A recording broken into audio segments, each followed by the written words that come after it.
There you go. Again, good morning and welcome to the networking track of Linux Plumbers Conference in Tokyo. I hope everyone had a pleasant travel, and if you guys could entertain me and on a count of three, say hello, Dave. 1, 2, 3. Thank you very much. You'll all be famous on Instagram later today. We have a lot of exciting talks today. I hope you enjoy them, and I'll give it to Paolo. Thank you. All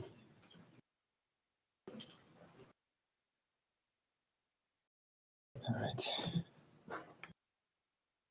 This one. All right. Okay, so our first talk is sort of a maintainer session.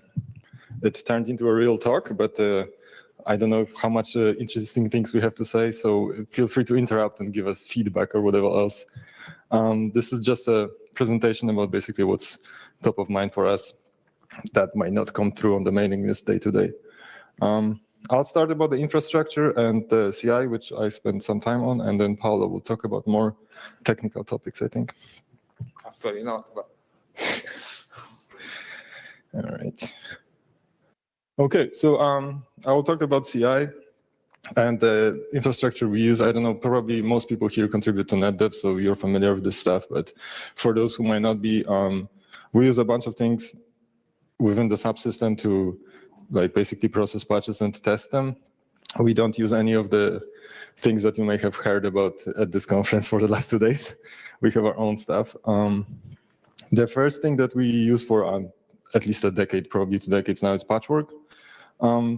We have been sponsoring some work to improve Patchwork, to add basic missing features.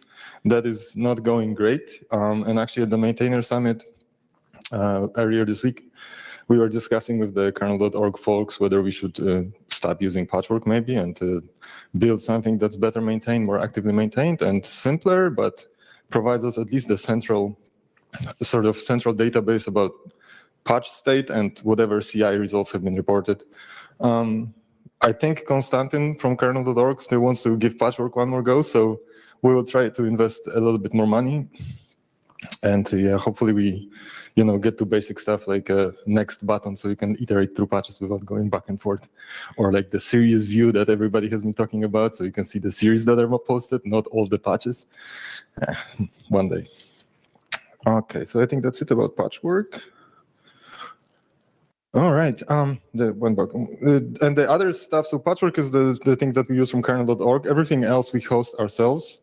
We used to have a basically public cloud installation that Meta was sponsoring, and all the other stuff was running there. But obviously hosting the infrastructure for the project at a single company and then has a lot of disadvantages. We can't give the community access to these machines. And also if something happens to the maintainers or to the company, that kind of leaves us without all the infrastructure. So earlier this year, we have formed a NetDev Foundation under the auspices of the Linux Foundation. And we have a few companies that have joined and paid in a good amount of money. And now they are sponsoring all the infrastructure that we use at the project. So these are the companies. Thank you very much. And obviously, thanks to the companies, but we need to also thank the people who are within those companies who pushed and advocated for us and got the companies to join. So yeah, thanks a lot for supporting the project. So the NetDev Foundation, as I said, formed earlier this year, I think. Took us a little bit of time to organize everything. We have a repo on GitHub that has like a README file with all the information about the foundation, what the responsibilities are, what the goals are, the official charter, and basically how we process project requests. The idea is that it will be basically a pool of money for the community to use. So if anyone has any ideas about things that we should do to make contributor lives easier or tools that we should pay for or anything else, please just start a thread on the mailing list or open an issue on that GitHub, and we will be happy to basically discuss and take it forward. The foundation is sort of a split body. We stole that idea from the BPF Foundation. It is there's a board of the companies that are sponsoring the fund, and they have the ability to basically approve projects for money to be released. And there's a separate technical committee which consists of the maintainers and a couple of people that the maintainers sort of roped in to help us. So the paid members sort of do not really have any power to influence the project. They can only approve the spending. All right, so these are the projects that we have processed so far. It took a bit of time, so we haven't actually managed to process that many projects yet. We have the foundation pay for some minor tools that we use for web analytics and stuff like that used to come out of my credit card, and now the foundation pays for it, which is awesome. We migrated the stuff from the Meta's infrastructure, as I mentioned. And we have a couple of projects which are in progress. There's a project to sponsor some work around writing more tests for embedded networking to basically improve the consistency of the implementations. And there's a couple of projects that we have, like mentioned already, the patchwork improvements. We're also trying to support Konstantin in his quest to evolve the email infrastructure into something that is easier to selectively query and download into your inbox without getting the fire hose of all the emails. So we'll see where that goes. Konstantin is actively working on that. Yeah. So the foundation, I put a picture of the server because we are all nerds and we love looking at hardware, presumably. We bought the 5 machines, and HA Proxy was thankful, very well. HA Proxy sponsored the hosting for us, so we bought the machines, but they are racking basically them and paying for the maintenance. Yeah, we have 5 of those. The build testing, the K self-test testing, all the web stuff and some hardware testing hopefully soon are running on those servers. So if anyone wants to help with the CI or use those servers for something else, also please reach out. All right, so okay, those are the boxes. I will now go into a little bit more detail about each one of them quickly. The hardware tests. That's probably, in terms of CI, the thing that we spend the most time on. Last year, we announced that we will require the hardware that has drivers inside the upstream Linux kernel to basically have a publicly available CI to claim the supported status in the maintainer file. And this year, I'm happy to announce that there's a first vendor who is actually complying with that. Intel has started reporting their results. This is just a screenshot of their website. But yeah, it's really good to see that that companies are participating. So let's clap for Intel. Good job.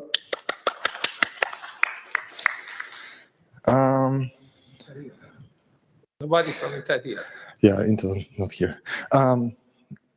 Yeah, so there was a lot of infrastructure work and backend work, obviously, to make all the tests collected and rendered on the websites.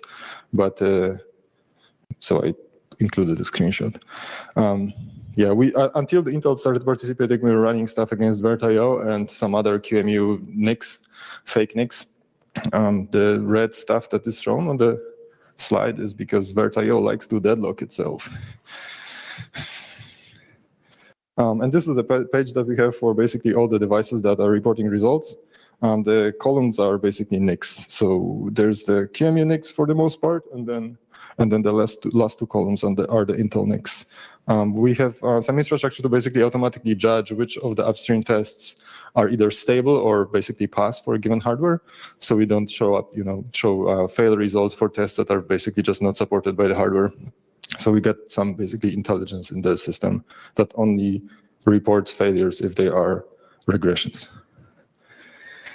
All right, Kel self-test. It's an ongoing struggle to make the tests more less flaky. We have this heat map that shows basically the tests which keep flaking back and forth. Whenever we run the test and they fail, we automatically run the tests again to basically judge whether this is a real failure or a flake. Sometimes, obviously, the failures don't reoccur even though they are real. But yeah, we've been going after the particularly flaky cases. Basically, it's a full-time job. Okay, linters. So we added a bunch of basically code linters to the infrastructure for Python, for shell check. We added code spell, a bunch of stuff, and it is increasingly annoying to run them all manually. So we invested some time finally to deliver on the promise that all our infrastructure should be possible to run on your local machine. So the NetDev infrastructure is basically just a bunch of bash scripts.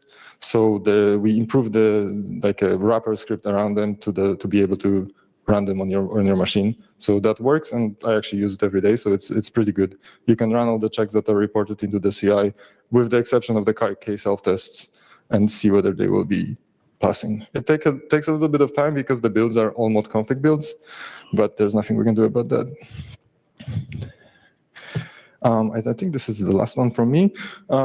Most recently, we added the AI review bot to the NetDev CI. The motivation for me was that when I do backports for the production fleet at Meta, that we do have tools to do AI reviews, and I would backport something, and the AI bot would tell me that there's a bug, and that's quite annoying. So we need to shift that, forward into the upstream community so that we don't apply patches that are buggy. So it's not necessarily something that it's where the industry is going, basically. We are using the review prompts that Chris Mason developed, and we just run them in some AWS instance. Unfortunately, this is only running on the patches which are on the mailing list. There's no ability for us to open this up to the community at this point to basically do private reviews because of the cost. But hopefully there will be more efforts coming out of other companies that are willing to provide free reviews to the basically kind of sysbot style where you can submit the patch without posting it to the list.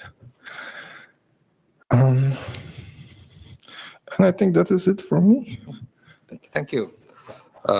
So I'm going to say just a few very obvious things regarding maintenance and how maintenance is going and how this affects all the contribution.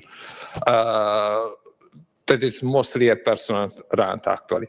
There are a few networking subsystems out there that are, let's say, a little bit obsolete. Let's think about ATM, ASDN, AF-ROS. Do you know about such stuff that still exists? Please put anybody, raise the hand if you know about them. Okay, they actually exist. Oh, good one. And you are not a networking guy, actually. And you are not a networking guy. You are, but you know about it. So that subsystem are very old, but still have some users, and now and then a patch pop up touching that stuff. Nobody know about that stuff. We have to review it. Reviewing that patch is extremely cumbersome. It takes much, much more time than the estimated relevance of that code. And this is bad, I think, for everyone. We have to be careful with that small patches because more often than not come from one-timer contribution, touch codes that has no self-test coverage at all. Jakob talked about the CI. The CI helped us a lot because it's catching a lot of bugs before they land in the tree, even completely non-trivial things that went unnoticed even by very deep and human accurate review. But for this stuff, we have no self-test at all. So we really need to spend a lot of time on that. And this actually, This is not a new problem because that subsystems are there since a lot of time, but this problem has become a little bit worse in the last few years for a few random reasons. Some of these reasons are also old, like being that code sections sold, they are probably a better place for your random contributor to find something to hack with. And this is an old reason, but there are also newer reasons. As you may guess, AI is always in the picture because AI tools help people finding interesting bugs. Sometimes it's not a bug at all. Sometimes it's something that will need more careful review before actually cooking a patch, but still land on the mailing list. And also there is the visibility reason, like people want to have their name on the Linux 3 repository, and a patch works for that goal. Even this one is not a new reason, but my personal take that is that in some place in the world is became a reason more recently, I would say. And why these obvious things are relevant for people in here? Because every cycle spent on this not so relevant patch is amount of time subtracted to more relevant patch, yours, possibly. So review will be always appreciated, especially for this obscure code. And reviews are a very good thing to do, especially for people that would like to do something bigger and relevant and introduce the next big thing inside Linux networking, because it happens that random contributor starts with a 26 patches series out of the blue, and that series will probably go nowhere before like 10 or 20 iterations, and that will be a waste of time for everybody. But if the same person have started before with some good code review, gaining both confidence with the code and respect from the community, very likely his first code series will have a much shorter review cycle and will require much less iteration. Yeah, and that's basically what I have. Just one thing I want to mention is a very obvious one again. Reviews are very, very welcome. Tests are very well welcome. Just please avoid that rubber stamp thing like reviewed by with on top of a patch that is entirely broken or tested by for a patch that does not build. There are things that happen, even quite frequently, but yeah, that's it. And this is all, basically. So, if you have any question, perhaps about the CI or the network infrastructure or the foundation.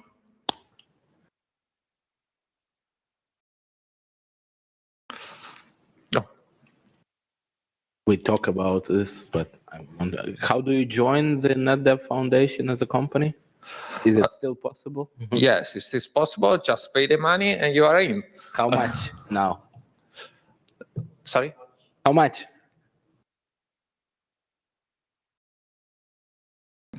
I think I don't know if we're, like the Email Linux Foundation, I think the bigger problem for companies was actually that you also have to be a Linux Foundation member, right? So, oh, okay. Yeah, we can talk. It's, yeah. I don't know what Linux Foundation likes people to discuss publicly, so. There are a few questions. We talk about obscure code. Do you have any plans on removing old stuff like NE 2000, which is ISA, or old PCI, which are 10-bit only, non-API drivers, ISDN, what we have, ATM, all those things. So the question is about removing this old stuff. Am I correct? Yes. Okay. Obscure. So there is discussion about it. For example, for ATM, could even be possible. Like really, it should not have any real user. But for example, for AF rows, that is not possible because it actually has some users, some active one. They are just purely user space users, like end users, that cannot contribute even with in any way, let's say, to the kernel process development. So there the situation is more difficult. Even for ATM, it's not easy because ATM is mainly used, for example, by residential gateway or access gateway for home users. And they tend to stay on very, very old releases of the Linux kernel. I used it to work in that area. A few years ago, the main kernel we used was 2.6, not in 2000, by 2020-ish. So it will take a lot of time to obsolete completely things there. What about non-API drivers? Non-NAPI drivers. I have no idea. We do delete them. We had mixed experience. Like recently, the last 3 that I deleted, like 2 years later, someone emails me that their grandma still has a machine. Can we please bring the driver back? So yeah, we try. If something feels very old, we delete it and then we revert it back, but it's actually kind of hard to predict what's really, really dead. ISA we should probably delete, yes. But other, yeah, definitely. We are happy to take removal patches. And we just revert them back if someone shows up, right? So There is another question over there.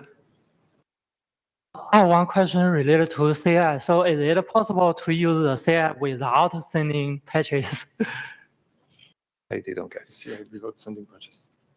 CI without sending patches. Yes. I was attempting to cover this here. So the NIPA repo on the GitHub, if you clone it, there's a script called ingest maildir, and you can just run it on your local machine, point it at the Linux tree, point it at the place where you git format patched your patches, and it will run all the checks on your local machine. I mean, is it possible to reuse your CI infrastructure? Because I only have a laptop for testing. Yeah, I think we should be able to set something up. It's just a matter of time for someone to. I don't want it to block the posted patches, but we can have another instance. It's just a matter of someone having the time to set it up. Yeah. Thank you so much.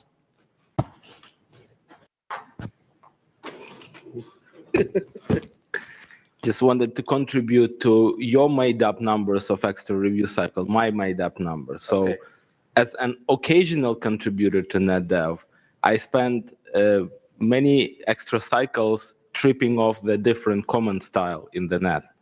Can we please normalize it with the rest of the tree officially? Yeah, that's a good question, I think. You know that the common style in the networking part of the kernel are bit, to be honest, used to be a bit different from the general style for comment inside the Linux kernel, but not so recently. That is actually changed, and even the official documentation. Written by Alan Cox, and I don't think it's wise to touch. Yeah, I just don't want to like have an immediate version 2 just because of the comment. Yeah, but I think being consistent within a file is the best way to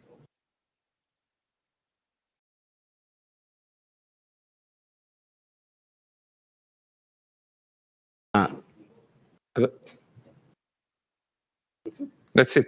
Other questions? No? Okay. Thank you. So So, well,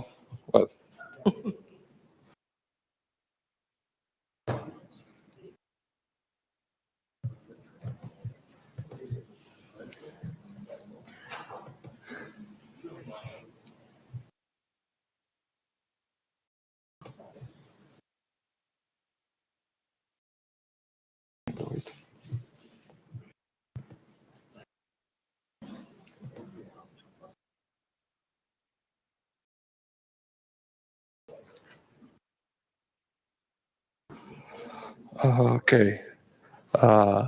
We have a few moments before the time scheduled for the next talk, which is from Tom Herbert, and he should present from remote.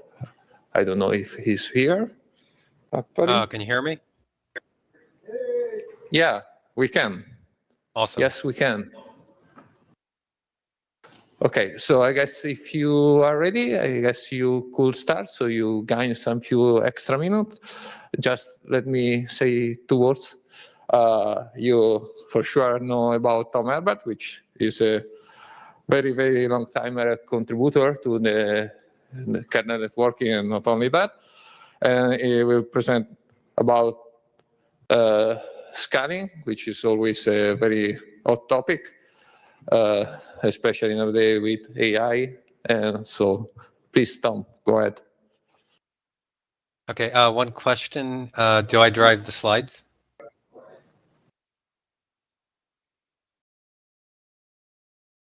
Sorry?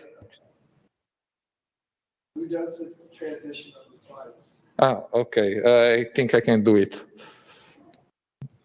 Yeah, let me see. Okay, I got it. I can do it. Okay. Looks like we're good then.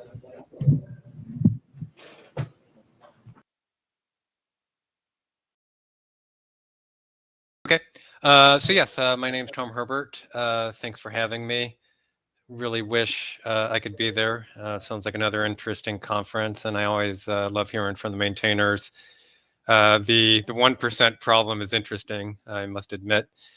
But today, I want to talk about something that's a little bit more along the lines of protocol development, new protocol development, which is obviously kind of rare these days. So to me, it's kind of an exciting time. What we've been looking at are networking protocols for scale-up networking in AI. And you can think of scale-up networking as being the network connectivity. I'm not even sure sometimes if it should be called networking in a sense, but it's that interconnect between GPUs, TPUs, domain-specific accelerators, very tightly coupled sort of communications for training, inference, and things like that. And the demands in this area are very high, as you would expect. So we need very, very high throughput going up into the terabits. But on the same side, we need very low latency. They're talking orders of 100 nanoseconds or 50 nanosecond communication latency, maybe even less. There is a obvious point here at these speeds and at this performance levels. A lot of this will be in hardware, if not all of the data path. But that's not an excuse to not make it flexible, programmable, have it in the stack and all that stuff. I'll get into that a little bit. But the other thing that really is motivating the industry right now is what I call don't boil the ocean. So right now, the incumbents on scale-up networking are particularly NVIDIA with NVLink. There's UA-Link. There are a few entries that have already gotten traction. But the thing to notice is these really aren't commodity protocols, and in particular, they don't use commodity Ethernet. There's a lot of incentive to use Ethernet in scale up. We use Ethernet in scale out, which is more of inter-rack level connectivity, data center connectivity. We obviously use Ethernet everywhere else, but at this lowest level, it's kind of between PCIe and Ethernet in the sense is what people have been doing. So About, I'd say a year ago, and in particular, a few months ago at the last OCP, there is a lot of push in the industry to go with Ethernet in scale up. And Ethernet, as you know, it's legacy. That's good. It has a lot of backwards compatibility with switches, which we love. But on the other hand, for this application, it's a little bit of a challenge because of some of the performance aspects. So we'll get into that. And what we're doing here is we're introducing some new protocols for this Ethernet use case and scale up. One of them is a new network layer protocol called SunH, and the other one is more of a transport protocol and beyond in Super P. So that's a little bit of an intro. I'm going to talk about the protocols first, and then we'll go into the implementation and maybe the realities of putting this in the stack in a bit. So first of all, when we look at the scale up Ethernet, and especially if you start with UA-Link or NV-Link, it's very tightly coupled with protocols. So the link layer protocol almost inevitably kind of is intertwined with the transport protocol, even in different ways. So we don't have that, we're not starting with that nice modularity of the 7-layer stack with Ethernet and IP layer, TCP, etc. The way people have been going here is to kind of consolidate and squash things. And that makes sense from the point of view of performance, but it also is difficult because when you start to do that, you lose that modularity, you lose a lot of the lessons we've learned. And one of the things that some people are trying to do with scale-up networking, and in particular, there's a proposal by Broadcom, is to basically use Ethernet somehow, but they want to actually modify the Ethernet header and overwrite it. And basically, it's called SUT, the scale-up Ethernet transport. They want parts of this to actually create a new layer 3, layer 2 combo header in an Ethernet frame. And purpose of that is they look at something like the IP header, especially IPv6, and you can save a lot of bits. And at these levels of performance, yes, it turns out that per byte cost is really compelling, especially when you're in a traffic load where there's a lot of incentive for low latency, that we do want to have very compressed headers. Now, on the other hand, as I said, if you look at what we've done in the industry, how we built the internet, we never really worried about the size of network headers or even the size of transport headers. In fact, the major protocols of the internet today, IP, TCP, they actually are variable length headers, which is the bane of hardware engineers. But it hasn't been a problem because we can make these protocols extensible, have a lot of functionality, and that worked really well. In particular, worked really well for TCP. So the story then becomes, we have kind of two tensions here. We want to have a protocol that's very efficient, compressed, no variable length headers, designed for modern networking applications. And on the other hand, we have this incentive to keep things modular and extensible. Even if we design a protocol today, if we fix it, put it into hardware, what if we have to change it? What if we want to add options? So that's kind of an interesting tension. So our proposal is, instead of going the Broadcom route and overriding the fields in the Ethernet header, hacking up the addresses, what if we create a new network layer header?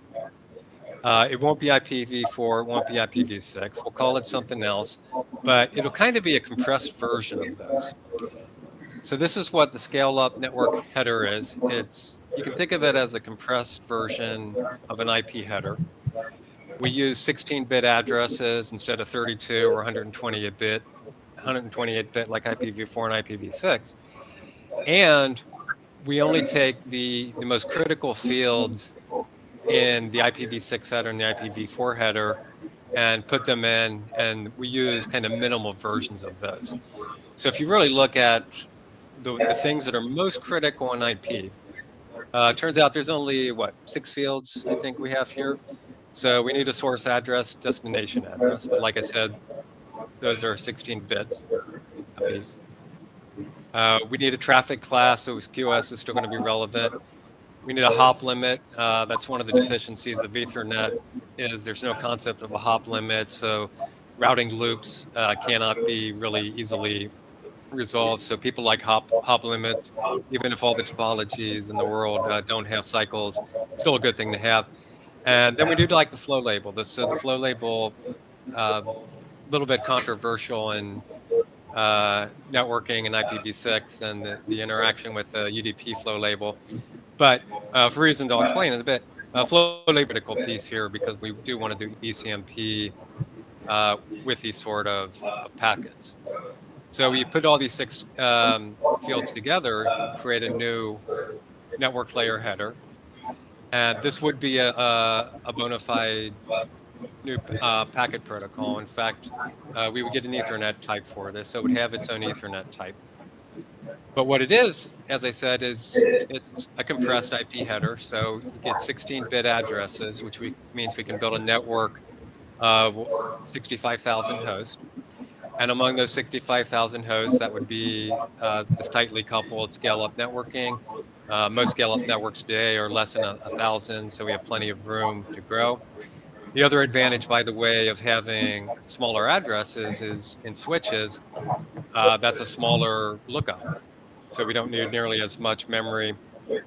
And in fact, if we do this right, we can actually just use a simple array lookup for switching these packets. So there's a lot of advantages to this. And I should mention, this is definitely something that is in the Ethernet payload as an Ether type.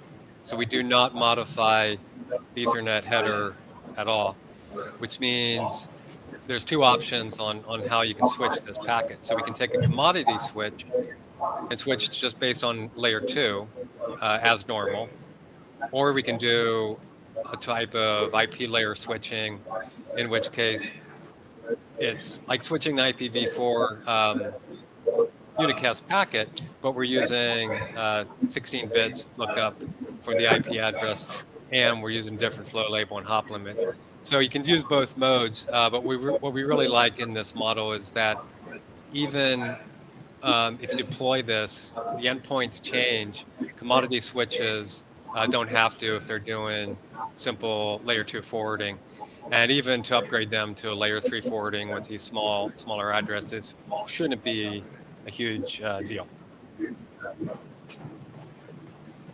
So the whole point of this is to compress, make it efficient, eliminate the overhead of IP headers, and it's pretty good results. So we go from 20 bytes of IPv4 down to 8.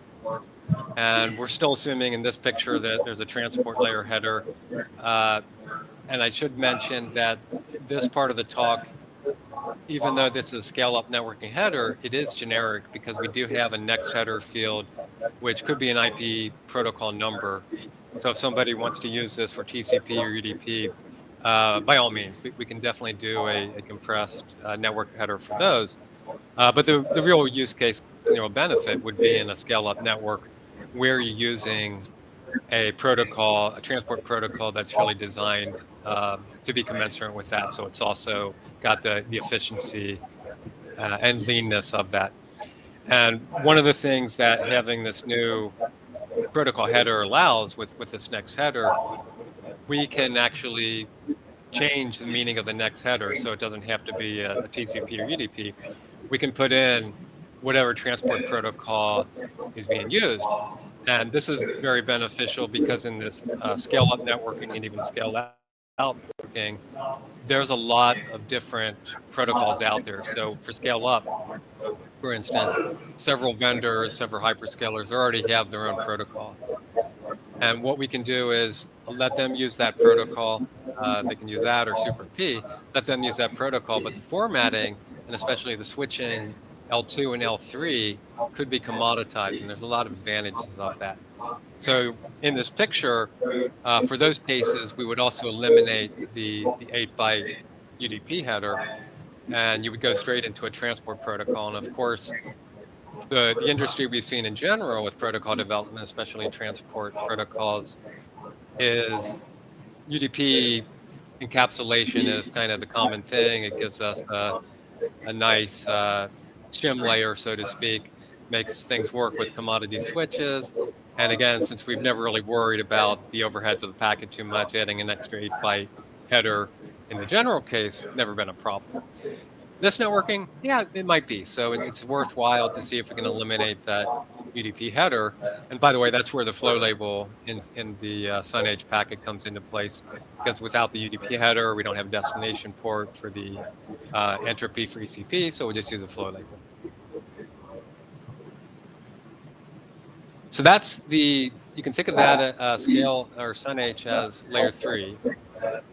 Now we'll move up to layer 4. And layer 4, as I mentioned, this is where there's a little more of a field of entrance. So there's been a lot of companies who have developed their own different types of protocols in both scale up and scale out. What we're doing here is proposing a very slim, I think, pretty efficient protocol for this particular purpose. You can think of this as an equivalent to a TCP header.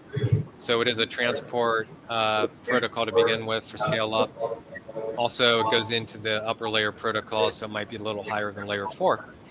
The end goal is support memory operations, read, write, send, other HPC ops, so anything that's in that performance range of HPC or high performance AI compute. That's where a protocol like this would be. Transaction oriented initiator target. So all transactions, it's kind of like RDMA transactions, read, write, whatever. There's always an initiator target. It's a pretty simplified model. We need reliability, flow control, ordered and unordered. So reliability becomes a little bit interesting because there's also kind of a parallel initiative to really use reliable Ethernet for this, which, I mean, it's fine. It kind of punts the problem a little bit. You still have to do a lot of the same things. And at these levels of performance, moving it to layer 2, it may or may not have impact. I guess the goal there is we can use reliable Ethernet mechanisms, and that gives us kind of a common foundation. But this protocol will have reliability. It's a little bit optional if you already have a reliable Ethernet. Flow control, that's done at a couple of levels. So it's both at the per packet level and it'll also be at the transaction level. So you have plenty of control there.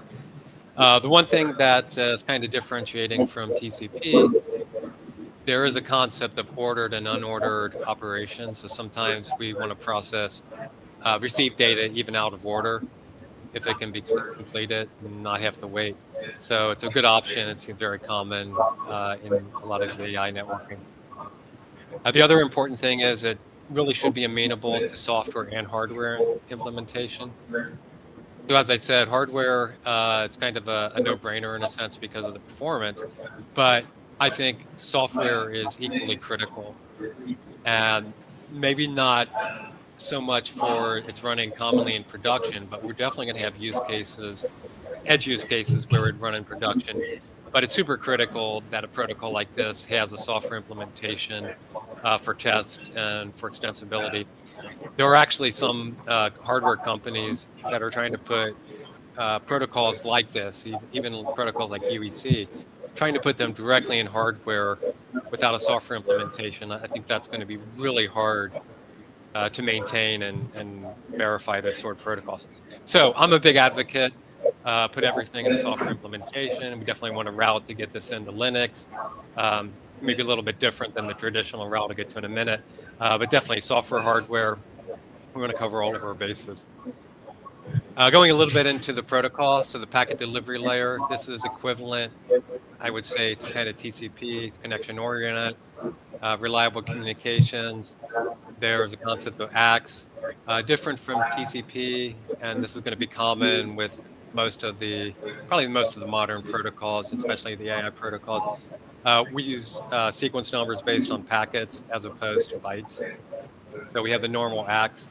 And then one of the nice features in TCP that we have adopted and others will adopt it is SACs, selective acknowledgements. But we want to do that as a bitmap instead of a vector of acknowledgements. It's going to be much more efficient. Receiver-based flow control, and as I mentioned, ordered and unordered delivery. So if you put all this together, this ends up being a 16-byte header and pretty efficient. No equivalent to TCP options, so it's all in this. So it's a nice transport protocol.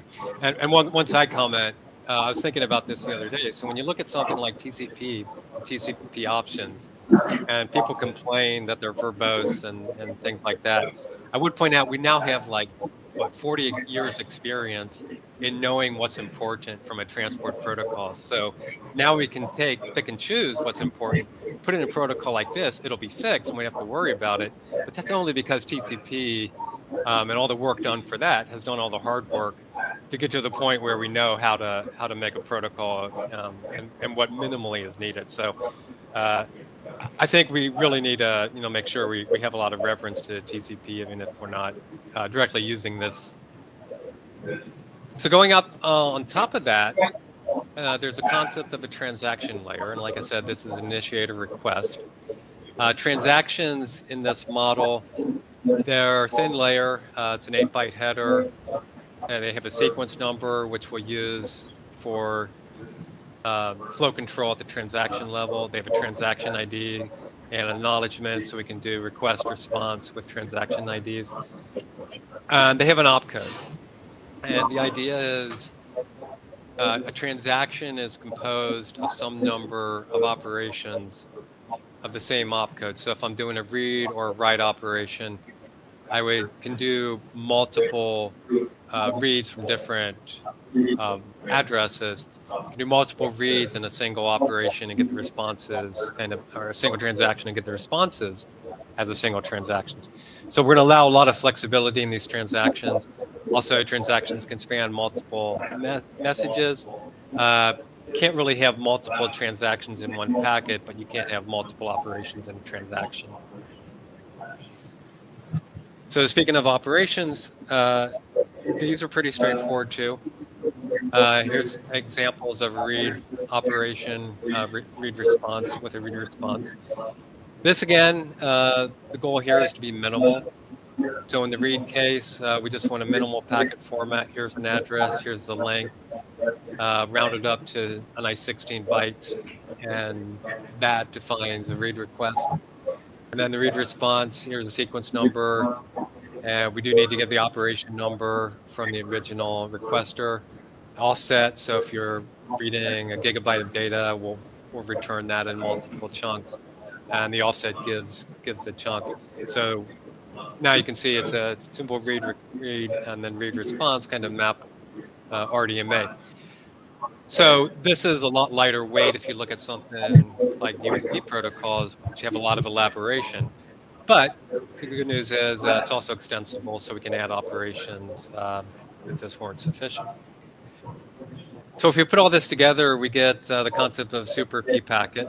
So it is Ethernet and the network layer, which could preferably be Sun H, the packet delivery layer, and then a transaction layer, and then multiple operations. And the way we do the operations with data is we pack everything in so that all of the headers, including all of the operations, are at the beginning of the packet. And we want this for parsing and parse buffers and hardware. And then the data blocks in this case are the same size, but they can be scattered in the packet, and the operations point to the data if there's data. That's a pretty clean format. If you put all this together, we get these protocol layers. So like I said, there's 2 levels of sequence numbers. So the packet delivery layer is doing sort of that TCP-like sequence numbers with sliding windows, providing reliability, retransmissions, and then transaction layer is providing more of the transaction level sequence numbers over reliable transport. So the sequence numbers are used more just for flow control. Moving on to the implementation. So there really is two parts to this. So first of all, as I mentioned, the SUN-H scale-up networking header. This is really can be thought of as generic. And then the stack, this essentially could just be another IP header. So when we implement this in Linux, I would envision a net SUN-H be another IP header. Now in that, we do have two options. One is if it's a compressed IP header, we can actually, when we receive a packet, we can actually expand the IP addresses into the real IP addresses. And when we send, we can compress them. And the way we compress or decompress is based on a SUN-H address prefix.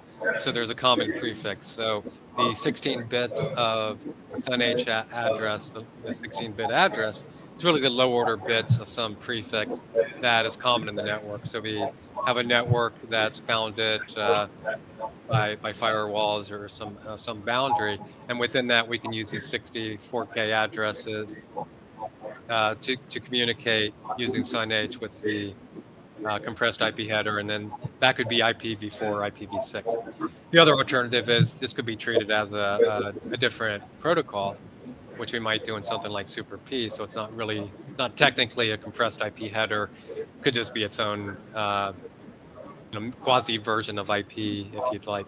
So both those options are possible. Super P, like I said, it's a little more of a transport protocol and ULP protocol. And this is where we definitely would have a hardware implementation. But to do a software implementation, I would like to do this, as I mentioned, a little bit different way. We've done transport protocols. And I kind of an advocate from a Linux point of view, we should, new transport protocols should be in eBPF as opposed to hard coding them into the stack even. So if we do this eBPF model, which I mentioned before in some previous talks with XTP2, the idea is that we would write, say, a Super P implementation in a common way as an XTP2 program that could be compiled in eBPF, which hooks into the kernel, and then that provides the kernel stack.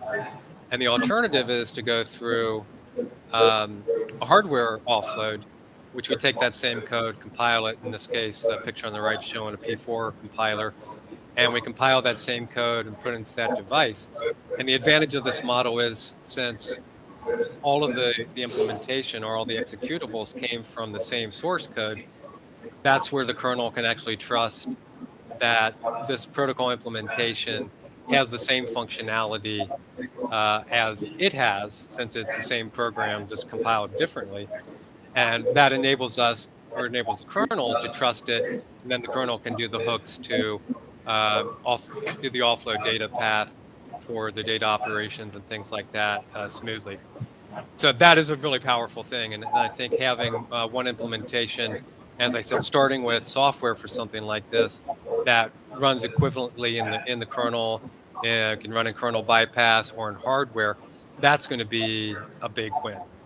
And for development, also some deployment, but really in the long run, and one thing about these protocols, they have to be super manageable and flexible, and we do need to scale them. So I think this is going to be a big route to it. So that's how I would approach it in development. So now, where are we? So there's a specification. I did post it to IETF in a draft, but as I mentioned, OCP is really probably where the major development of a protocol like this is going to happen. They're going to move faster than IETF, in all honesty. So what we're going to see is OCP will probably take the lead on this. There is the eSUN initiative, that's Ethernet scale-up networking, and their purpose is to really define this layer. So the goal is to propose this to OCP eSUN. They just started, so that'll be coming up shortly. The development we've done, so we have the protocol formats, packet examples, the parser. This is an XDP2 on GitHub. All the protocol formats are well defined. It was interesting because one of the things that you'll notice when you write a protocol like this, especially when you're dealing with big endian versus little endian and having to get this to run on x86 or pretty much any architecture, you really have to pay attention to endianness, and that is one of the kind of rants that I've been on lately is why do we continue to make big endian protocols, or why do we continue to make big endian protocols when all of the CPUs that are running these are little endian, and we have to do all this translations and byte swap. And the argument's always been, of course, yeah, it's cheap to do it. But in a protocol like this, when you get down to really super high performance, even those byte swaps become kind of painful. So one of the things that I am advocating, not so much for Sun H, but for Super P, it'd be interesting to make that a little endian protocol, actually. So that's one of the things we're pursuing. So all those protocol formats are there. You can look up those on GitHub. For the Linux kernel implementation, this is pending. As I mentioned, I would love to do this in the eBPF model, which also means we would need to hook in the memory and the RDMA paths into it. But the important thing to me would be is implementing the transport protocol, getting the kernel and an XDP eBPF, and then making sure that code is the same that we can run in hardware. And then that completes a really flexible model that I think is the long-term value of that. Anyway, with that, so that's all I have for today. Are there any questions?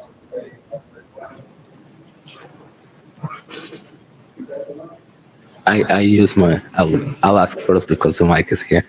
I just know with the Sun H, like one thing I noticed that there is no possibility for future extensions. So like, are you like absolutely sure we would not need the extensibility of the protocol once it's fixed? Well, yeah, I mean, I think the argument is best framed as for the Sun H, it's a network header. We have IPv4 that had IP options. We have IPv6 that has extension headers. Neither of those have succeeded at all. So at the network layer, I think extensions, options, things like that, I think they're pretty much DOA at this point. At the transport layer, if you look at TCP, the options have been quite useful, but it's only been a specific set of options that really have panned out. So a lot of TCP options, TCP authentication or encryption, they never really went anywhere. Certainly TCP SACs and a few others, they were quite valuable. So like I said, what we can do, we have the advantage of 40 years experience. We can actually look and say what worked and what didn't.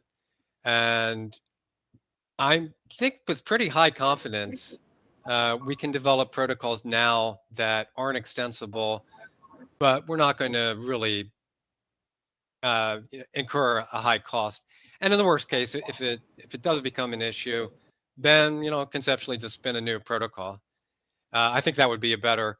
Yeah, extensions and extensibility in protocols. These days there's just so much.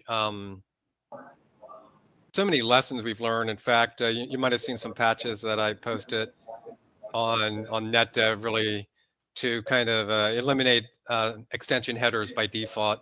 From a high level point of view, really to the world, they're more denial of service attacks than anything.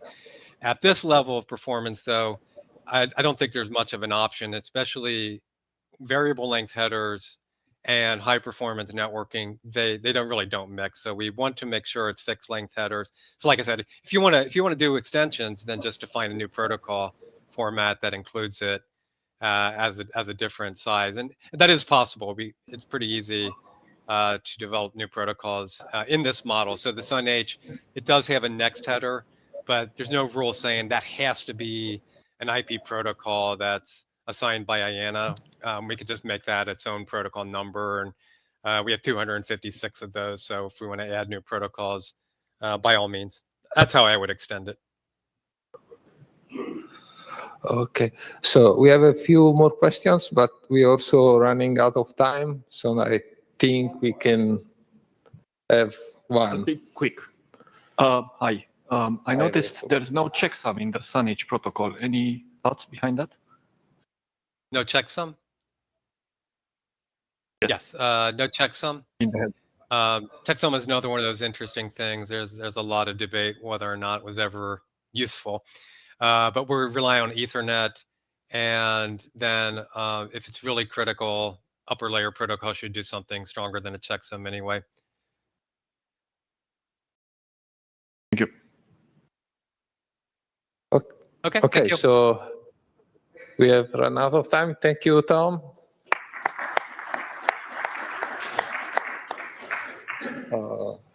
So next topic will be from another long-timer contributor, Stephen Heminger.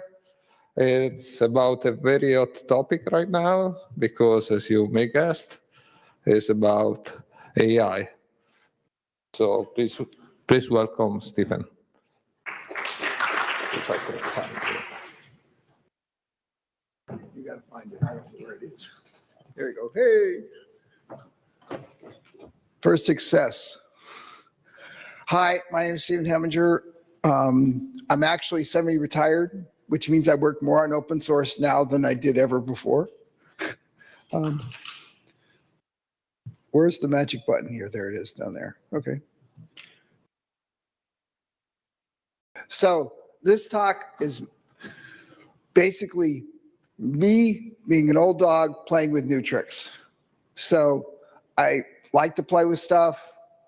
I experiment with things. That's how I learn. I think most Linux contributors are that way. We're not people who sit down and read books and write academic papers. And we like to play with things, see results. And as a longtime contributor, I had a fairly long set of back catalog things that, sure, I would love to see done, never got done. Maybe AI would be a good experiment place to do these things. So that's what this talk is about, those kind of things. I want to share the experience and show you some examples, but I'm not going to go into a deep dive about what AI is, what these protocols are, or any of the legal or ethical issues. And I use several different tools, but I have no favorites. I paid out of my own pocket for cheap subscriptions on this stuff. I don't work for a cloud company. So I'm not doing any kind of comparison of tools in this talk. We'll start off with the easy stuff. I had great fun writing abstract. It produced this nice, beautiful abstract of something that, to be honest, I never write that way. I don't. And we had another conference, and one of the first things we discovered was we got 30 AI-generated abstracts from people that were complete garbage. So I love the writing, it's good, but you got to think about what you're putting in. I had great fun doing the graphics for this talk. This is something I'm not very good at. Surprisingly, most of these graphics end up looking like the graphics that Paul McKinney had his daughter do for many of his talks. So I suspect that the AI had consumed many of these Tux graphics and decided to do Tux graphics. This one was like, generate me a prompt of, the prompt was generate me a graphics of Tux and a AI robot dance skating on ice together. Things like that. I was also great at producing limericks and networking jokes and stuff like that. It really does well on documentation, spell checking, all those things that as programmers we're kind of lazy about and not very good. So get down to the real code experiments. The three I want to talk about are, I played around with doing JSON support in IP route, tests for spanning tree protocol, and implementing rapid spanning tree. So the first one is IP route 2 over time has supported JSON output. It supports JSON output on most of the utilities at this point, but there are several parts that still don't do JSON output and put out regular text. This seems like a perfect opportunity, right? It's something mechanical. It doesn't really require a lot of deep knowledge of protocols or what you're doing, and just should be able to do it. The results were kind of interesting because it did it fairly easily, and the AI code in general followed the style, but was a few things I could fix, the white space and stuff like that. But it was like AI was being paid by the line of code.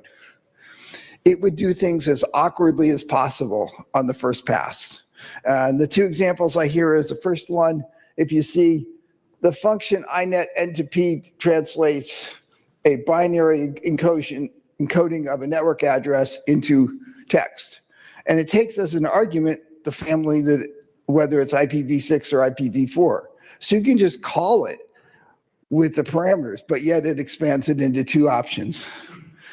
And then likewise, the one at the bottom, the JSON support, we have the ability to say, print something when you're in file mode and print something when you're in JSON mode.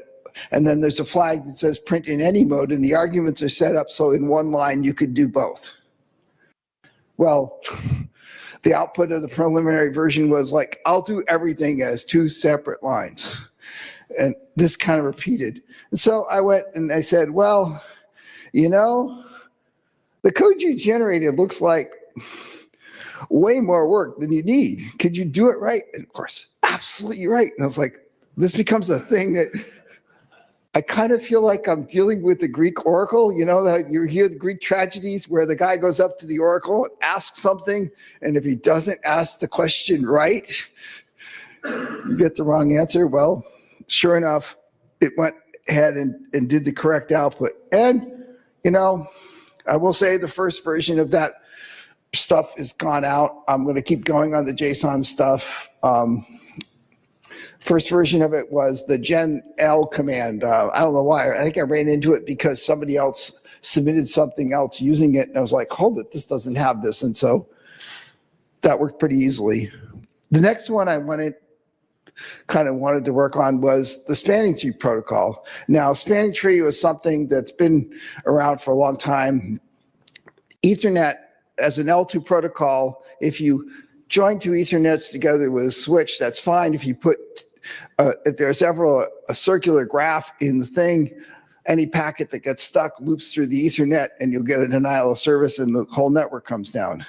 So Radia Perlman early on invented this solution where there's a distributed protocol that computes a spanning tree, and some links are used and some links are not used.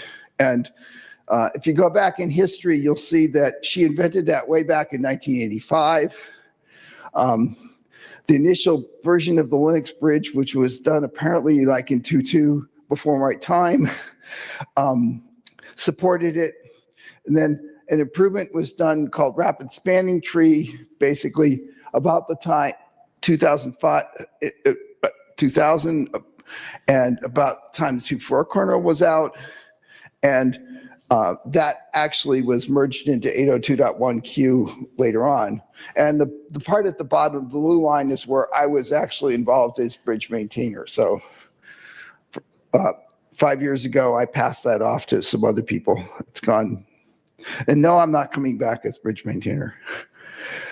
So the first thing before I get into doing anything with spanning tree is there's no test for spanning tree in the kernel right now.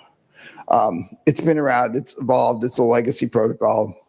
So I asked AI to generate me a test. I didn't even give it any parameters about what language, what to do, and give me a test for spanning tree, a conformance test. And it came back with some usable Python code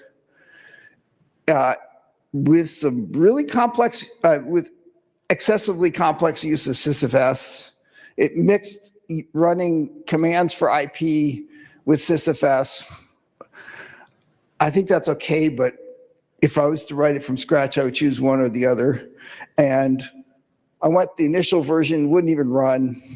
Did some fix-ups, some simple things like white space and some punctuation fixes, and it ran. But a lot of it had this kind of awkward thing where it would go and run echo command to go write something to a sysfs file. So the first prompt revision was, hey, that's really an awkward way to do that. Why don't you just open a file in Python and use read write? And it was like, yes, of course, I should do that. So took that version. And the next version, I got to run it and wouldn't run. It's like scratch my head a bit. It's like, I think you got the timers that you're programming for STP wrong. Oh, yeah, they're in user hertz, which is 100. Takes a second. And so I gave it a prompt. And if you actually read the prompt, you'll see something hilarious, which is I by mistake told it was in microseconds.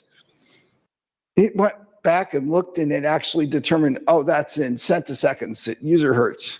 And so it fixed its little test up. And I said, run it again. Well, I went to run it again, and test failed. I was instrumenting the Python code back and forth. Finally, I kind of gave up and just threw the test results back at AI. It said, fix your code. Well, actually, I couldn't do that directly. So what I do is start a new chat, give it here's the test, here's the results, tell me what's wrong. And it gave me the answer that, gee, yeah, your code, because I changed the chat, changed the point of view, your code's wrong, and you're using the wrong sysfs function. You got topology change mixed up. And by the way, your values were wrong. So it could actually have fixed its own code if it actually had taken a look at it. It's like if I was a student, I would have given it an F for not reviewing the results. So the result of all this was I got a working test. I thought it was really creative use of Python and VETH and bridges to do this test. And it was relatively painless. I mean, for a first real use of AI, I was happy with it. And it took a few hours total over several days. The only problem what I was really disappointed at the end was it only covered the obvious features of STP. It only did I set up a link, I brought one link down, did it fail over, did it go the other link? It didn't really test any of the error cases. It didn't actually test any of the packets that would come in from another switch. And what I was hoping for, to be honest, is UNH has a conformance test lab, which they look at equipment. You could buy from commercial vendors like Spirent, SDP testers. I was hoping for something much more than I got. It's not saying it's bad. It's just I was expecting a whole lot more than I got. Let's see if I can find this. So with rapid spanning tree, so the kernel version of STP is back at the Gen 1 version, basically. There are multiple user space implementations of rapid spanning tree. I early on in like 2007 put in the hooks to be able to do user space protocol. But if you have like a little open WRT box, you don't want to deal with having a user space and starting a user space service on this little box. So having in the kernel actually kind of makes some sense. And rapid spanning tree, what it does is it gives you its name gives you faster conversions. In other words, if you have an arbitrary combination of switches, it can take 30 seconds to get convergence. And it also optimizes for the case, which is actually pretty common with Linux, that it's being used on an edge bridge that doesn't have multiple connections to deal with. And it's backwards compatible. So threw it against the wall, said to it, hey, can you make me modify the Linux kernel to do rapid spanning tree? Actually, I was kind of like thinking there was an older version for 2.4. And so it scratched its head and went like, that's a hard problem. Here's the plan that you should do to implement rapid spanning tree. If I was still working at a company and I needed to feed some garbage to my manager, this would have been great. It could have given me some BS project numbers and would have been really useful, but wasn't useful for what I wanted. So I actually found, since kernel's GPL, somebody had given me an old rapid spanning tree for 2.4 for some embedded product. And I thought it was still out there on the internet. It turned out when kernel.org crashed, it was gone.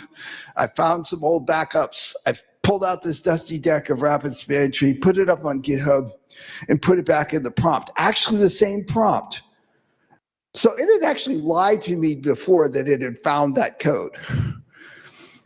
Once I actually put the code in the thing that told what it was, it found it, and it generated a bunch of output, a bunch of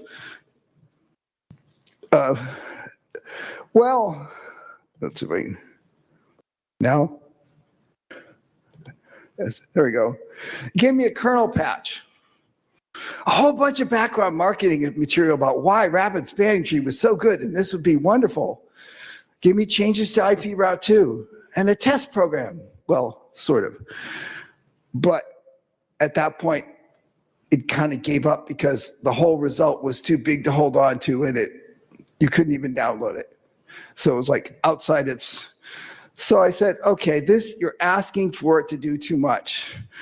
Prune it away. Put in the prompt, say, just give me the kernel code, give me the tests and the IP route later, whatever. So then it gave me a patch. Oh, I gotta get a patch. I run check patch on it. It fails and blows up. Okay. Even a badly formed diff wasn't even a valid diff. And then it gave up when I tried to do revisions to tell it to actually fix the bugs because it was too big. So I finally said, all right, at this point, AI is getting too big for its britches. Like, whatever, I'll take the patch, I'll fix it up. There's a tool called Rediff that can generate valid patches. Then you go to merge it. Well, but it doesn't actually merge because lots of code just changed from 2.4. And it kind of blindly did matches and it didn't actually understand what was going on. The new netlink values it came up with clashed with the ones that already existed in 2.6. There was duplicate structure members, and it was actually initializing in the totally wrong spot in the network layer. So at that point, I just thought it was like a pile of bolts, and I really wasn't all that interested in it. So, overall, I kind of came to the conclusion that writing the perfect prompt was really hard. You had to ask for, give me code that actually is concise and correct, not just any. And the tools kind of iterate kind of poorly, especially on anything that's moderate in size, where you actually say, you gave me the result. Oh, by the way, please fix this. At some point, it gives up. And based on what I saw, you couldn't really trust that the results of what it said. AI kind of has the inverse imposter syndrome. I don't know if you're familiar. Imposter syndrome is where you ask somebody to do something and they say, I can't possibly do that. There are so many big experts in the field that I can't even get started. AI is the reverse. It has no expertise at all. It will jump in head first and do it. The other one I had a real problem on this was it was really hard to actually debug some of this stuff because you're trying to read in the rationale of why it chose to do something in a particular location. And that's hard. So overall, I came to the conclusion it does a really great job on documentation, an okay job on the tests, but the code was really kind of bulky and awkward. And maybe you shouldn't expect too much. Now, after these, I found that on several other projects, including as long as you keep things constrained, it does a brilliant job. And also, it does a really good job on the meta questions. Like I went and asked it, again, go look at IP route 2 and tell me which of the parts of this command don't generate JSON output. And it actually surprisingly did well on that meta question, better than it did on some of the code generation questions. So,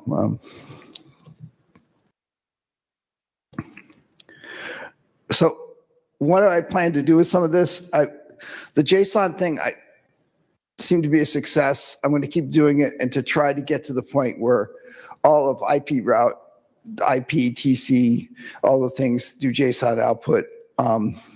The STP test, even though it wasn't actually that deep, is still useful and be something to be good to put into the CI system just to make sure that we're not doing something weird. Also, it's a good side effect test, right? Even when you're only testing SCP, you're testing other parts of the code. And, there's other places that are kicking around that could be drug up that we're looking at. Back when I was at Linux Foundation, there's a whole networking wiki of documentation. This is the classic problem of the internet. You look up something and you find out something from 20 years ago that was sort of right, but not right anymore. Maybe I can use AI to scavenge that stuff and put it into a reasonable modern format and close the door.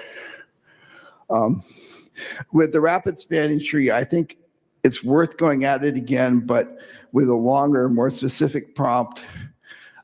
Also, FreeBSD supports rapid spanning tree. Throw that into the mix in some way. Maybe looking at doing an eBPF version of rapid spanning tree. That kind of has other problems like the embedded switch problem, but it's worth looking at. And with that, I kind of hope to keep it within bounds so that I could get some questions in before everybody goes running out for the food.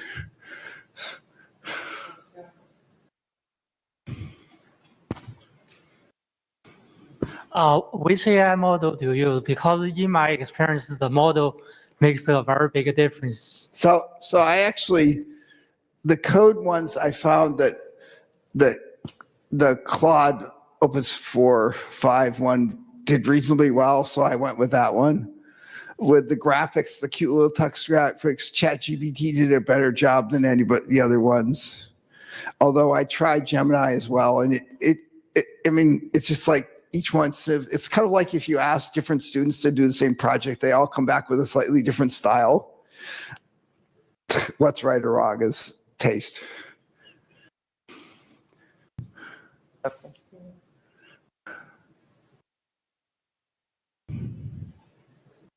So actually, I don't have a question or perhaps a comment.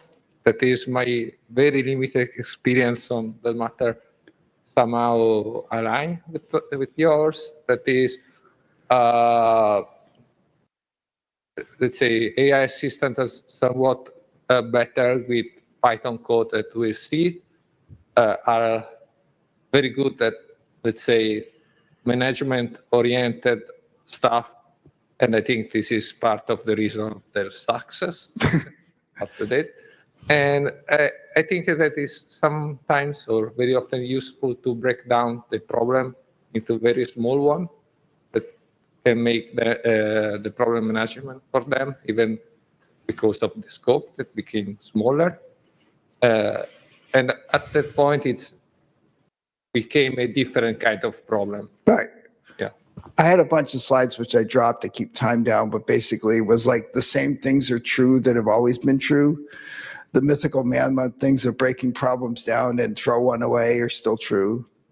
And the same things like if you've ever been a software manager, all the specific goals, measurable goals, actionable, all those kind of things. Now you're playing a manager role rather than the developer role.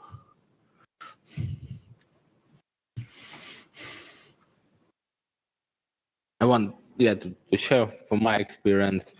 I kind of started similar, so I wanted to do a better RSA implementation for the Linux kernel, and it failed, miserably. Well, it did tell me so don't write your own crypto, which I could just use the library, which I couldn't. But what I found useful is when you ask it to do from scratch, it especially for the kernel, it kind of doesn't do a good job. But if you start like there with modes, if you can use like AI assisted ID, when you start writing the code yourself, it starts to give you like useful completion. So like for this conference, I've been doing the POC on TPM command parsing. And when I started writing a function to parse a particular command, it kind of knew the spec and immediately started me like adding code, like how to process fields. And I believe the same thing happens for networking protocols. So it's kind of like when the input is like continuous and small, I think it does a better job.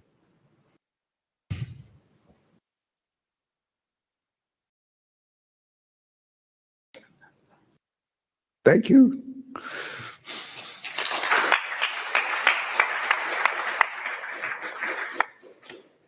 So I guess we are going to have a break, and we will start the next session at midday.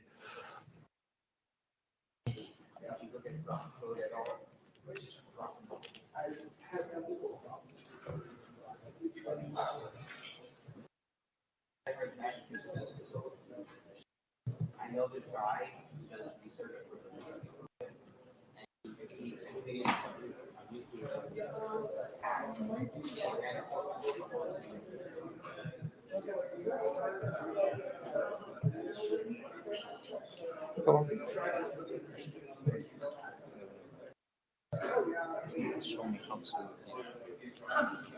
So I'm going to upload now the slides into the system, let's say, and just a few minutes that I upload the slide for the next session. Will be also your, will be the last one, I think. Yeah, so just a matter of a few tenths of seconds. And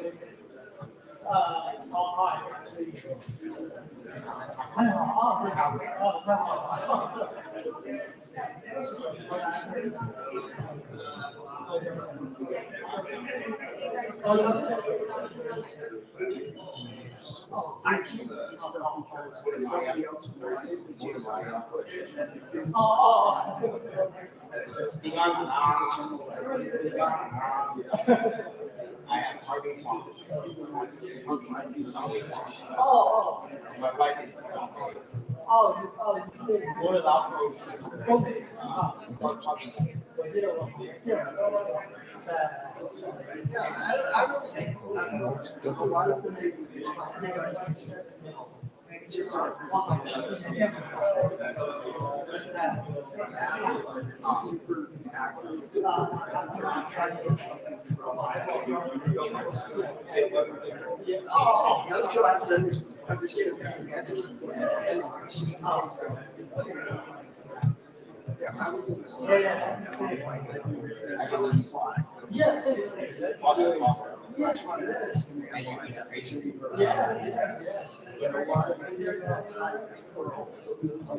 Yes, of course.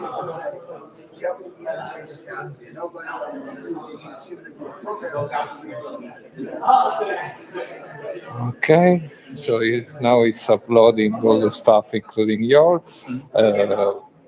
You will interact with this UI, and basically you scroll down with. You move to the next slide with left, right. I'll possibly, hopefully, make your presentation ready when you will be on the stage. So you just have to move back and forward and speak in the microphone.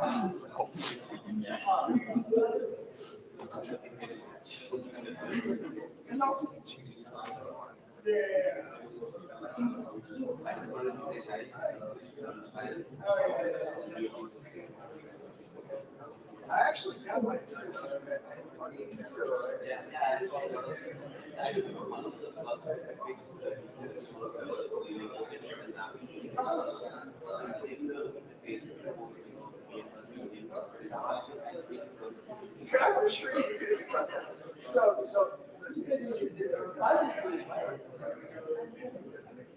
So back when I was at the park,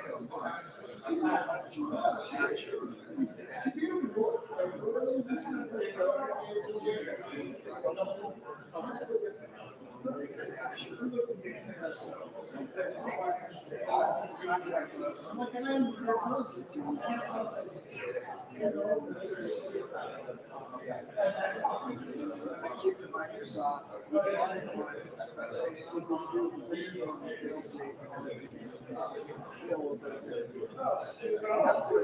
License such that I can take it, it didn't quite work right. And massaged it with this didn't want to get to something. And the other part of the matter was like, I was involved with the other side of the world, smart.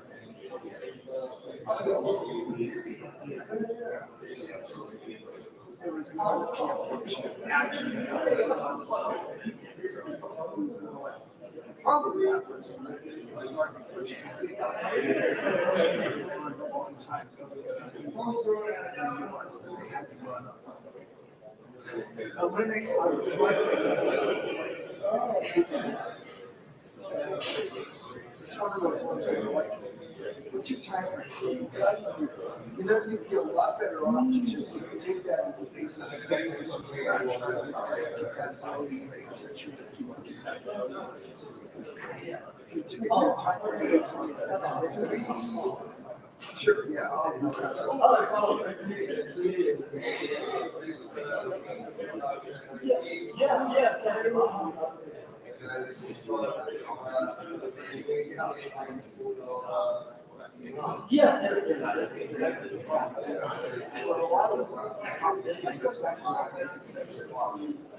Windows was built on X86. It was always consistent.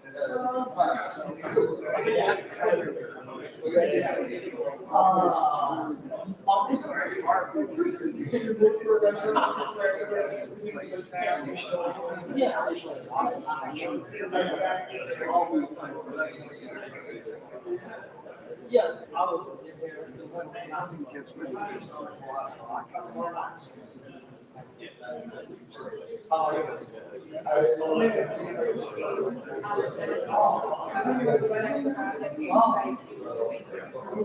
That's good. That's a hard question.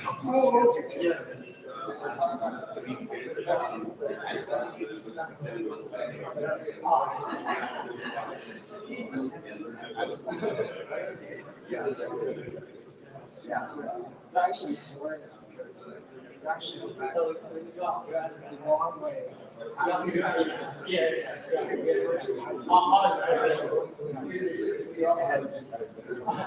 They had actually why we've done this with half GPO implementation. And basically,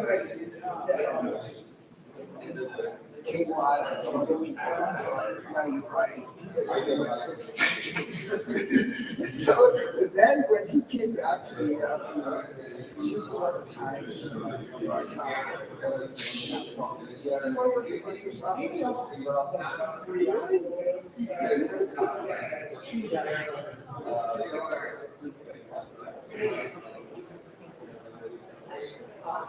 Yeah, I just try to be honest.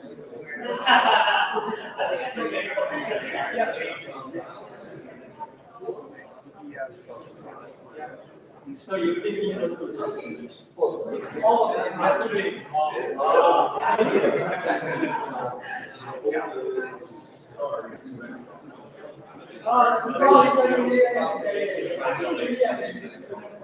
The transition happened. Oh, yeah. Oh, yeah, definitely.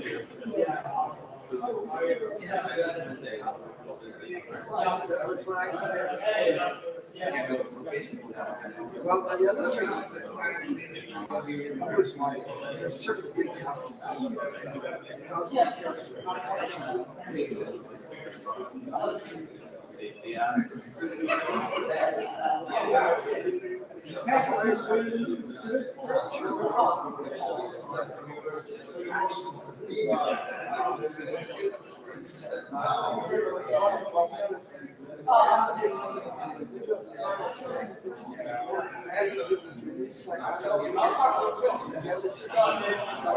That'll be too hard.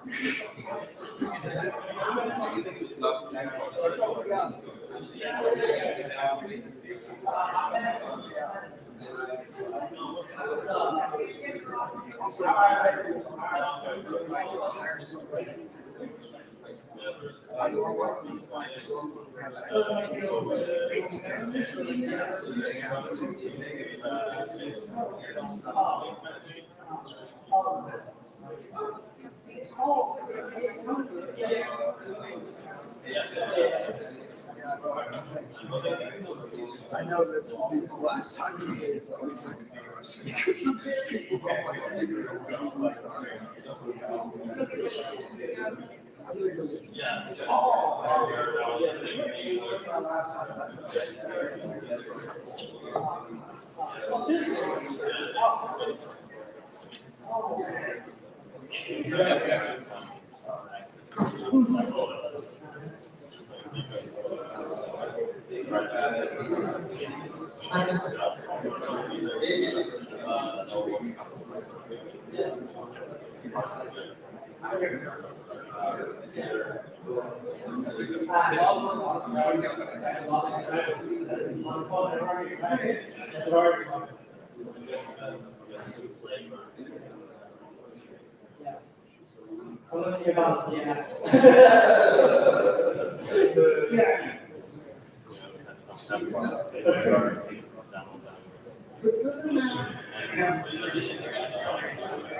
而且要从人类到位，打不到单位啊，这是上次开的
Oh, okay, thank you. Can you hear me now? Yes. Yeah, great. So I think we can start a couple of minutes earlier than the actual schedule because we have a quite packed schedule before lunch. So let's start with our next talk, which is from Jonas. Is going to talk about a problem that has never been solved since forever and is looking for a good solution since forever. So let's go ahead, please. Yeah, thank you so much, and thanks for having me. So yeah, my name is Jonas. I'm a first-year PhD student at Technical University of Berlin, and I'm going to talk about self-adjusting data structures. And we are going to look at a prototype for a reordering list in the NF tables firewall and the kernel. And this is a joint work of with Maciek Pakut, Stefan Schmid, Vamsi Adanki, Tamas Levi, and Gabor Redvari. Okay, first of all, packet classification is expensive. As you can see here from this little benchmark, the longer the rule set or the bigger the rule set is, the worse is the performance. And this has something to do with the NF table's internal structure because it will linearly go through all the rules. So in this case, we have 3 rules which are checked one by one. And once we hit the first match, then we accept or we have a match for this rule and we apply the verdict. For faster lookups, there's also sets, but still we need to evaluate every rule in a linear fashion. Further, the NF tables framework or backend employs a virtual machine, and these rules are compiled to some sort of bytecode, which then gets executed, and here just to give an impression how that looks like. Okay, so there have also been many speed-up strategies of how can we make packet classification any faster. So first of all, it's like, okay, we can reduce maybe the rule set size or do some optimizations. Can we compress rules? Can we speed up the implementation, make the implementation of matching more efficient? There are also algorithms that try to exploit like some internal structures of a certain rule set. We can try to do some hardware offloading, but our approach was that we wanted to try to exploit locality in network traffic. So meaning that once a rule was matched, it is very likely that for the next packet we will match the same rule. So this brings us to the move recursively forward algorithm. And the goal is to to push these heavy hitter rules closer to the front of the list so that we don't need to traverse the whole list, or at least iterate over less rules. And the challenge here is that reordering rules in a firewall, we cannot just arbitrarily push these rules around because they might have dependencies on each other and because they have a certain firewall logic to it. And imagine we would like swap 2 rules that are dependent from each other, and then in one case maybe we would accept traffic, but we should actually drop it. So the MRF algorithm is designed to move these rules as far forward as the internal logic allows. And the simulation results showed that you can gain a lot of improvement if you have a high locality in your traffic. And the idea is also that even if you don't have the best input pattern, that you still perform similar to a static list. So let's look at a little example to give an intuition how this algorithm works. So here on the left side, we see an example rule set. And on the right side, we have a dependency graph. So 2 rules are dependent on each other if they have an overlap in all fields that they are matching on. So for example, the rule 6 is the catch-all rule in this case, and the ranges, the catch-all rule matches packets, has an overlap with all the other rules in the rule set. So this is why, for example, rule 6 has dependencies to a lot of the rules here.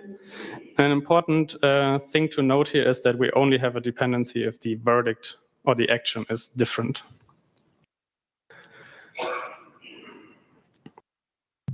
So let's go through a little example. Suppose we have a incoming packet stream, P5, P1, and P3, which will match their respective rules.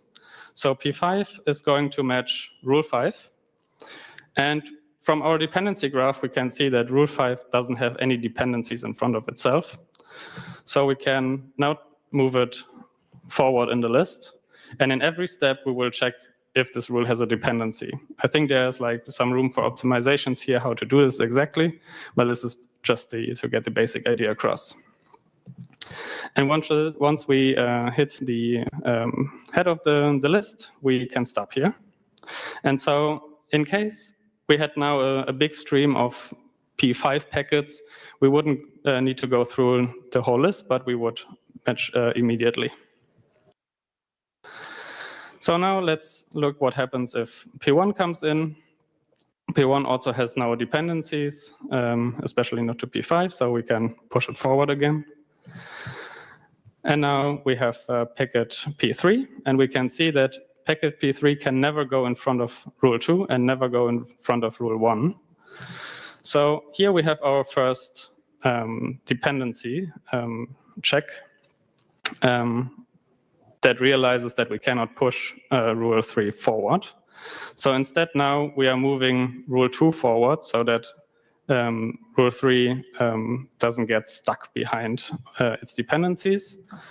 And at last, rule 2 cannot go in front of rule 1, so we stop here. And this would now continue. Suppose like rule 1 wouldn't be the head of the list, but there were maybe other rules in front of it, and then we would also push rule 1 as far forward as we could. Okay, but there are some performance considerations to take into account. So this algorithm heavily depends on the input patterns and that you have like some sort of locality in your traffic. Also, the number of dependencies, or in other words, the freedom of rearrangement, how well can you restructure your rule set, is important, and this depends on your rule set. Further, the reordering is important. So how do we actually switch rules? So do we need to move a lot of memory, or can we just do a pointer swap? This is something we will look at later. And of course, I think the most critical is how do we actually detect these dependencies? So before we dive into the implementation details, just a little overview of the different version of NF tables. And I bring this up because we will make more use of the older version, which was just more beneficial for this prototype, where we have a list of pointers, and these, or we have an array of pointers, and these pointers point to the rules that are stored in the linked list. And in the newer version, we got rid of this pointer array because of a lower memory footprint. But here, in the second case, in order to switch rules, we would need to change whole blocks of memory. And in the pointer array scenario, we only need to do a pointer swap in order to exchange rules. So this is much cheaper in cost in terms of cost of reordering. So let's first look at the single core implementation. And for our first prototype, as I said, we chose the pointer array version. Because it is very cheap to do. And initially, we only focused on the 5 tuple, so just the protocol, IP addresses, and ports. For the dependency detection, so how do we check actually if we have an overlap in all ranges that a rule matches on? We extract these values from the bytecode that gets inserted while inserting the rule in the rule set, and we store this along the rule within a small helper struct to make this check more efficient. And then, during the reordering, we just check if these fields overlap somewhere. In order to swap rules and move rules closer to the front, we just switch the pointers, and we have our new order of rules without touching the original rule list, which come in handy, especially when we do new rule insertions. A new rule might insert a dependency between two rules that were independent from each other before. So we cannot arbitrarily, we need to be a little bit careful on how to handle insertions, and our initial approach was just to reset the original order, or reset the pointer array to the original order. And since we have a fast convergence, if we have some locality, this isn't that bad to do.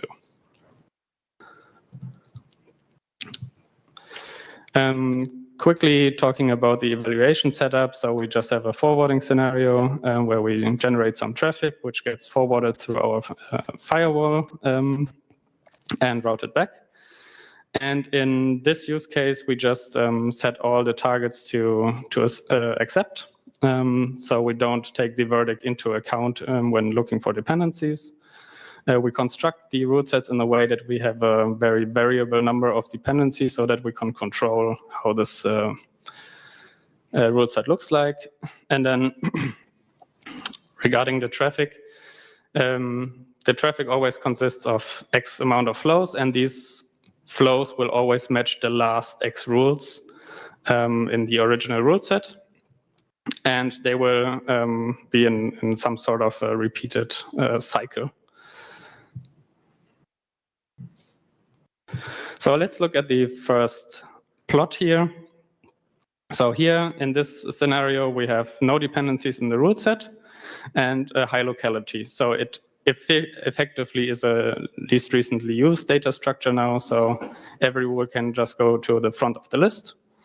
And so here we can see we can maintain a stable throughput because the last, I think, 32 rules in this case are just moved to the front, and now we only need to iterate over the first 32 rules.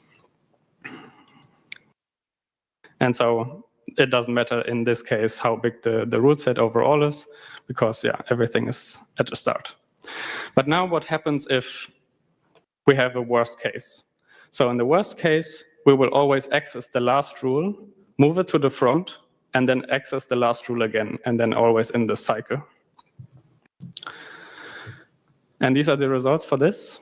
We can see we will perform worse, of course, because we are matching the rule. We are traversing the whole rule set, and we're constantly moving everything forward in the list, and we cannot make any use of our reordering. So this highlights how important the locality in traffic is in this case. Also the distance, so how much worse we perform compared to the original NF tables or to the static list depends then on also the dependency detection cost and so on.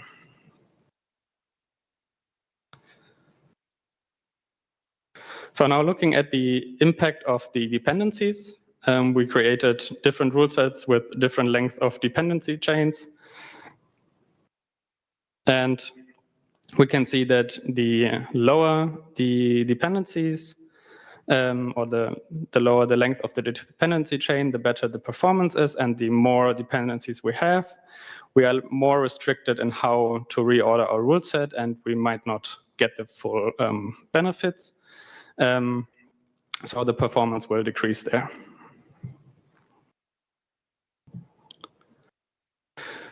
But now something interesting happens if we take this approach and scale across cores. So here we have a second example why this pointer array was very helpful in this approach, because for a second CPU, we can just have a per CPU pointer array, which brings a little bit of memory overhead, but much less than duplicating the whole root set. And now we can run this algorithm on a per CPU array. So we can have different orders of the root set on different CPUs. So we can independently reorder our root set per CPU. And if we can leverage our traffic or load balance our traffic in a way that we can boost the locality on each core, we can really get some nice performance gains. So just to give an intuition why that is, suppose we have this packet cycle P1, P2, P3, P4. And now we are splitting the traffic across cores so that the packets P1 will go to CPU 0 and P4 will go to CPU 3. And each of these have now their independent rule set order. And the rules that come in, they will just move to the front. So we have a combination of a scale out and a scale up per CPU. And this brings us to very nice scaling behaviors. So here we compare the MRF algorithm with the static list of NF tables. And we can really see like this scaling in 2 dimensions, basically, or like this very fast scaling with CPU cores. This trend will not continue infinitively. There will be a certain point where we cannot do any better anymore, and then we will fall back also to a linear scaling. But up to this point, when we can get benefits from the reordering of our self-adjusting data structure, we get some scaling behavior like this. Further, looking at the impact of dependencies, here we have much less flows. So this is why the throughput numbers are a little bit higher. And at the end, we actually max out what my machine was capable of in forwarding. And we can see that the length of the dependency chains mostly impact the slope of the scaling. So this brings us already to our conclusion. It was faster than I expected. We showcased a potential use case for MRF, especially highlight the opportunities of self-adjusting data structures and especially also their limitations, as well as the scaling behavior. And while NF tables might not be the perfect backend to implement MRF in, hopefully this gives also new avenues for creativity and maybe more customized firewall implementations or beyond that use case. And then this is it. And thank you so much. And I'm happy to take questions. Yeah, I have a question. Yeah. Please back to slide 13.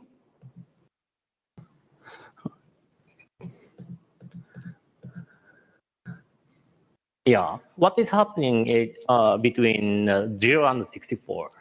So 0 was just for me the baseline when we have no rules at all. So we are not using any firewall logic and just to see like how much is already the difference between having no firewall rules and needing to jump to the NF tables. Yeah, well, I'm interested in like 32 or 16. I mean, in normal case, the throughput drops like normally, but with your implementation, the throughput is not rapidly decreased. So what's happening? Is that a constant rate or? I think it should be a constant rate. Also note that the x-axis is like an log2 scale. I don't know if this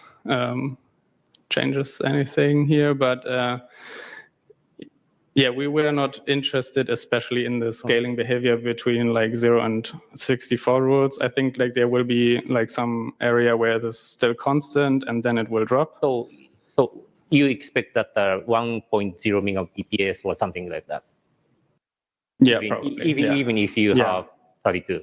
Okay. Potentially, yeah.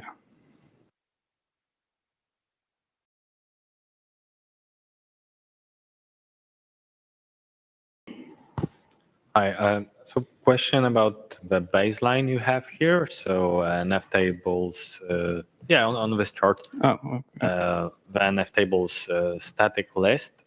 So was that benchmarked against the pointer array implementation or the rule blob? The blob. Okay, thanks.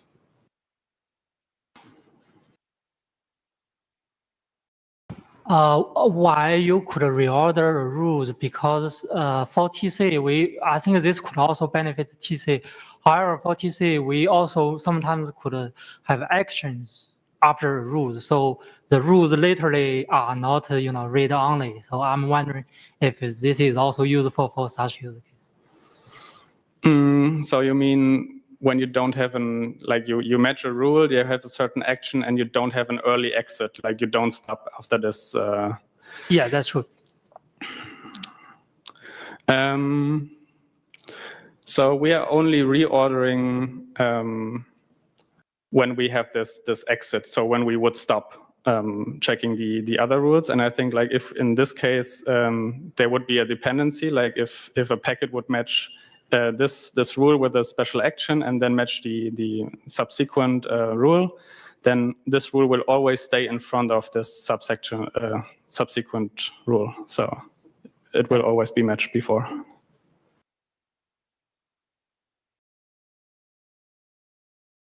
How are you doing the dependency detection when the rules reference sets? Yeah, sets is something we haven't completely solved at this point. And this is the biggest pain point, I would also say. The dependency detection, even if we think about NF tables is like really flexible. Like you can also have your custom protocols if you implement it right in the bytecode. And how to handle this wide variety is really challenging. So this is the open question basically, and this is also like the reason where it is maybe debatable if like extracting it from the ranges from the bytecode and this high variability, and if NF tables is there the best match for this algorithm, or like this infrastructure here. But this was just our initial proposal to get some initial results in this approach. Thanks.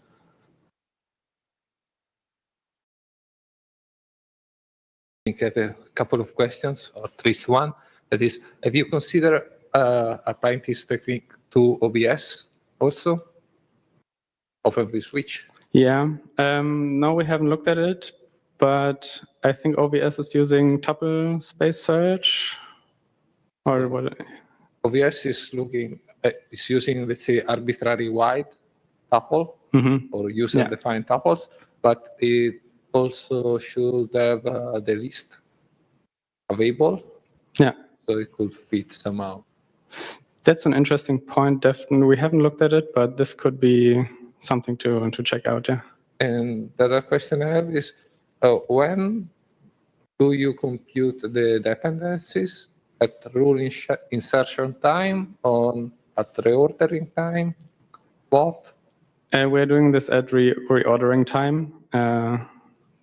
You were asking about when are we doing the dependency checks? Yeah, this is at reordering time. There are approaches or like ideas to it, like can we pre-compute it so that we have a faster reordering so that the dependency checks are not happening like in the data path, but we have like a speed up there. But for this implementation, we do it in the during reordering.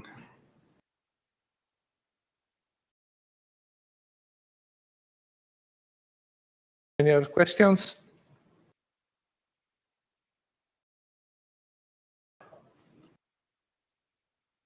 Okay, that's it. Thank you so much.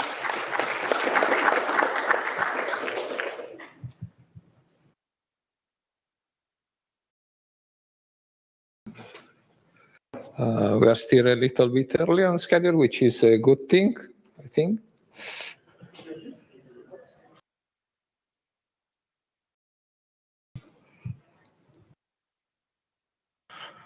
Okay.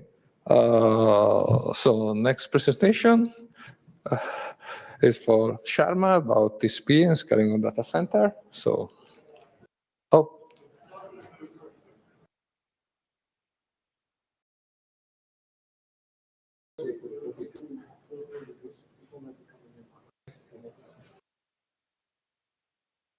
Okay. So let's wait a little bit before the next presentation so people have time to come at the proper time. Sorry. So we will have a little bit break.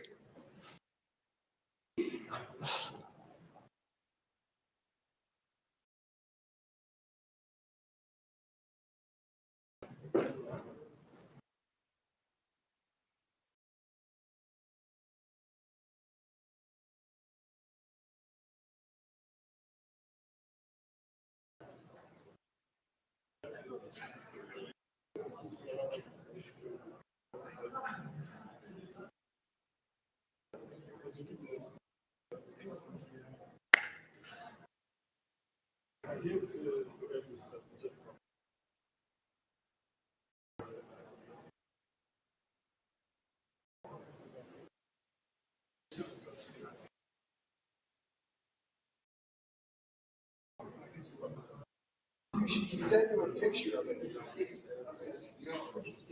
Something I have to bring home.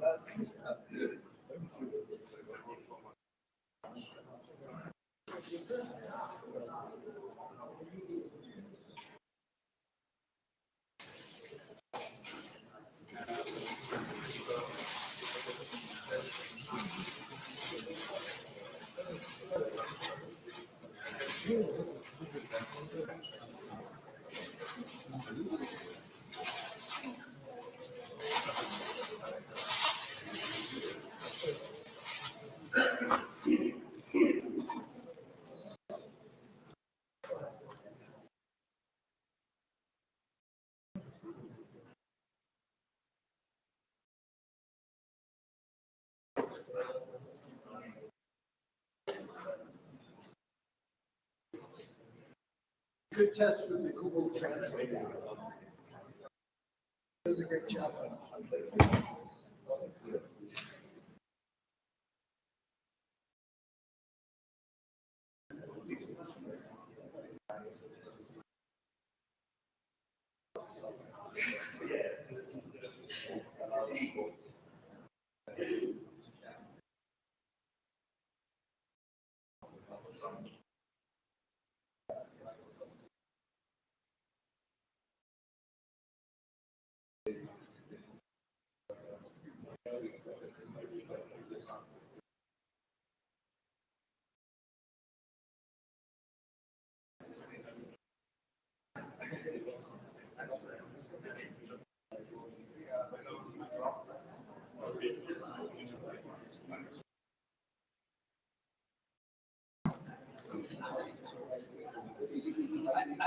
Those recent problems, I wonder where they're coming from, because, it could be like a spinning beach ball that you get when you do something that's really not actually what it's thinking.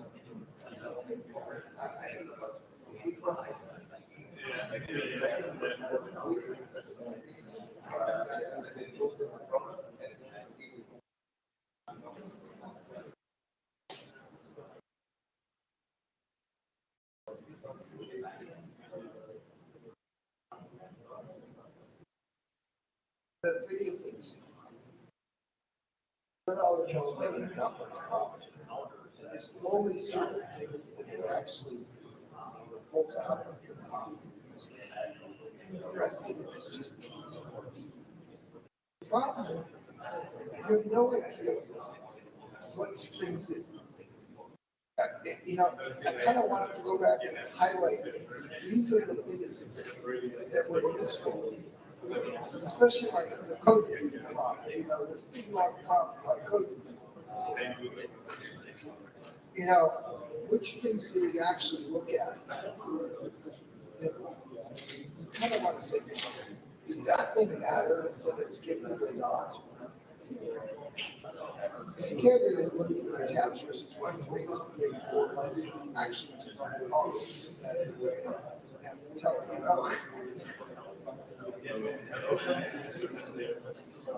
But that's the whole thing comes up to these other questions about.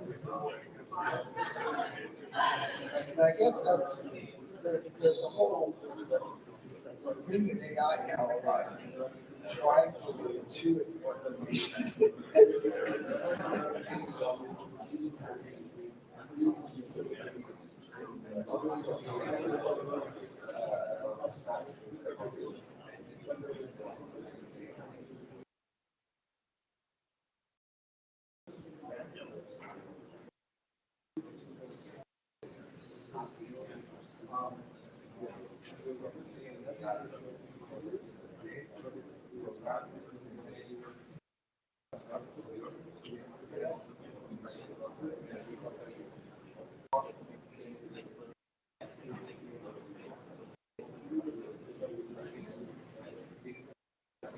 Oh, yeah, that's not like anything. It's like a placebo effect. Yeah.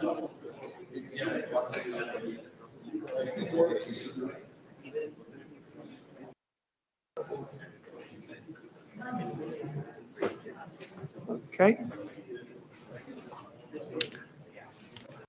Okay, I think we can start with the next talk. So, please.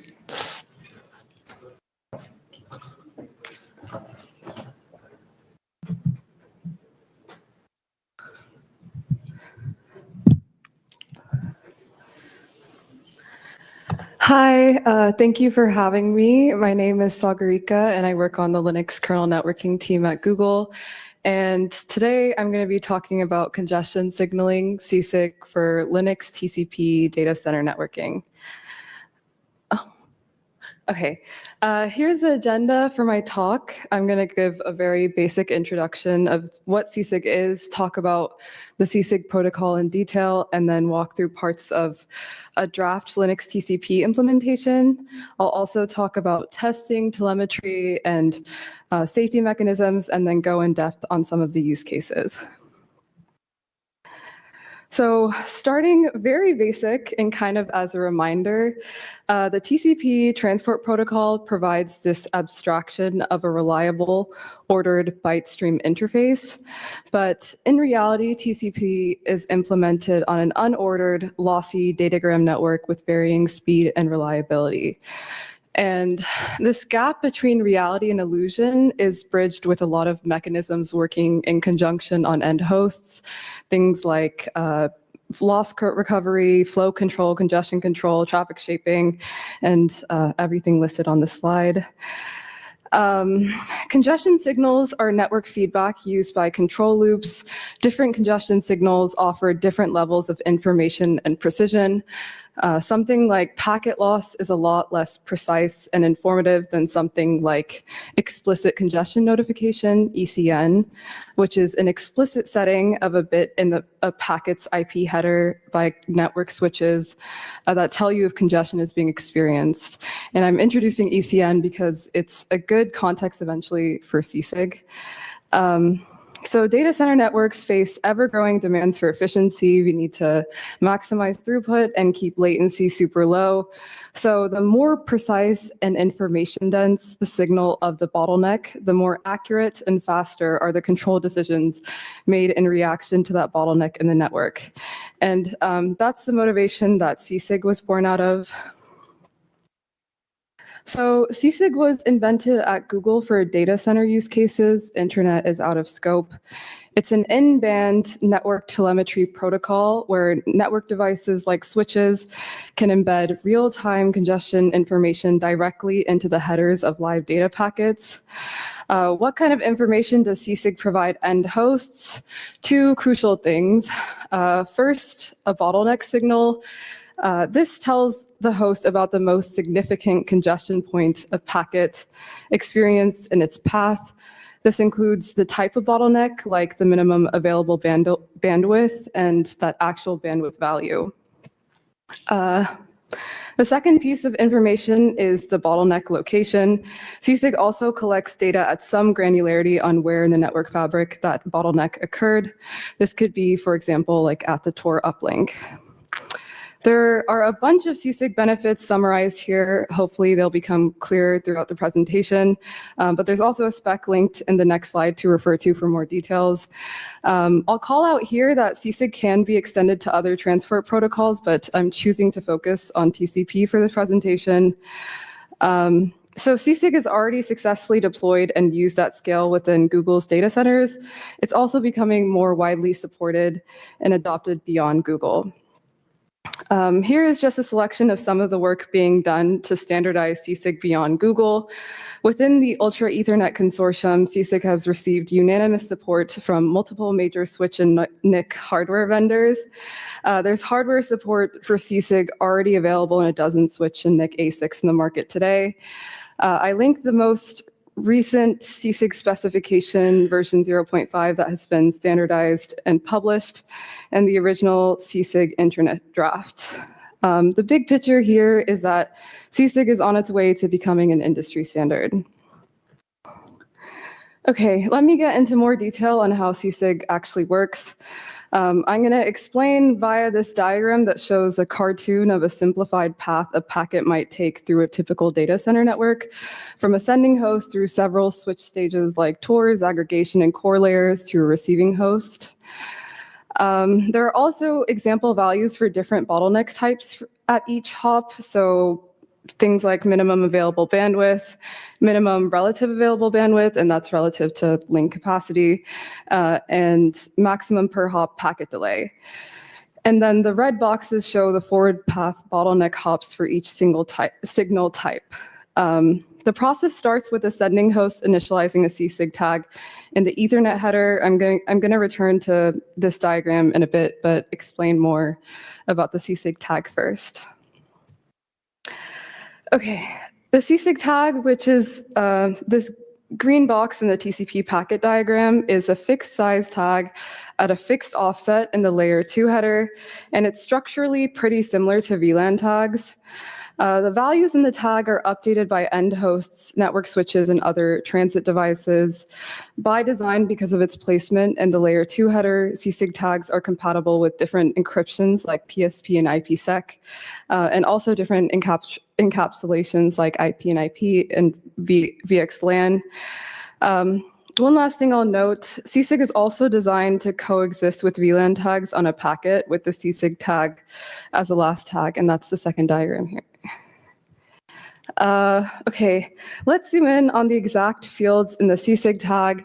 The slide shows the 4-byte CSIG compact tag format. The first 2 bytes are the IEEE allocated tag protocol ID for the 4-byte CSIG tag. The next 3 bits are which type of congestion signal this tag is going to carry. This is chosen by the sender when initializing the tag. There are 5 bits for the actual signal value. The values are bucketed, and the last 7 bits are for locator metadata. That's the bottleneck stage and orientation, meaning uplink or downlink. I'll also mention that there's an expanded 8-byte CSIG tag format too, and that has more bits for the signal value and locator metadata. But for the more generic data center use case, the 4-byte tag has more interoperability and is what I'm focusing on for this presentation. Okay, returning to the diagram from before, let me build out some more steps. I just explained the fields in a CSIG tag. Those fields are compared and replaced at each network hop. So if a switch's local condition is more congested than the value currently in the tag, the switch replaces the signal value and locator metadata in the tag with its own state. And so by the time the CSIG tagged packet is received, the CSIG tag data should have values for the most significant bottleneck encountered on the forward path. And that information can be used in the receiver's congestion control or also reflected back to the original sender of the packet to use. And that's where the CSIG reflection TCP option comes in, the orange block in the diagram. The CSIG reflection TCP option is used by the receiving end host to send congestion information gathered from CSIG tags back to the original sending host. The receiver typically reflects the last seen CSIG data. There may not be a one-to-one mapping between a received CSIG tag and a reflected CSIG tag, for example, because of things like ACK coalescing. Okay. This slide shows an example of what the CSIG reflection TCP option looks like as a TCP experimental option. The kind, length, and experimental identifier fields are pretty self-explanatory, and the CSIG field in the option has the format and contents of the last 2 bytes of the CSIG compact format, or compact tag. Okay, here's the full diagram. In step 5, when the original sending host gets the reflected CSIG values, those congestion values can be used either for sender-driven congestion control or exported to telemetry systems. There's one last detail to mention. End host CSIG capabilities can differ. At the host level, there's a syscontrol parameter to enable or disable CSIG, but even then, CSIG isn't automatically used for every new TCP connection. It's a feature that's negotiated during the TCP three-way handshake with the CSIG permitted TCP option. Okay, I'll move on to details of the actual implementation using this simplified diagram of the TCP stack. I'll start with where the CSIG tag is actually initialized and put into the Ethernet header. That happens in the packet processing stage on transmit in this function validate xmit skb. The general idea here is because the CSIG tag is similar in format and placement to the VLAN tag, we can generally imitate VLAN tag insertion. Validate xmit skb does final validations and modifications of a packet, and if VLAN tag insertion is not hardware offloaded, then it can happen here. This is a pretty niche detail, but because of issues with certain bond hashing policies, the insertion of VLAN tags are delayed into the last physical device in the transmit path. And all of the details I mentioned here are almost exactly imitated for implementing CSIG tag insertion. Okay, continuing to when a CSIG tagged packet is received, hardware and software GRO are considerations here, and then also untagging the CSIG tag in the packet. Okay, an environment that relies on GRO for cycles or performance can't regress because of CSIG, so GRO must support CSIG. I'm going to focus on software GRO here, but the behavior should apply widely. So GRO decides whether to coalesce 2 given packets by comparing equality of fields in the headers of the 2 packets. This is a problem because CSIG tag values are individually updated at network switches. So the values can be different among packets, even originating from the same TSO generated segment. So we have to make sure that GRO is capable of coalescing packets of the same flow, even if their CSIG tags differ. And when merging the packets, the CSIG tag value from the last coalesced packet should be preserved. I'll also note here the CSIG reflection TCP option is consistent and shouldn't be an issue for software GRO. So the high-level idea to achieving this behavior is modifying the GRO logic to recognize CSIG tag packets. And when a new packet arrives and the header fields match up, regardless of the CSIG tag, just merge it as usual. In the final merging step of a packet into a larger aggregated packet, and that happens in skb GRO receive, for example, if a CSIG tag is present, we can overwrite CSIG fields of the aggregated packet and skb copy latest CSIG. And that's how to ensure that the aggregated packet has the latest CSIG tag value. For untagging a CSIG tag on a packet, the idea here again is to imitate what's being done for VLAN tag removal. Here in skb VLAN untag, the VLAN tag is removed from the packet's Ethernet header to store instruct skbuff VLAN fields. Basically, again, follow this example. Okay, the last thing to go over here is how the CSIG reflection TCP option works. There are three main components to this, mostly in TCP processing. So at the receiver of a CSIG tag packet, the most recent CSIG congestion values are cached in the struct TCP sock associated with the connection. On the next TCP packet back to the original sender, the cached values are written into the CSIG reflection TCP option and TCP options right. And then finally, at the original sender, the sender can process the received CSIG reflection TCP option and TCP parse options, and then learn the congestion values on the forward path and potentially use them as well. Okay, I'm going to move on to talking about crucial aspects of actually using CSIG in a production environment. So for very basic telemetry, we have CSIG packet counters for transmit and receive. Those are exposed via standard kernel SMP counters, and this like a very this at a base level is CSIG working. And then the more interesting telemetry can come from extending struct TCP info to export reflected CSIG data, and that gives you per TCP connection congestion information. Another thing we can do here is integrate analysis of CSIG into packet sampling, and that has some cool applications that I'll show later. Yeah, things can also go wrong. CSIG packets can get dropped because of switch incompatibilities, among other events. This happened in early deployments of ECN. I mentioned ECN, or explicit congestion notification, earlier in the presentation. But in early deployments, ECN packets were unexpectedly dropped by firewalls, and that led to black holes and outages. So learning from that lesson, we added some fallback logic in TCP write timeout, which is called after a retransmission timer expires. And TCP CSIG fallback disables CSIG tagging and reflection across a TCP connection on the nth consecutive timeout retransmit. Okay, let's talk about testing. One really effective way to test the CSIG kernel implementation is to use Packet Drill. Packet Drill is an open source scripting tool designed specifically for unit testing kernel networking stacks. A lot of the upstream TCP tests are Packet Drill tests. The tests are written in a time-stamped script format, and you can define an expected sequence of events and kind of the relative timing as well. You can also specify what system calls a test should make and what those system calls should return. You can dictate exact network packets to inject into the network stack using a TCP dump-like format, and similarly define the packets you expect to be sent out in response.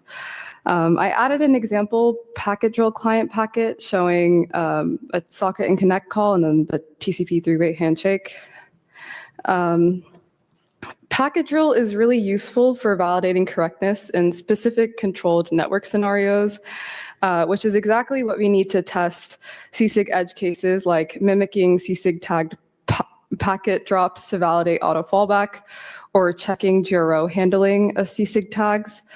But Packet Drill doesn't currently support layer 2 header tags like VLAN or CSIG or the CSIG reflection TCP option. So we need to extend Packet Drill's capabilities so it can understand, parse, and generate the CSIG fields.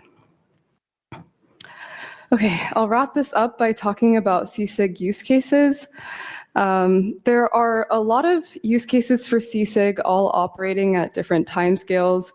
CSIG can help reduce transfer latency, maximize good put, and better network provisioning. The slide is mostly for reference, but I'll dive into two particular use cases. The first use case we'll look at is one way congestion control algorithms can actually use information from CSIG. Generally, congestion control algorithms are trying to estimate the ideal data transmission rate, but with less precise congestion signals. So CSIG can give a much clearer understanding of the available bandwidth. More concretely, we can have things like Swift increase the congestion window more rapidly when CSIG's minimum relative available bandwidth signal indicates it's possible. The graph on the right shows results of integrating this fast ramp up with Swift and how it allows applications to use available network capacity faster. Okay, second use case I'm going to go over is how to use CSIG to validate network improvements. And this is a real world scenario at Google. The visualization here is a heat map. The colors correspond to different locations or stages in the network topology.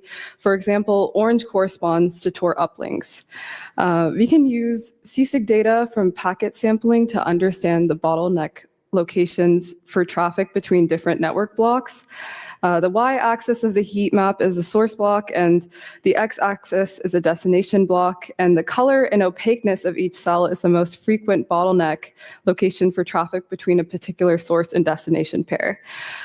So before, because of all the orange, it's clear that the Tor uplink is a common bottleneck. But after deploying a load balancing change, you can see that there is a much smaller fraction of traffic for which the Tor uplink is a bottleneck. So yeah, CSIG is also great for validating network improvements. Okay, please reach out or come talk to me if you're interested in CSIG. We'll also follow up soon with an RFC patch series to the mailing list. Thank you to everyone on this list who's contributed to the CSIG kernel implementation at Google. Yeah. Okay, questions or comments?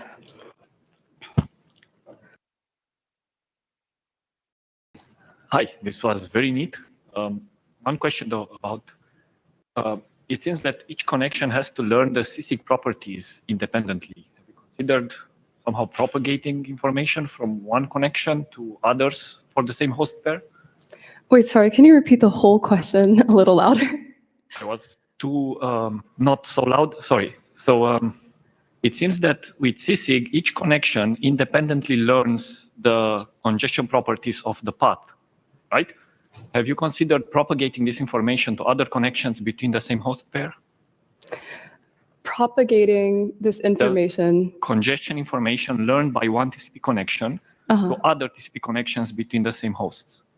Like if you have one inactive connection that sends packets rarely, and other TCP connections between the same hosts will usually have the same fate, means they will usually experience the same congestion. How can those connections learn from one that is active that the path is experiencing congestion and adjust their sending parameters?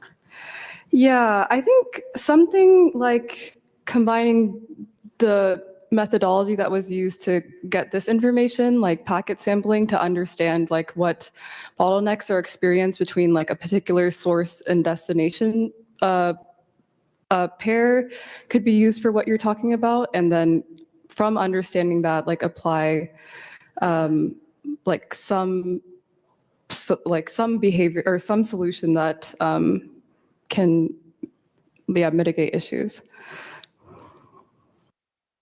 Okay, very interesting. Thank you. Hi, two questions. So for reflection, I was wondering, so where are you stashing the CSIG tag so it can be reflected on the return TCP packets? Did you have to extend skbuff for that?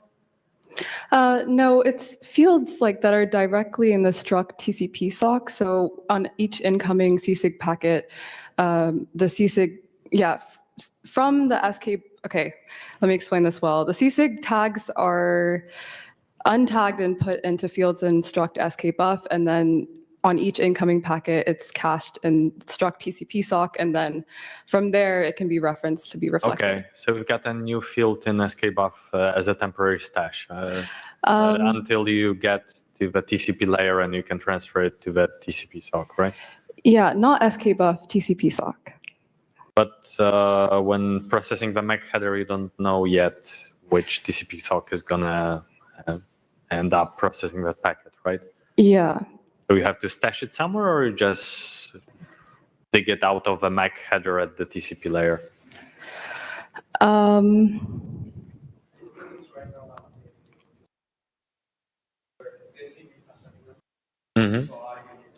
Oh, they are repurposing the VLAN tag? Okay, okay.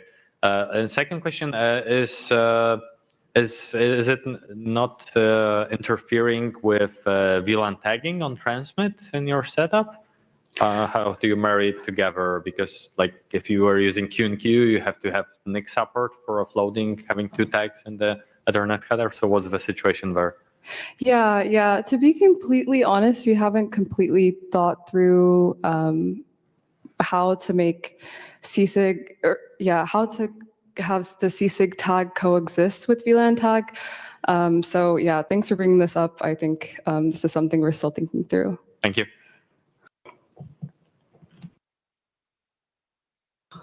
You said you modified the GRO implementation. Did I get that right? Mm-hmm. Why? The sender can only, if the GRO just undoes the TSO on the other end.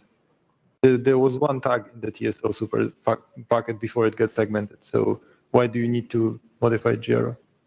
Yeah, so the CSIG tag in the Ethernet header can be individually updated at the network switches.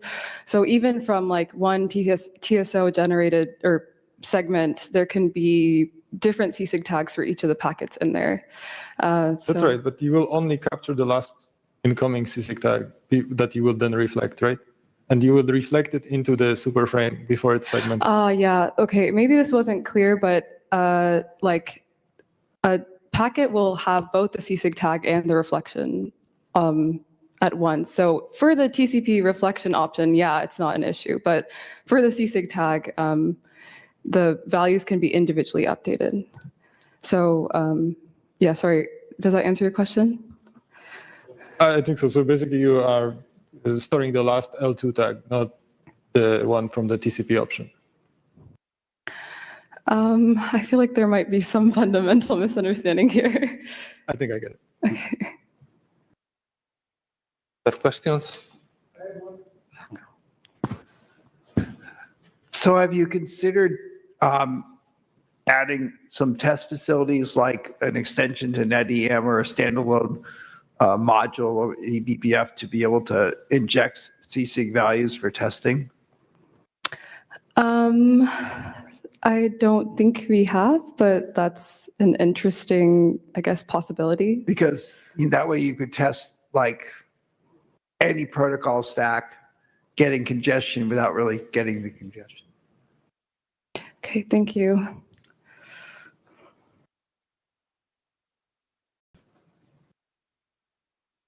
Okay, thank you. One more question.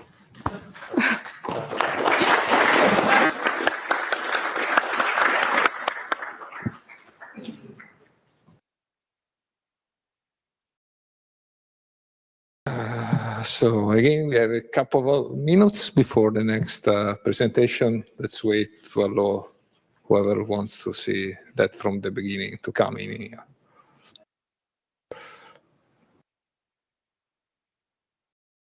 Did you have a question? Did you? No, did you have another question?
Okay, so let's move to the next presentation. It will be again about a scale topic from Vadim at Meta.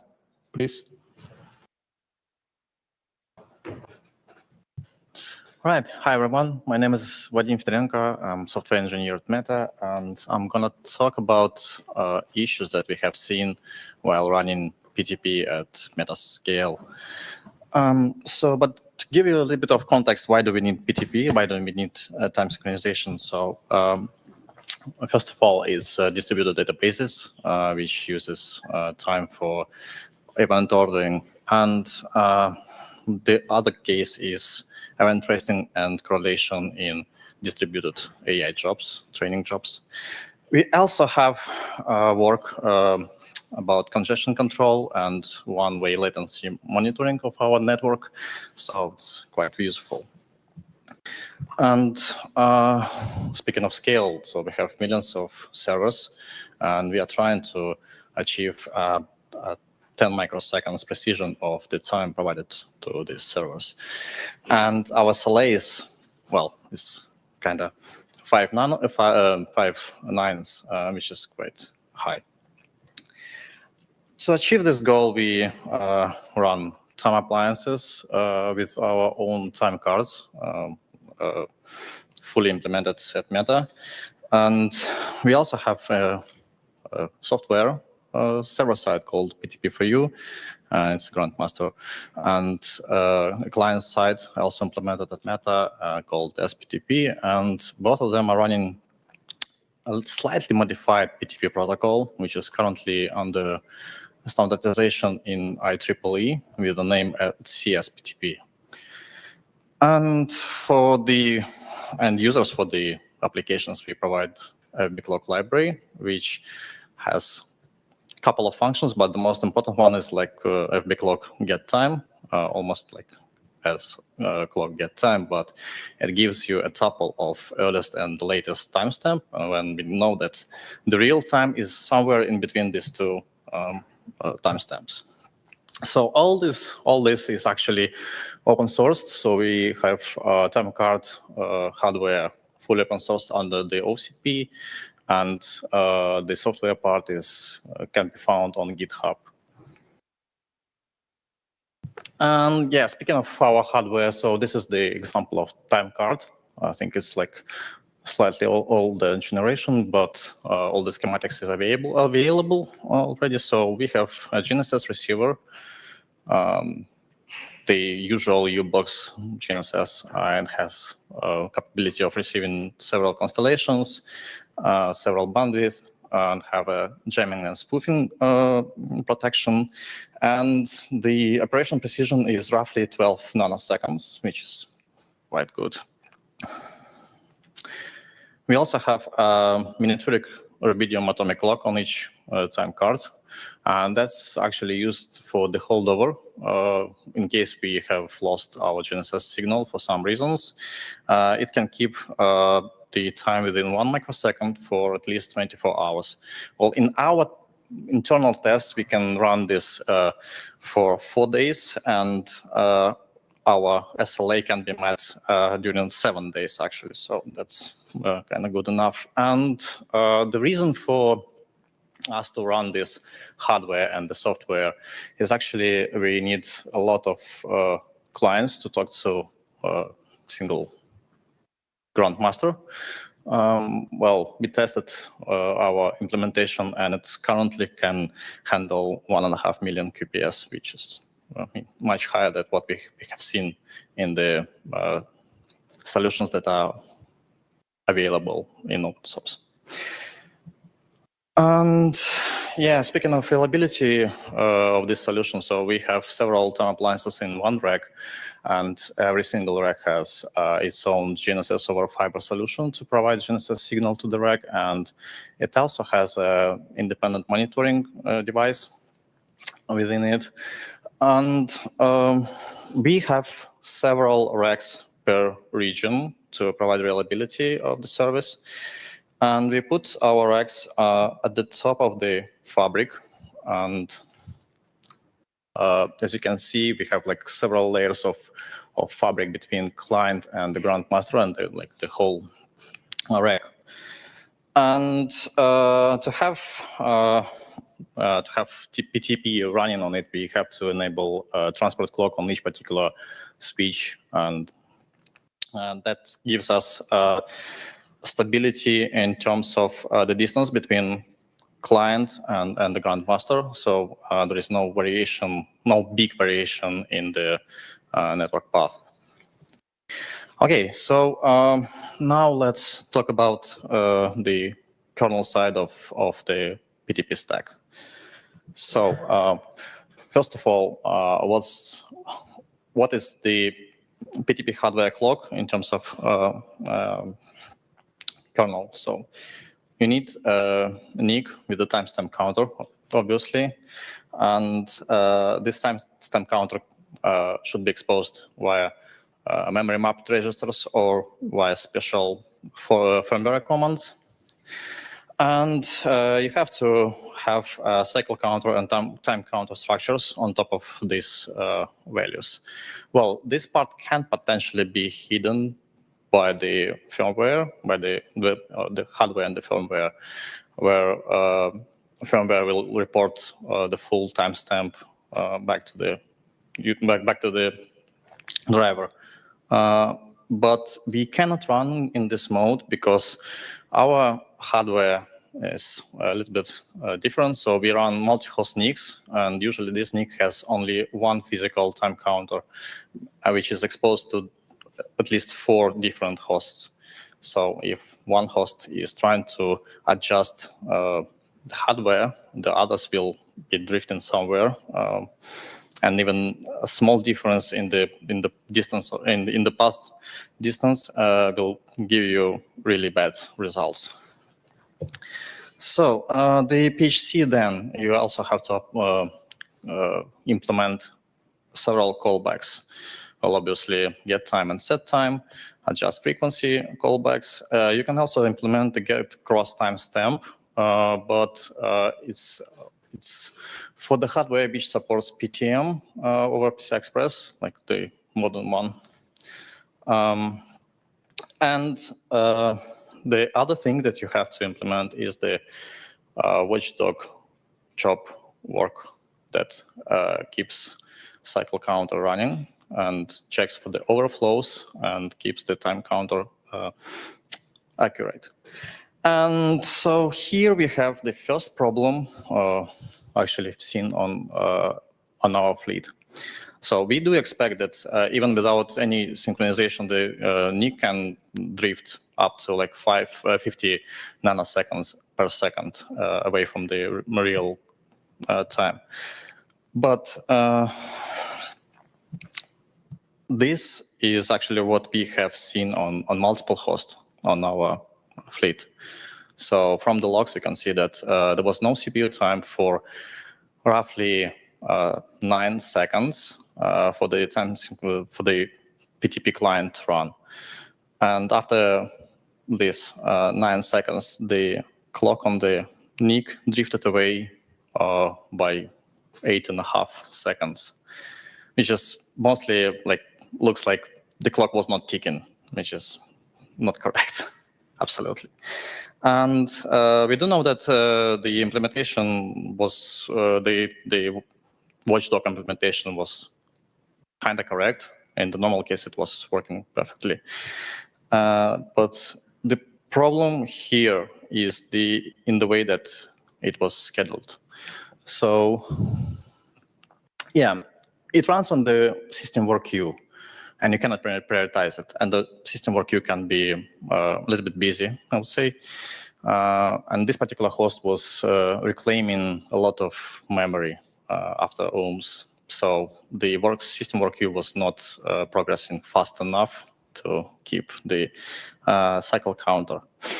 Well, the solution here is quite simple. So PTP clock structure has a special callback called do-aux work, and it schedules an additional kernel thread which runs this callback only. And you can put a high priority, even real-time priority to this particular thread, and it will not get a lot of CPU time, because like the only thing is to actually read the cycle counter from the hardware and adjust the cycle counter structure. That's kind of it. But you will be sure that the time is updated correctly and it will not overflow. And yeah, speaking of getting time from the PHC, from the hardware, I have seen multiple different implementations, actually, especially for the new drivers, where people were trying to get the time as fast as possible. But the normal code, the code that the best example of the code to read 64 bits of timestamp from the hardware is like this, unless your hardware can latch the part of the timestamp while you're reading another one. So that's pretty simple, and that's again, it is protected for the overflow and for changes of the bits while you're reading it. The only problem here is that it's at least 3 PCI Express transactions, and well, the total latency is roughly 2.5 microseconds. And again, as I said previously, we have like 10 microseconds of precision, so it's like 25% of our budget. That's a lot. But luckily, we have a solution for this. So the solution is pretty simple. You can cache the higher bits of the timestamp somewhere in your driver in the private structures, and then reuse it to extend the lower bits that you read from the hardware. And yeah, it takes less than 1 microsecond. So like the distribution is P95 is around 900 nanoseconds. That's what we have seen on our fleet. And yeah, we have done this, and you can see the full implementation of this in the these 2 patches.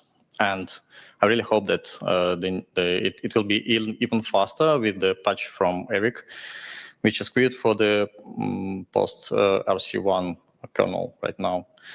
I really, because it was reviewed, but was not applied for some reasons. I don't know why. All right.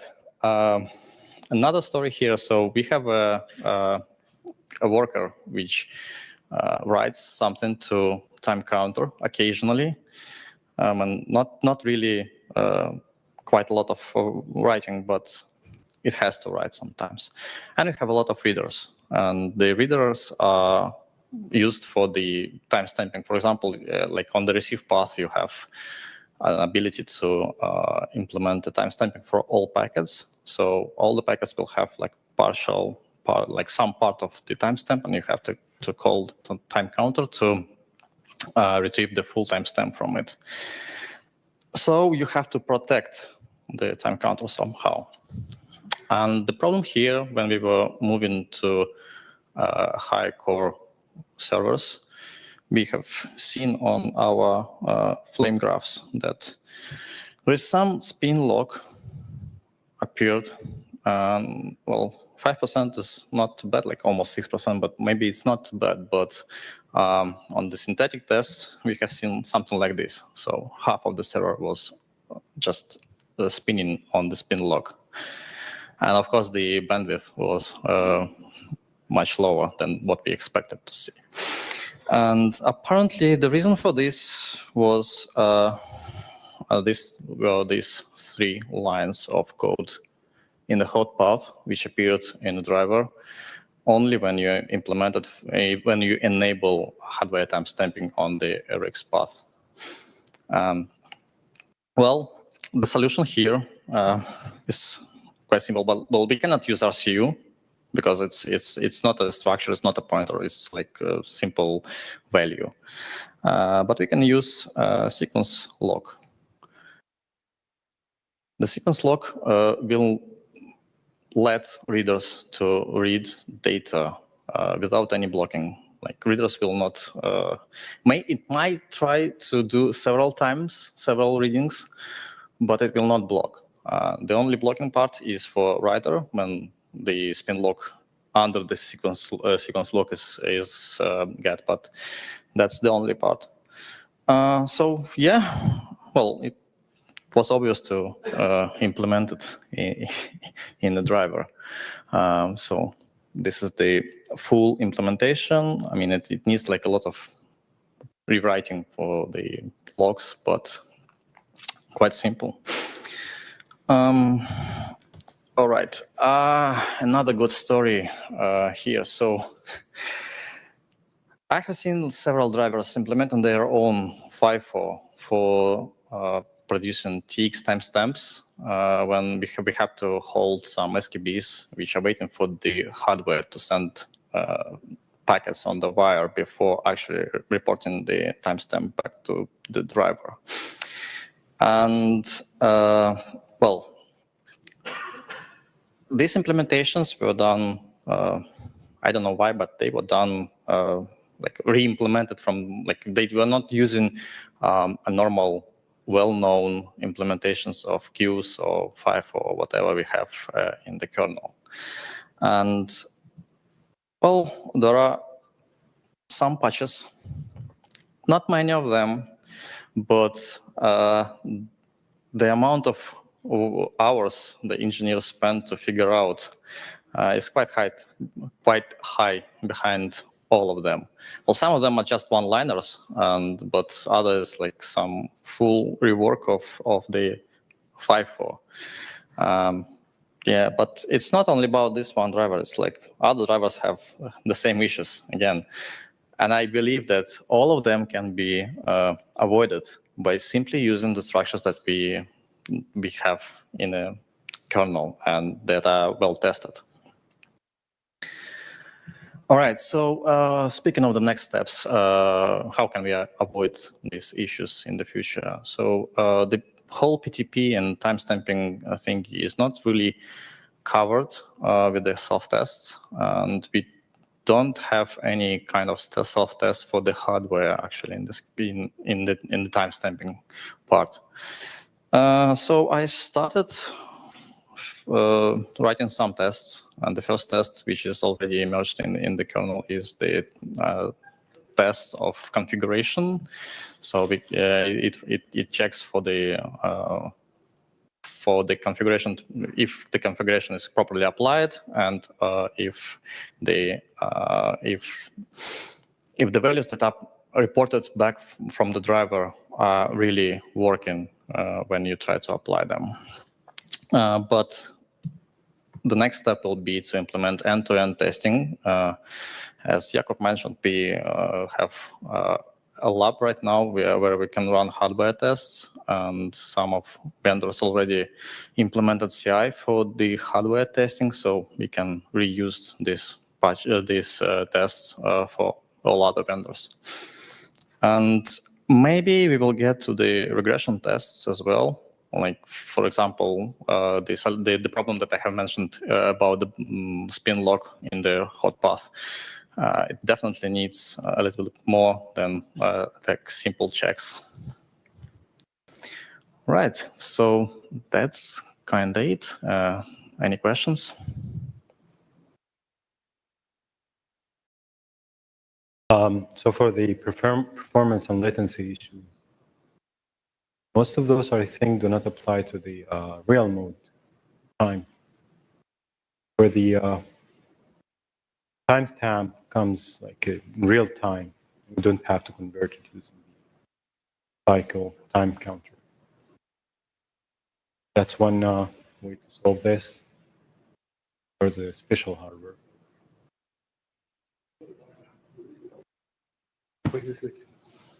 I think the latency was to read the clock, right? Not to read the packet timestamp. Yeah.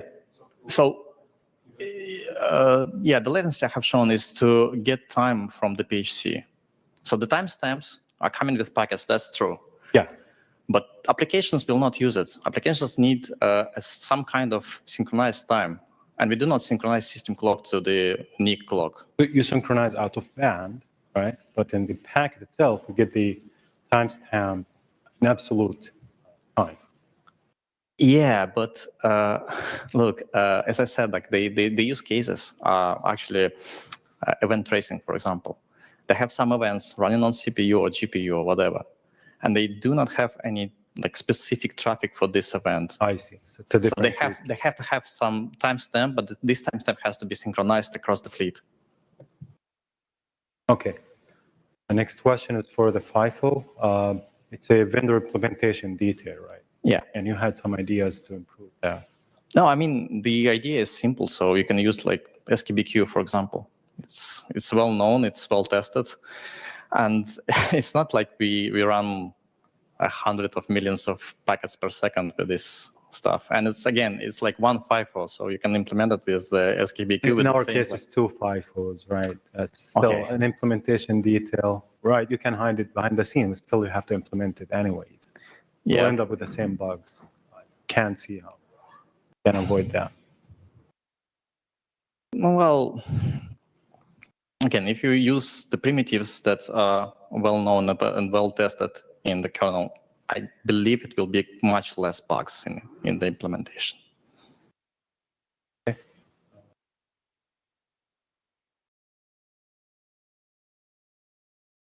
About the first part of the presentation, specifically GPS clocks. Yeah.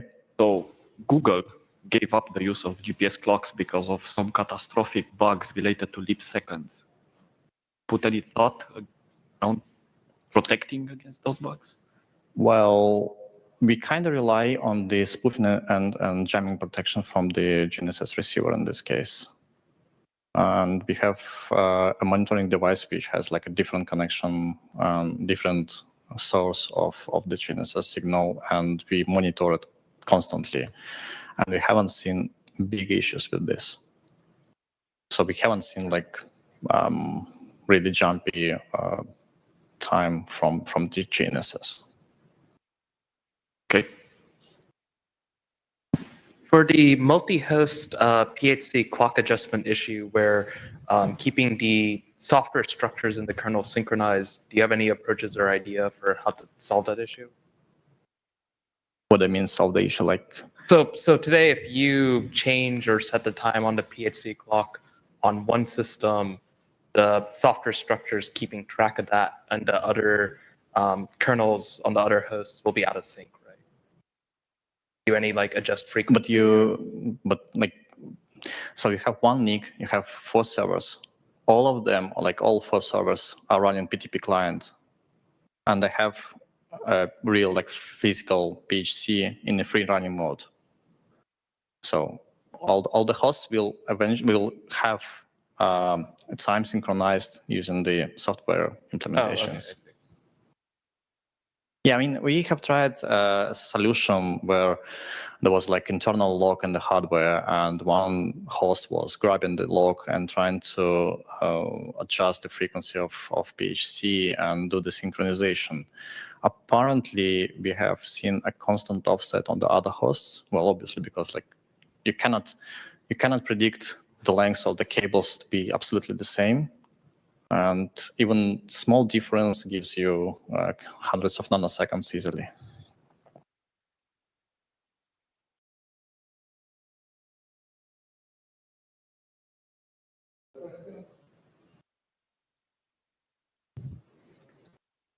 Right. Thank you very much.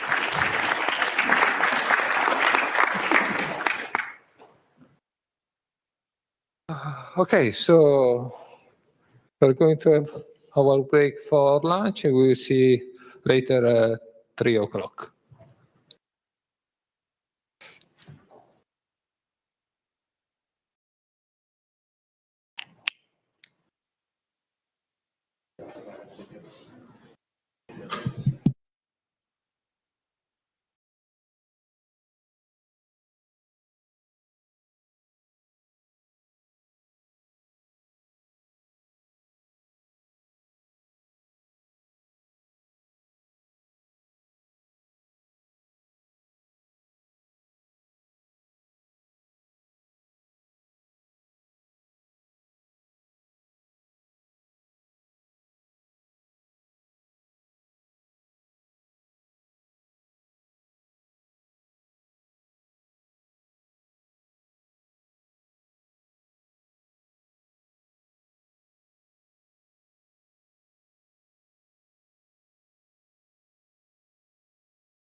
This demo shows how to modify network speed using NetShapers. First, check if QoS is configured on the host.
Hello. So we are going to start our afternoon session. So first presentation is from Jakob about some fancy core networking stuff and XDP and VPF. And please. Thanks, Paolo. And thank you for joining me on this talk about packet metadata. As Paolo mentioned, I'm Jakub. I'm the other Jakub, not the maintainer. And the work that I'll be presenting here today was also done by my two colleagues, Willem and Thiago. And what we're gonna go into here today is first, for those of you who are not familiar with this effort, we're gonna do a short recap of what this project is about, what is our motivation, what are the use cases. And I'm gonna give you a progress update, where we are at, where we are going with this, followed by some experiences that we have collected from adopting packet metadata in production already today. And we're gonna finish off with some unsolved problems for which we can maybe hopefully brainstorm solutions. So starting with our motivation. Right, so what we're looking to enable is we want to allow the users of the Linux network stack to attach tens of bytes of metadata to packets as they travel through the network stack. So the end goal would be when we meet here again in a year, say, to be able to say that, hey, before users were able to only attach a few bytes of metadata using VESO mark to an SKB, and now you can have hundreds of bytes of arbitrary information traveling together with your SKB through the network stack. And that need is driven by some very concrete use cases that we have internally. First of those is related to packet classification as it travels through the receive path. Today, we need to reclassify the packet at various stages of the receive path. And that brings us some operational pains because the configuration propagation time for each of these stages is a little bit different. So we get some temporary inconsistencies. Instead, we would like to classify packets only once at XDP hook and record that decision, kind of label the packet, for instance, for which service the packet is destined, and then all the following stages of receive pipeline could just access that information and take appropriate action based on this service label. The second use case that we have is related to traffic engineering. So what will happen in our production environments is when we get too many requests hitting one location, we'll redirect, we'll like encapsulate the traffic and redirect it to a nearby location to relieve the stress on one POP. And this redirected traffic will then be attributed to the colo that processes it, but not the one that actually received it, which is a problem for us because it makes capacity planning harder. We would actually like to know which location has originally attracted the traffic. And if we were able to attach metadata to packets, we could fix that. We know from which location the traffic has been forwarded, that information comes to in a tunnel header, our custom tunnel header. So our XDP program, which decapsulates the tunnel traffic, could extract this information and attach it to the packet so that the application that eventually services the request could receive this and log this information. Finally, in a great simplification, Cloudflare is a proxy between eyeballs being, users browsing the web or applications making API calls and our customer servers. And sometimes inadvertently, due to misconfiguration, we drop the requests that are supposed to go to our customer servers. In such cases, it would be super helpful for us to be able to quickly identify whose traffic are we dropping. So another use case for packet metadata is when we would go in the other direction, when we would actually like to have a user space process attach a piece of information to the message that it's sending, so that, say, a BPF program that's watching out for any packets being dropped could access that and log it or count it. Right, so as I mentioned, this is an ongoing effort, and last time we presented about it at the NetDev conference. And at NetDev, we talked about an idea, what we called traits, which is a new designated area for metadata located near the top of the packet headroom. And it had an encoding format tied into it, implemented in the kernel natively. And I'll be paraphrasing here, but more or less the feedback we got after NetDev was, first of all, that we already have an area for storing metadata called XDP metadata. So we shouldn't be introducing a second one, because that then introduces the burden of maintaining both of those features. And when it comes to an encoding format, while it was nice, it won't be a fit for everyone. So encoding should be probably something that your BPF programs and your user applications agree on. So from the discussions at NetDev and the mailing list, it became apparent that the only reasonable direction forward is to use the existing XDP metadata. And the big question was, can we make XDP metadata work for us? Right, so let's see first what we can do today with XDP metadata using this super accurate diagram of the network stack. So your XDP programs attached to your devices, they are able to reserve space for metadata today and access it, meaning they can write and read from it.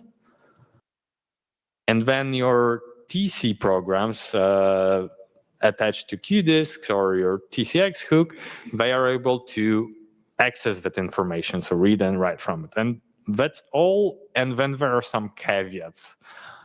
As we dug deeper into the code, it seemed that metadata was implemented but not finished, it seemed, because there were some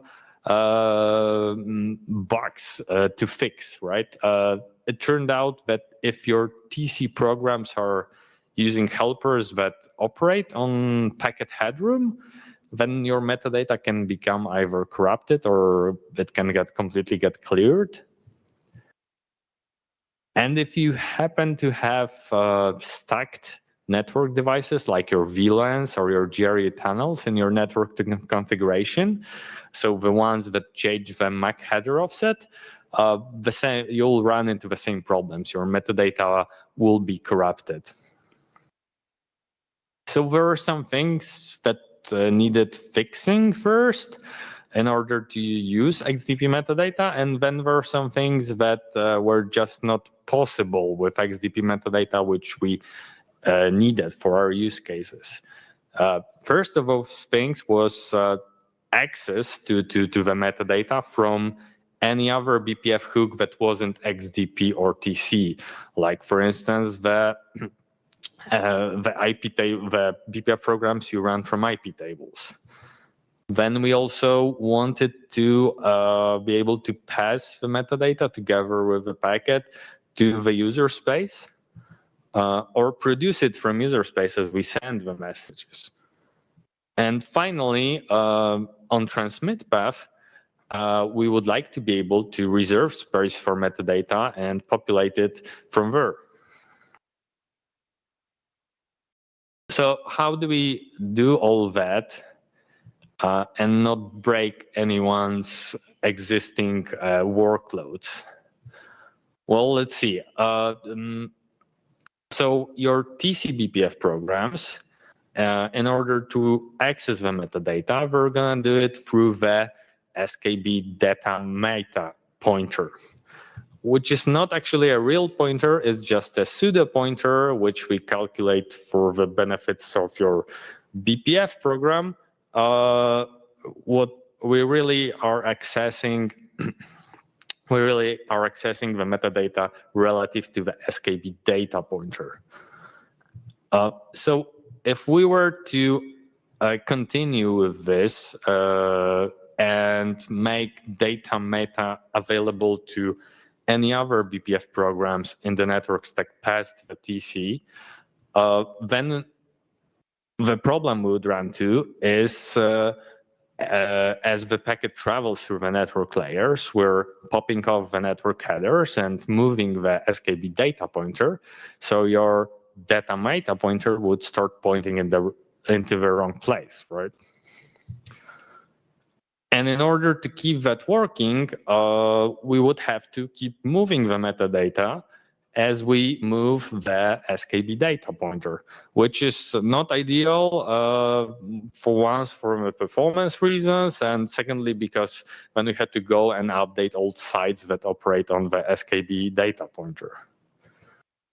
So what can we do instead? Well, as it often is the case, we can solve it with just another layer of indirection. And in this case, we figured maybe we can use the BPF DIN pointer, which for the purposes of this talk, you can think of as being a slice, so like a pointer plus length. And it's and the BPF program doesn't know what's the pointer behind the DIN pointer, right? So that's what we did for 6.18. And this way we decoupled ourselves from SKB data pointer and started and given the users a way to access metadata relative to the MAC header. Why to the MAC header? Well, because that's actually how the network stack today tracks the location of the metadata. And that works nicely in simple configurations, like you could allow your SK filters, for instance, to access the metadata like that, and it will all work fine until you have those L2 devices in your network setup. Because what happens there is, well, the L2 devices, when they decapsulate the traffic, they are gonna change the MAC header offset. So your DIN pointer to metadata again starts pointing in the wrong place. So it's the same problem all again. So what can we do? Well, it seems we would need to decouple ourselves from the MAC header offset as well, and just track the location of the metadata independently, perhaps by storing its offset in SKB shared info. There's a still gap there. This has an additional nice property that it allows us to move the metadata around in the headroom, and we could move it to the top of the headroom on the transmit path to make room for any headers that will be pushing as we travel through the layers of the network stack on the transmit path. Unfortunately, it doesn't solve all the problems because for the sake of supporting existing TC-BPF programs that use the data meta pointer, we still need to relocate the metadata in front of the MAC header before we run your program that uses the data meta pointer. I couldn't find a way to work around it. Is there any BPF verifier wizards here that have some ideas how we could tackle that? I would be super happy to talk about this. So to recap, our proposal would be to introduce a new field somewhere where we could track where the metadata lives independently of the MAC header and the SKB data pointer. And that saves us from the pain of moving the metadata as we pull the network headers or as we reset the MAC header on tunnel decapsulation. We can move the metadata out of the way on transmit path, but we still need to sometimes relocate it in front of the MAC header for the sake of old way of accessing it. And it also might be the same case for AFXDP. I haven't looked into that. Now, as I mentioned, we also want to expose the metadata to user space programs. And here the plan hasn't really changed since the last time we presented it. So I'm going to go through that rather quickly. We expect that we'll need to access the metadata only once during the socket lifetime for TCP. So we would like to follow the same UAPI pattern as we have today for saving the TCP SYN headers. You opt in to save the metadata, you accept your connection, and then you're able to read out the metadata from a socket option. The only change since NetDev is that now there's no format tied to the metadata, so it's just a binary blob, and you need to know what's the encoding there. This works the same on for outgoing connections. You can set the metadata before connecting your socket, although if you're a Rust or a Go programmer, you can probably already see how that will be painful to integrate with abstractions for networking that standard libraries will have. For datagram sockets, socket options won't work because we can multiplex multiple L4 flows over one socket. So there's really no way to correlate your messages with reading out socket options. So we have to use something else, and ancillary messages are a perfect fit here, similar to how we're reading out timestamps today. And this works for egress without problems, as far as I know. Right, so this is our tentative roadmap. Right now we are working toward getting metadata fully supported on the receive path. We introduced the DIN pointer, as I mentioned, which decoupled us from SKB data. We fixed then the TCBPF helpers. And big thank you to Martin and Andre for their reviews on the patch sets. And now I'm working to fix the L2 decapsulation or untagging, which would decouple us from the MAC header offset. This is how we would like to tackle it. Of course, it's not set in stone. If you're of a different opinion that we should maybe do bug fixing first, then yeah, please let me know. I'm open to discussion. All right, so this was our progress update. Now I would like to share some lessons from adopting the metadata in production. So the network stack doesn't support metadata all the way natively yet, as we've just learned. So the question is, how do we use it even though it's not present there?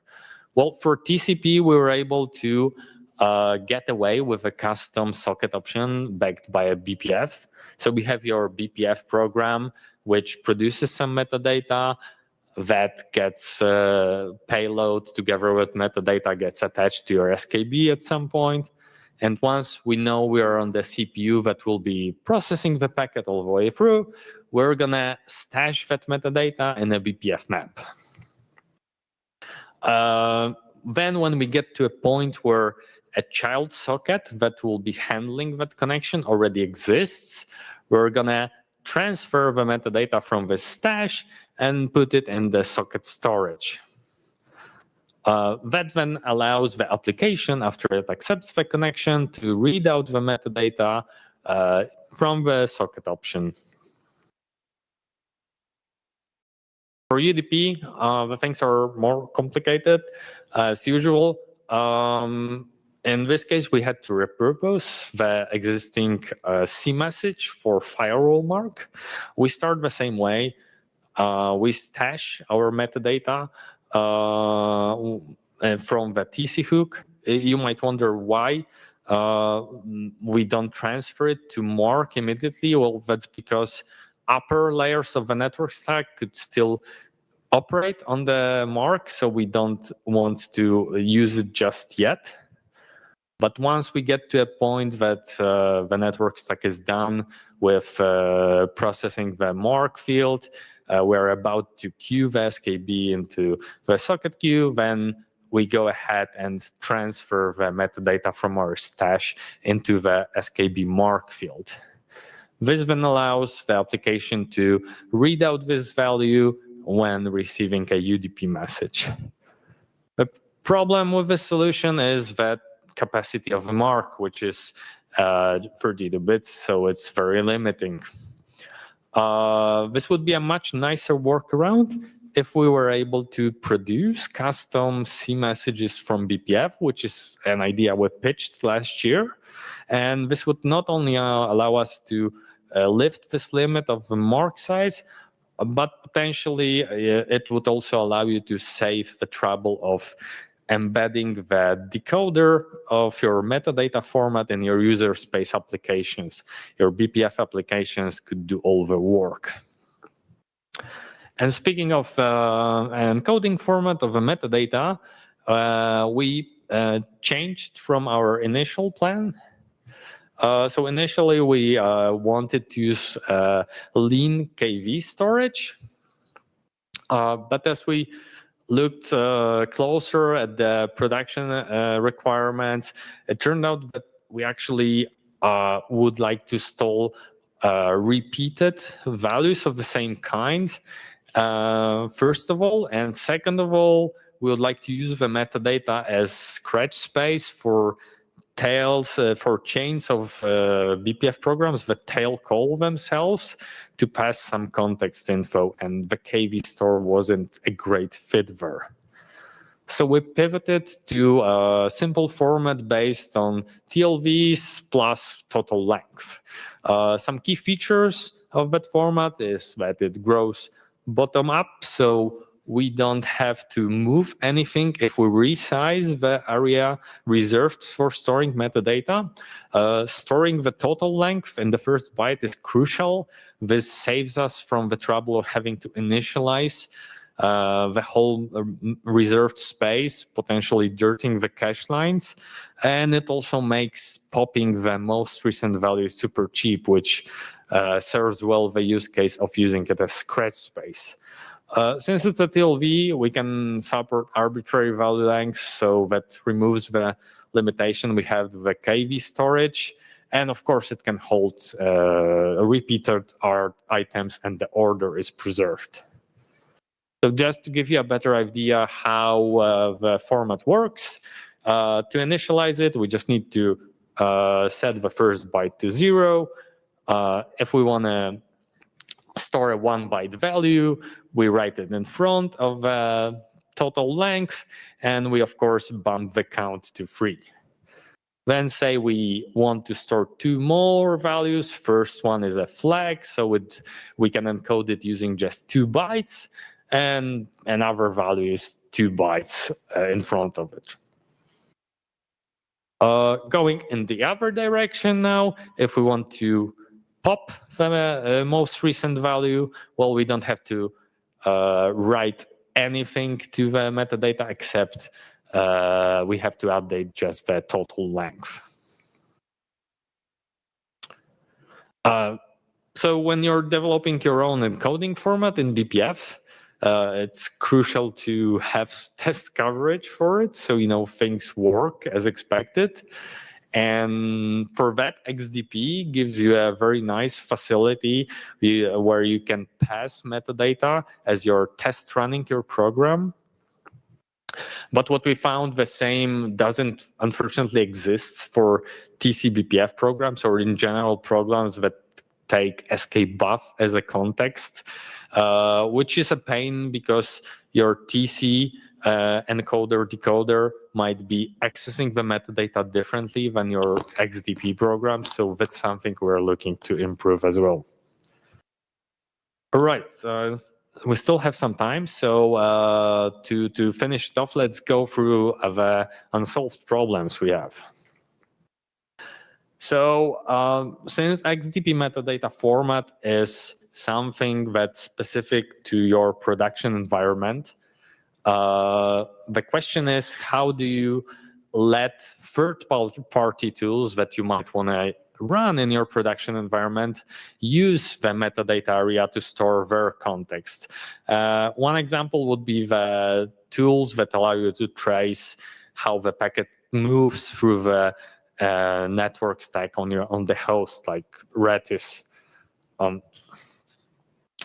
It's not clear how to solve it. One idea would be to adopt a convention that, since only you as the user know where it's safe to write some values to the metadata area, you would have to manually instruct the tool as you run it at what offset and how much data it is safe to write.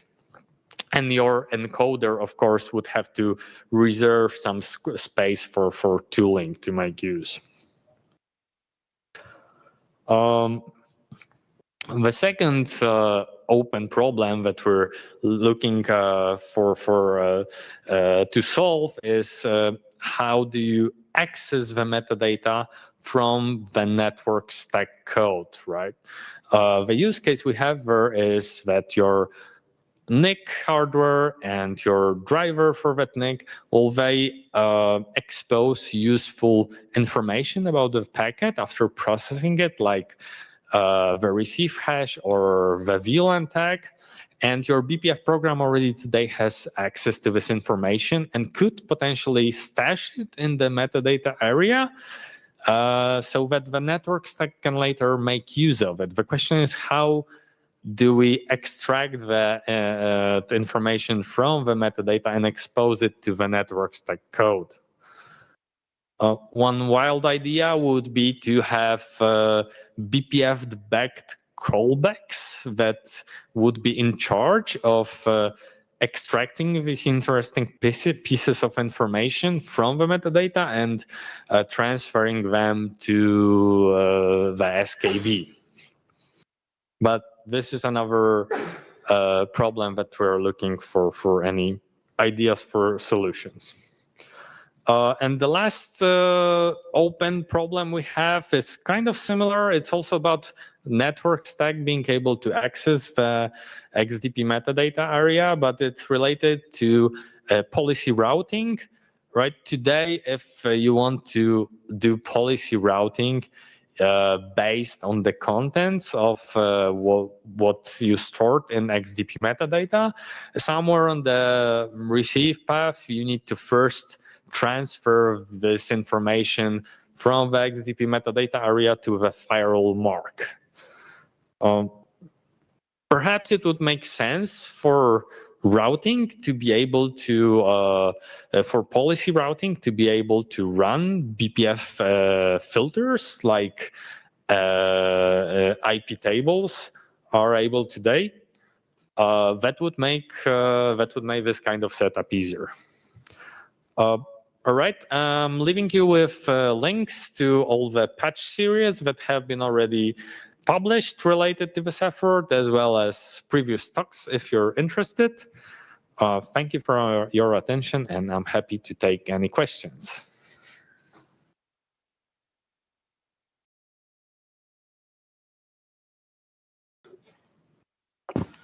One question or one comment is that next DP, there's way to adjust the to add or change the size of the metadata, right? So do you have plan to like TC or C group to also adjust the size of the metadata in the SKB? Potentially, yes. One caveat there would be that we don't want, I mean, if you ask to resize the area beyond what's the capacity of the headroom, then you either have to reallocate, right, the head buffer, or just reject the request, right? But what I was thinking about, we could allow the users to create DIN pointers to metadata and pass a flag saying that, hey, if it's if the area is not reserved, try to reserve it. And that way they would, and they could also say if allocation is okay or not okay. Something like that. So that would be the plan for the transmit path, right? Where, yeah. Yeah, I think there may be some subtle difference between the receive and transmit, because the location is different, right? The semantic is like you're going at the front or going at the back. Yeah. And when the BPF program use it, it's not the same. So that's something we need to solve. Yeah. Yeah, also on transmit, we don't have headroom, XDP headroom reserved by default, right? I was wondering, have you also looked into reserving the space rather in the tail room, like from the linear section of the SKB? And if that's a stupid idea or not? Or? So you mean using the tail room in front of shared info? Yeah. I didn't look into it. It didn't seem like a good idea because we of packet linearization, where you pull data into the tail room, and I thought that we probably want to leave that storage for that.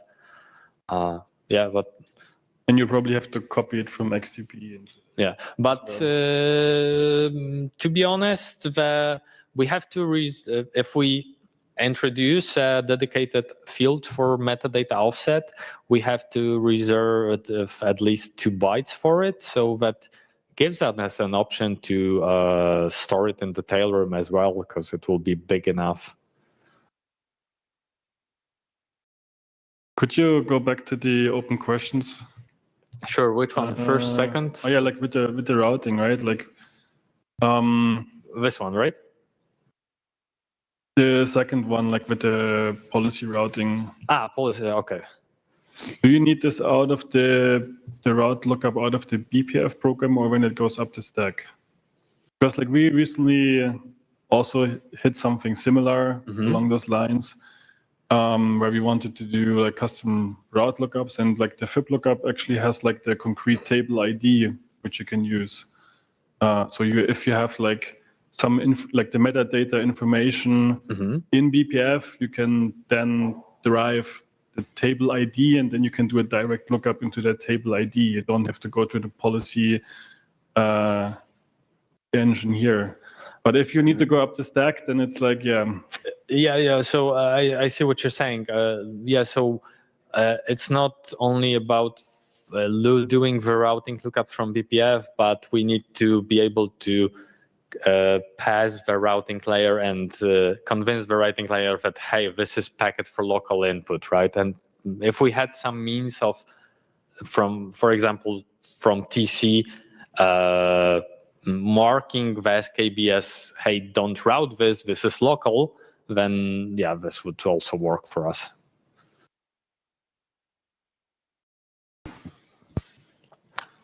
For the routing, if you really need to do it more flexible way, I think one way is I forgot how this routing code looks like now, but I think I can imagine a good way is like do a struct ops, and then that will be one of the ops to write this rule in BPF.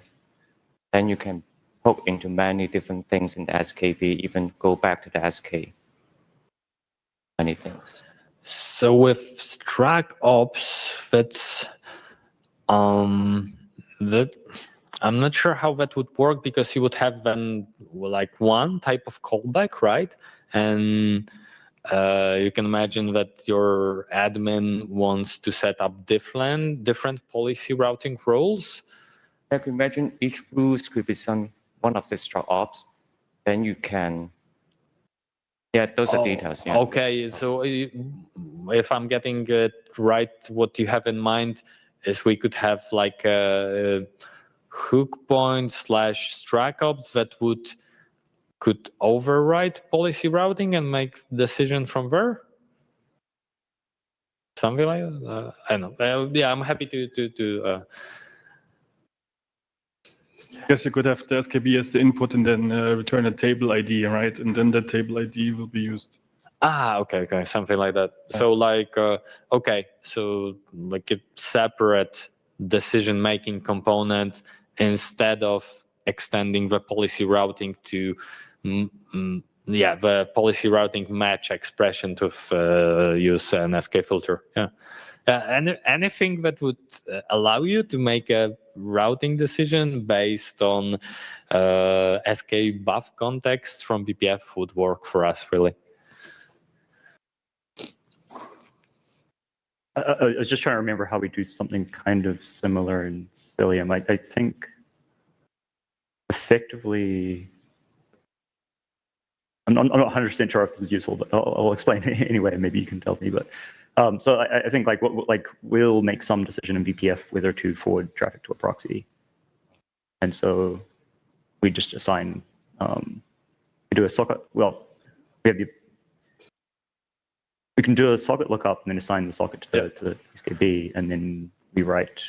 So the trouble is that we do the same thing, but you still need to convince routing that this packet, even though it has already socket assigned, is destined to localhost because the address is assigned to localhost. And for us, it's not always the case that you have the address on one of the local interfaces, but we would still like the packet to be routed locally. Yeah. So yeah, we have the same requirement as well. Yeah. So this is like this transparent proxy scenario from the old days, right? Yeah. So we just assign a.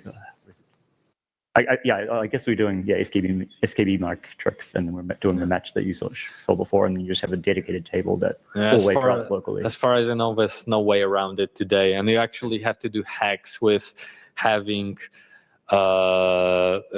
routing rules with higher priority than the local lookup to make it work. So it's real messy. I guess it's messy. We do something like this. We would love if this a more direct, transparent proxy. Hey, I want to hand this packet to this. Yeah, or like a redirection frame feature that would allow us to completely bypass routing from TC to socket queue. That could also work. But not sure how that would work, because you have to go through transport layer so it can do its it's state accounting. So anyway, this seemed why presented this. This seemed like really similar to what we have in IP tables today. That's why there was some resemblance there. But yeah, not sure what's the right answer there.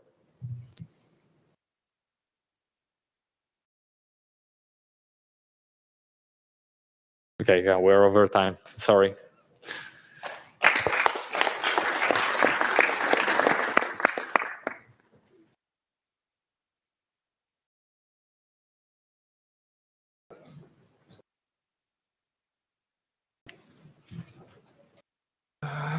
Okay.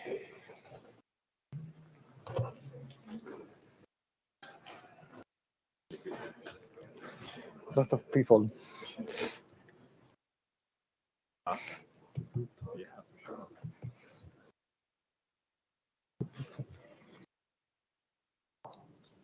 Which is yours? Zero copy. Okay. You go. Okay. I mean, how you want. Okay.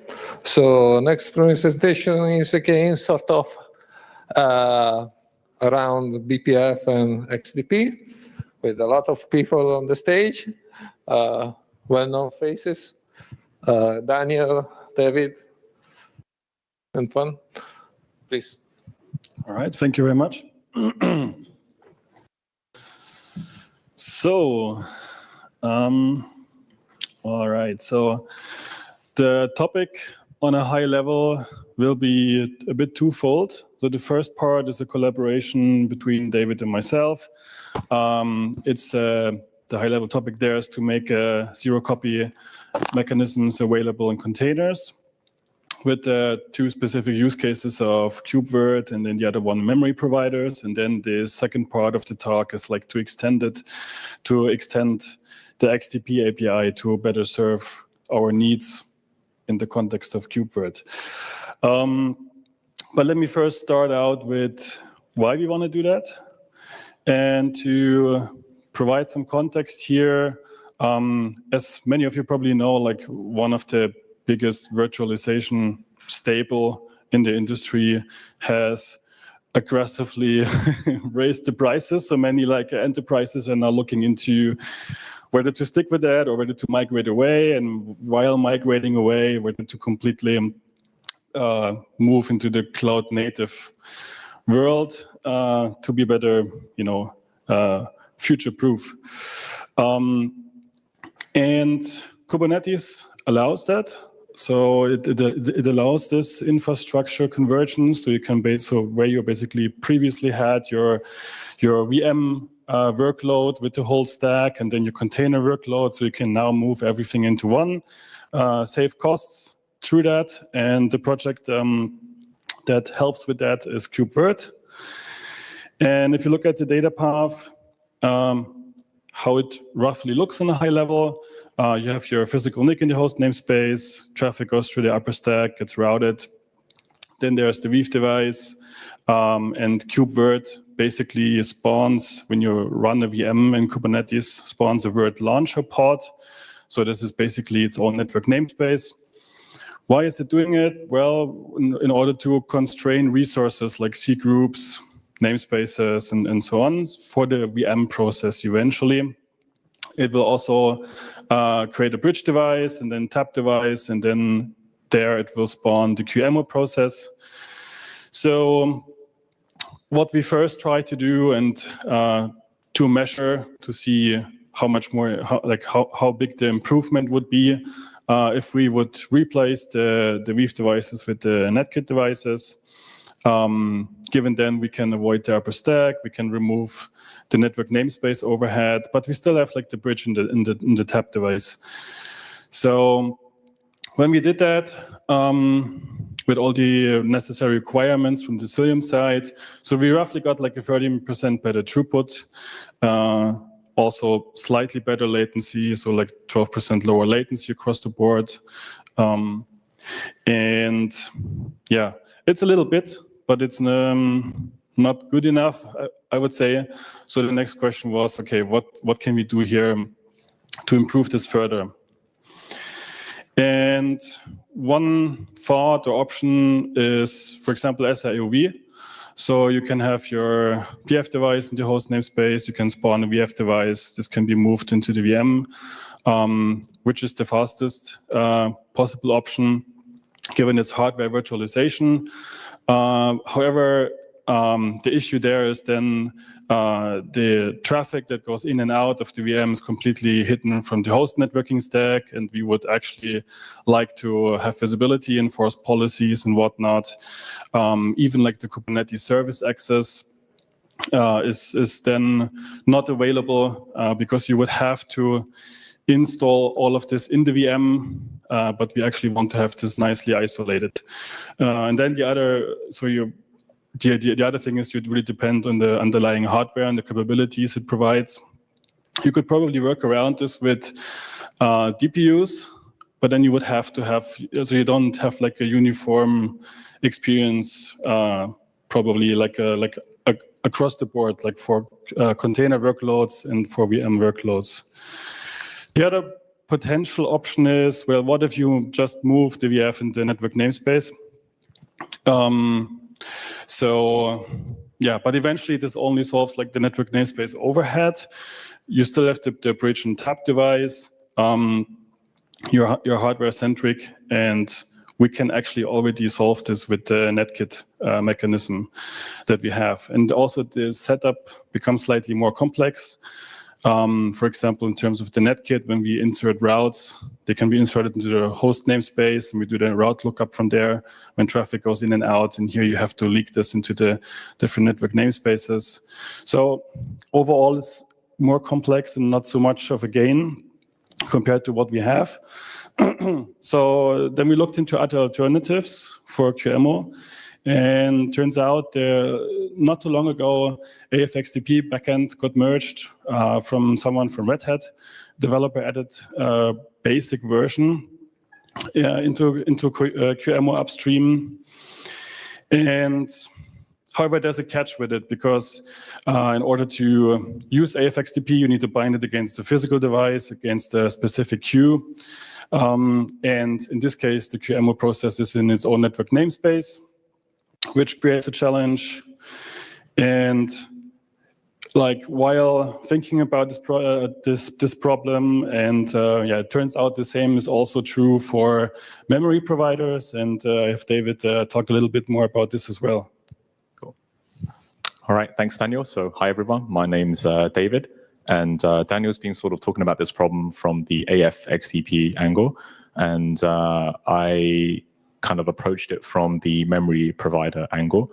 And so basically, memory providers, they do not work if the application that provides the memory provider is running inside of a net namespace, inside of a container. So I'll start with a brief recap on what memory provider sort of zero copy features, how they sort of work. So by default, your physical NIC has a bunch of hardware queues that are filled with kernel memory. And as data comes over the wire, they get DMA'd into that kernel memory. And some application is going to be running to read that data out of sockets and sort of copy it into wherever the final destination is, whether that is going to be user memory or device memory, like for GPU memory, for example. And this works fine. So memory providers work by basically registering the destination memory ahead of time and providing that via the memory provider API, such that the hardware queues of the NIC will be filled with the destination memory. So when data comes in over the wire, they end up being DMA'd to where they need to get. And this works fine when the application is running inside of the host net namespace without any containers, because yeah, the application is able to bind to the physical NIC. But if the application is running inside of a container with its own net namespace, it doesn't have access to the underlying physical NIC.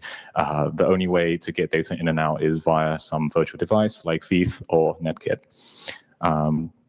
Yeah, so to sort of solve the problem for memory providers and for AFXDP, our proposal works by essentially creating virtual queues inside of Netkit. And you can pass this as a parameter when you create the Netkit device. These virtual queues, they don't do anything. They don't have any, they're not backed by any NAPI instances. They're not really used. The only sort of purpose that they serve is to essentially lease physical hardware queues from the underlying NIC on the system. And these virtual queues inside of Netkit, they're leased in a one-to-one relationship, and they essentially act as a proxy to the underlying hardware queue in the physical NIC. Once the leasing is done, the application running inside of a container, inside of its own net namespace, is able to then bind to these virtual queues in the Netkit, and NetDev Core will take care of essentially transparently forwarding things to the queues that are leased from the physical NIC. So it's so from the application's perspective, there's no real changes. The only difference is that you bind to these virtual queues as opposed to physical queues if the application is inside of a container. And by doing this sort of opens up support for both AFXDP and memory provider-based zero-copy solutions such as IOU-ring and DevMem TCP for GPU memory. So yeah, this solution works whether no matter whether you're doing like DevMem TCP, you're mapping GPU device memory, or if you are like a storage application that's using IOU-ring zero-copy. Or for Daniel's use case, whether you're running a kubevert with QEMU and you want to use AFXDP. So yeah, it's the same design, and it works for both AFXDP and memory provider solutions. The sort of difference between the two is that for AFXDP, it's more of a bypass solution, where the whole packet data over the wire gets sent to user space, and you kind of need to build your own stack on top of that. But for the memory provider-based solutions, since we utilize header data split, where only the data goes to the final destination, the header is still copied into the kernel memory, and we still use the kernel stack to sort of handle TCP. Cool. All right, so I'll hand it back to Daniel to sort of go over some results. Yeah, thank you. So this is eventually how we imagine how Cilium would look like in the future for KubeVirt-based workloads. So what you can see here is like we have the physical device. It has a set of queues that we freed up from the default RSS context, and we leased them to the Netkit device that is inside the KubeVirt launcher pod. And QEMU with the AFXDP backend will basically bind against them. That is the plan. And eventually, like that's like the first step. Eventually, also we need some XDP extensions for this work as well, which later on Anton will go into some more detail. On a high level, basically today we can enforce policy on the ingress path from the XDP, but we need like also for traffic that is going out of the VM to the wire, we need a way to enforce policy there as well. So we need a new TX hook. Ideally, as you can see, we're only utilizing a subset of queues. It would be nice to have XDP programs that only applies to a certain number of queues. And then from the KubeVirt launcher pod,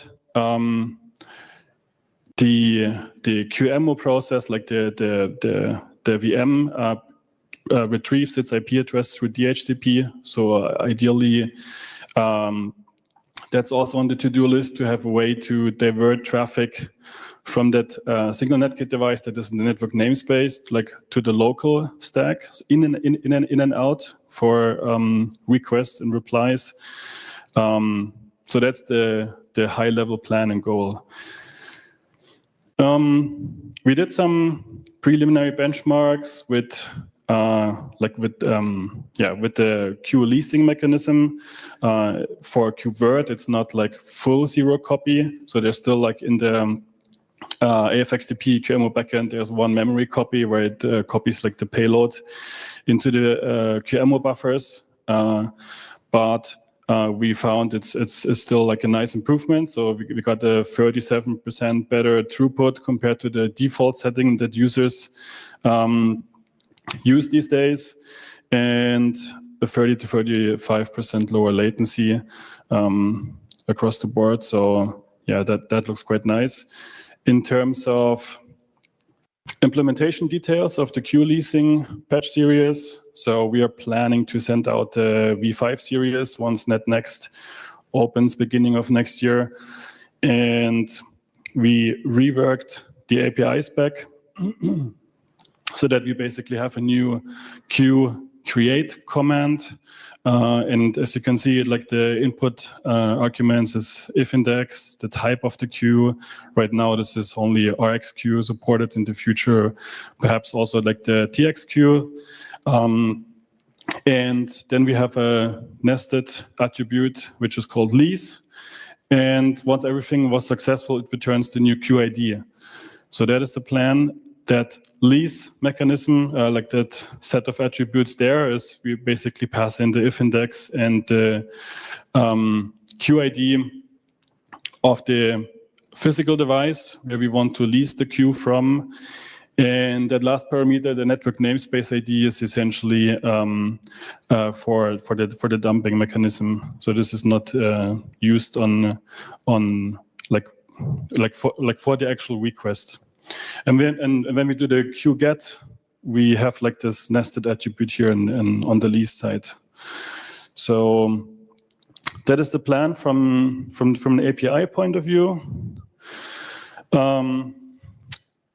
If you have seen the patch series, so basically, given we are moving away from the RTNL log, and we have 2 devices, so now we have to log both devices with the netdev log, which makes it a little bit tricky to avoid deadlocks. The way we've solved this right now is basically that we always guarantee to log the virtual device first, and then we log the physical device. The way we extend this queue leasing in the core structures is basically we have a pointer to the leased queue from the netdev RX queue to the opposite one on the physical device. And there's also a lease tracker for the ref counts. When we do the leasing process, the virtual device basically hosts the ref count on the physical device to make sure this stays alive. And the leased queue on the virtual device basically has the lifetime from the point where the leasing process took place until the end of the life of the virtual device. So this is how we implemented it, and I think it simplifies things a bit that this cannot just be unleased at any point. The queue resizing is basically blocked if it affects one of the leased queues. This is very similar to also what AFXDP or memory providers like handle it. And for the case where somebody would or mmod the physical, like the kernel module of the physical device, so that this goes away, we basically handle this situation as well. So there's a network namespace notifier which looks into whether the device that is going away has leased queues. And if that's the case, and if there are netkit in our case where we implemented it, then we also unregister this as well. So in terms of the queue management ops, we have one new NDO for the queue creation. So that basically allocates a real queue in the sense that we create sysfs entries and we return the newly created queue ID, which then the core, like the stack, uses for the leasing. So this is then all done in one operation. Binding against the memory providers or AFXDP. So basically the idea is that the user APIs are unchanged, that this is transparent to the application so that the application doesn't have to be rewritten. In the case of AFXDP, what we did in the netkit driver is basically we only allow the creation of like and pass through of the memory pool, but not attaching XTP for now. That can be done in the future. So basically then from the application side, we pass in the if index of the netkit device and the virtual queue ID where this leasing took place. And then this is basically transparently pushed down to the physical queues. We also have a small demo that I want to show. In this demo, we prototyped the version 4 that we had on the mailing list. We did an implementation in Cilium and as well as KubeWord, a KubeWord plugin. And we use it for the AFXDP QEMU backend. Yeah, before we head into the demo, can we ask questions? Yeah.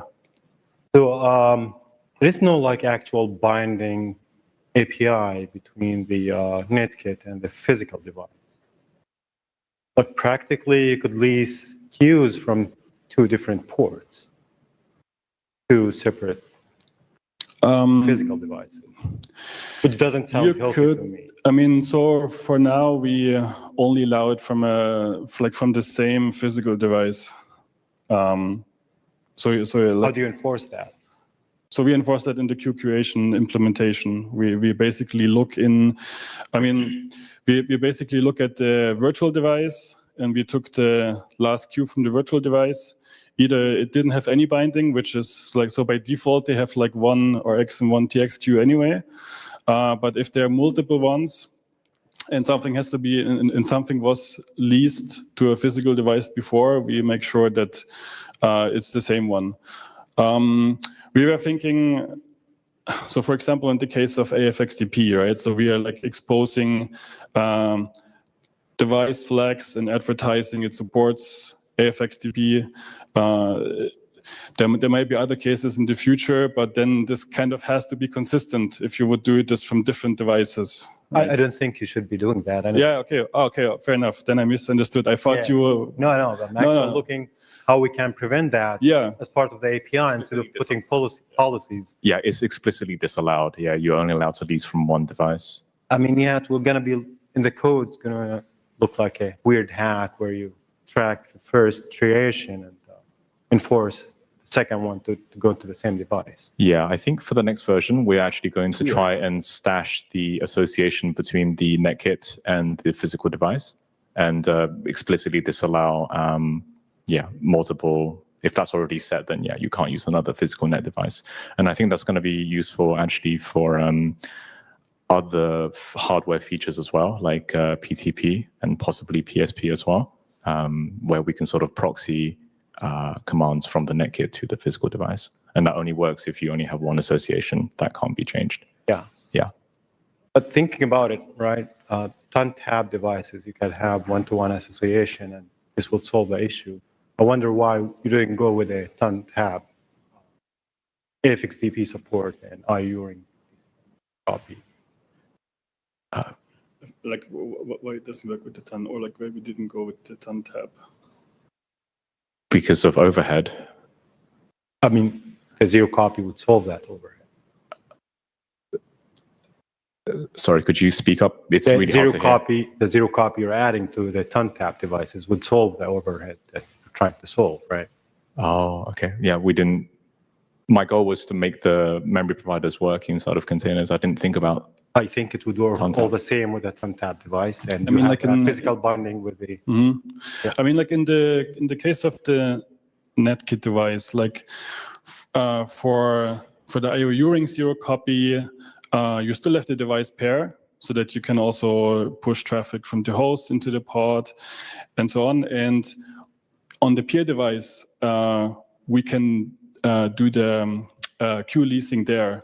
So then you don't need like the extra tab device. So I'm not quite sure like how this would work. So then you would probably have like some extra virtual device pair for the container case, right? Like outside of the AFXDP, I mean. Well, if you're using a Linux bridge, but you can have 1-to-1 mapping between the physical device and the tab device, which would work in case if, I believe, with VETH you can have the physical device in a different namespace than the ton-tab device, which is serving the QEMU. Yeah.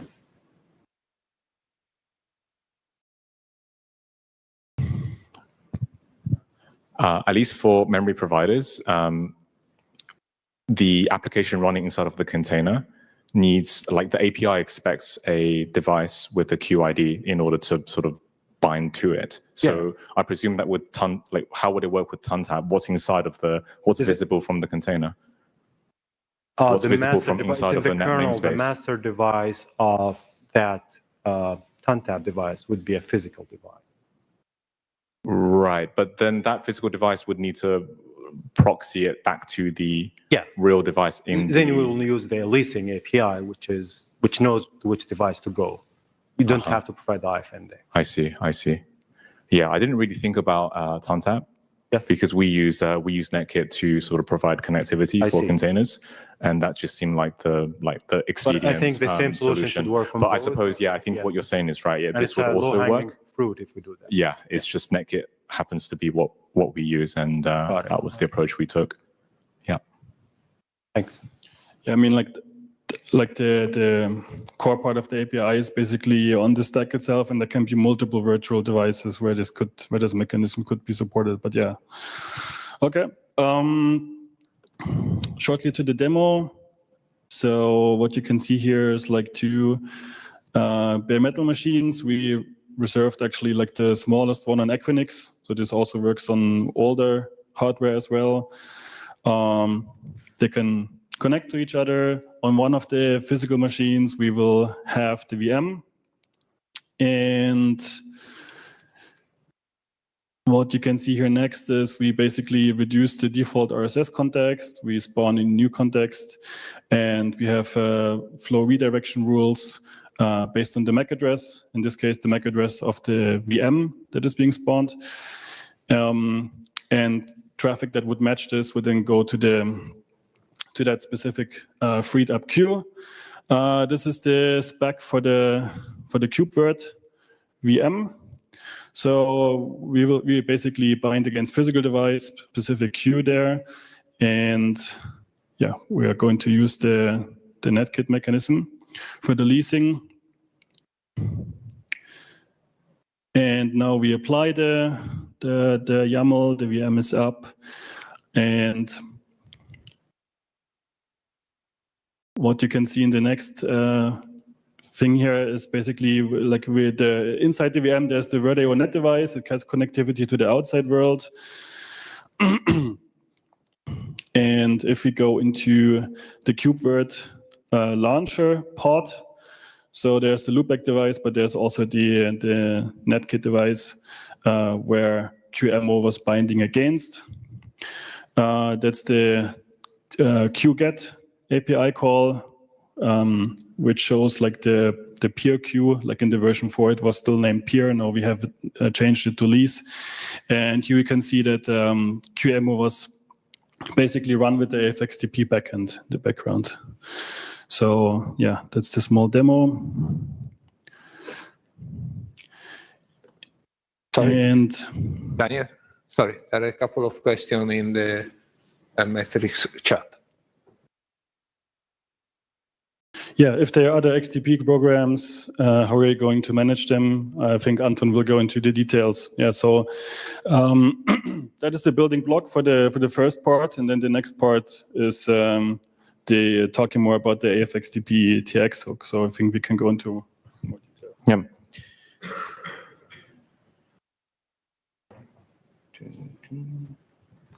So yeah, as Daniel mentioned, we need to provide some way to attach XDP programs at some point on the TX path, and it also would be a good optimization to allow attaching programs to a particular queue, because like if you have like 1-2 VMs which need this functionality, and otherwise all the other queues are free. And as we're here, we wanted to also address some tech debt, and namely implement BPF multi-attach for XDP in kernel in the same way it is done for TCX. So yeah, multi-proc was like in the discussion for a long time. Back then it ended by Talk implementing it in user space in libxdp. But since Toki did this, Daniel added BPF and prog interface for TCX, and we wanted to copycat it to the XDP. So currently, like it's link-based attachment for XDP programs. You can create a link, You can attach it to exclusively a driver or SKB mode, or you can upload it for some cards existing somewhere. So, and you can only have one link, one prog, and it also conflicts with the older attachment API of XDP. So for new attachment points for XDP ingress, XDP egress, like names again taken by analogy with TCX, and parameters are the same as TCX. One can attach multiple links, and those parameters, like relative FDID, they can point to a particular link in this attachment, and then you can attach before or after. So probably like better to read the patch for the whole API. It's not so small, and we're out of time. So one thing which I did in my POC branch is that I'm just dynamically deciding where to attach to driver or to SKB mode, because the flags for BPF multi-link, they're conflicting with XDP attachment flags. It's like the same 1 to 3.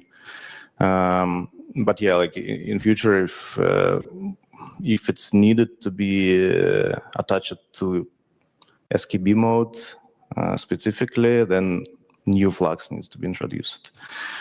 So the question was like, is it possible to provide this BPF and prog without significantly changing drivers?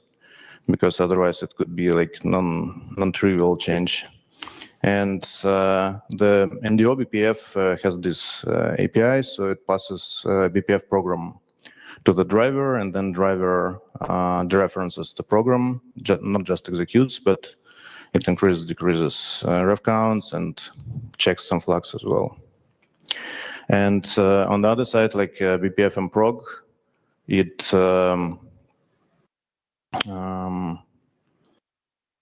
like first path of BPF and prog, it consists of structure BPF and prog entry, and to execute it, you need to walk it in a loop. So like it is clearly not possible without driver changes.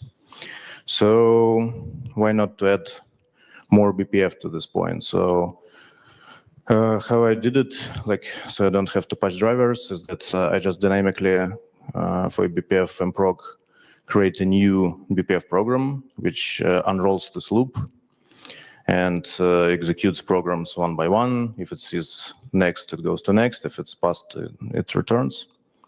And in BPF code, it looks like this. So it either saves or restores context if it's first or last or next. And then I added like non-existing BPF instruction, which only is resolved by JIT, which only takes address, which we pass to the BPF function and executes it. So with this, like you don't have to do any like non-trivial driver changes, but to add another XDP code, which is just copy-pasted from the same places where XDP pass is returned. So yeah, XDP egress. So API can be more or less copy-pasted from the driver API, can be copy-pasted from the receive side. We have new command for the Indo BPF to distinguish drivers which support it and which not. And the change to the context is that we add another field with TXQ index, which is mapped from the TXQ. And with TX, like the question is where actually to attach this. Our primary use case is zero copy of XDP. So our idea to provide the link and a link flag, which says like where exactly attach this TX. And in this case, it will be, I don't know, AFXDP, whatever.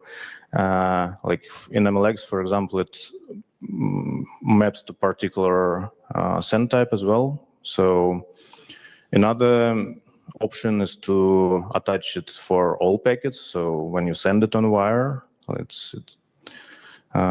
or introduce as needed more attach types, or all, like both.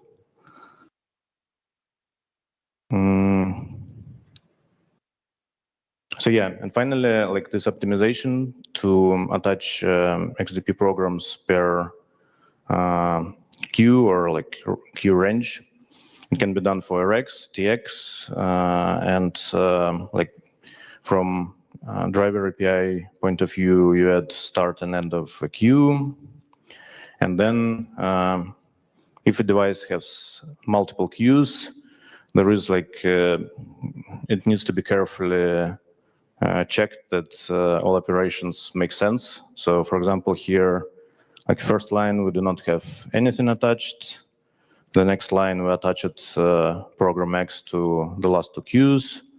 Then we attach it a default program, which means that we're attaching it to all the free queues. Then we attach it another program Z to queue 5, so it replaces the default one. And then we detach it to default, and it releases all the like non-specific queues, etc., etc. So, and yeah, of course, like queue ranges can't intersect, so it all needs to be checked. And there could be like more corner cases and considerations, but for example, here, like in the third line, we attach a default program, but it doesn't do anything because all the queues were like specifically attached. So, but when we did detach a specific one, then it is replaced by default one, which was attached to like device.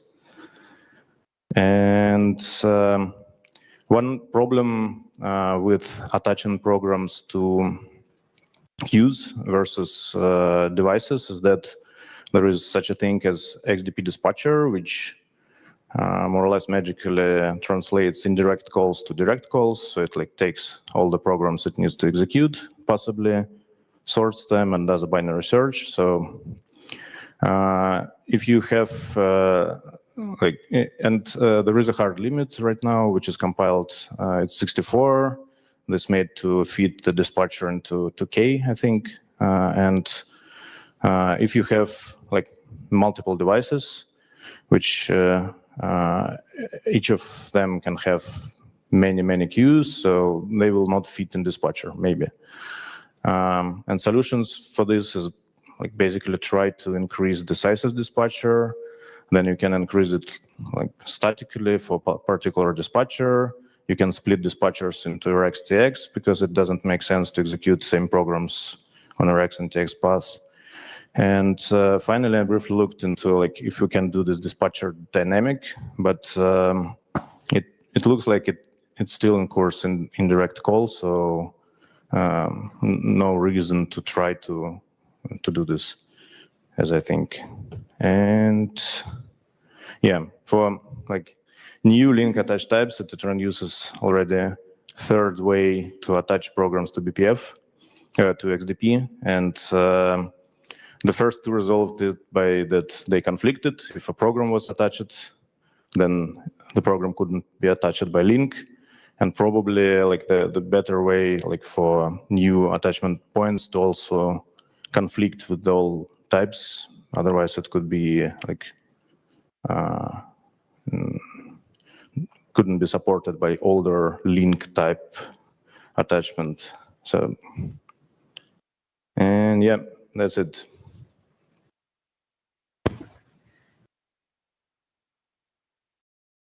Here's a question.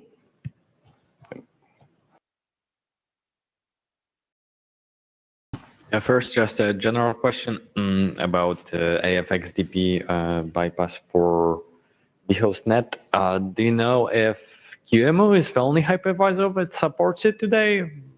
Perhaps, do you know if Cloud Hypervisor supports AFXDP or? Okay, Okay. And yeah, QEMU support is also kind of restricted, so it also needs to be updated to this work in full. But yeah, I was surprised that KubeVirt uses QEMU as default cloud hypervisor. My second question was, I'm not sure if I understood correctly. So if I have like 2 tenants, 2 VMs running, and I fan out traffic for these tenants onto 2 queues in my RSS, I'm not going to be able to configure it? You want to restrict this, or I misunderstood? So yeah, in this case, you would have like 2 different pods, and each of them have like Netgit device with this queue leasing, and you basically have to do the like the flow programming so that the correct traffic goes to the correct queue based on the MAC address, right? They would be able to lease queues from 2 different pods. I make the Netgit devices in 2 different pods, lease queues from the same physical device, Yes. right? Okay. Yeah. Okay, great, thank you. So when you lease a queue to the pod, so what about the interrupts associated with that queue, and also the CPU affinity? Can you repeat like what the pod interacts what? When you lease a queue from the physical network card to the pod, what about the interrupts? So interrupts. I mean, TX and XArc interrupts. I can take this one. It's orthogonal to this. It's up to you to separately affinitize the soft RRQs if that's what you're asking. Yeah, this solution expects something else to manage that affinity. If you want to make sure that the soft RRQ is only going to be running on CPUs that are associated with the with the pod. But this doesn't. We don't manage that from. I mean the hardware RRQ, not the software one. It's the same. Yeah, it will be the same. Okay.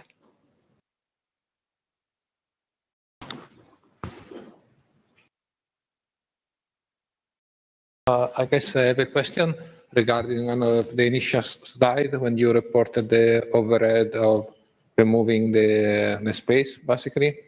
And you reported a gain of 30% in terms of performance, which is a bit high, surprisingly high to me. 37, yeah.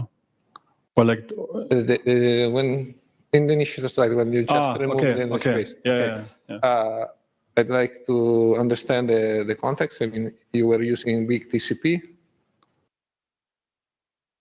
I think we in this case, no, like in this case not actually. Oh, okay. Yeah. Okay. And I would like to know if you have some breakdown of that gain. Is where the overhead come from? Yeah, I mean, it's now here in the slides not, but we can send this like to you offline, I guess. Yeah. Okay, thank you. No other question? Okay. See, there are more questions on the chat.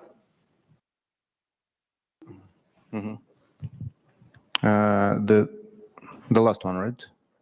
Supporting mproc API without changing the driver code, there will be overhead. No, there won't be overhead. So if you have one BPF program, which is part of BPF mproc, you just pass this proc, you do not generate anything new. Like it's it's exactly the same code path. If you have 2, you have to execute 2 programs, yes.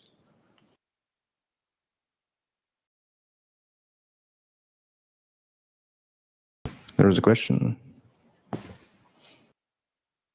This new instruction, which invokes the iteration, does that count towards your instruction count?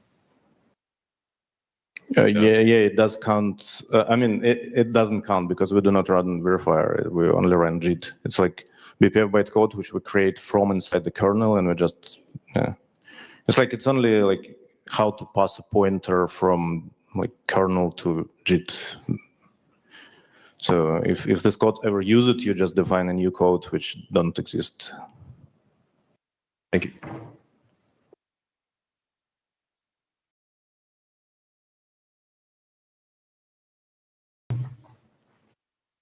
Can you revisit your slide number 26?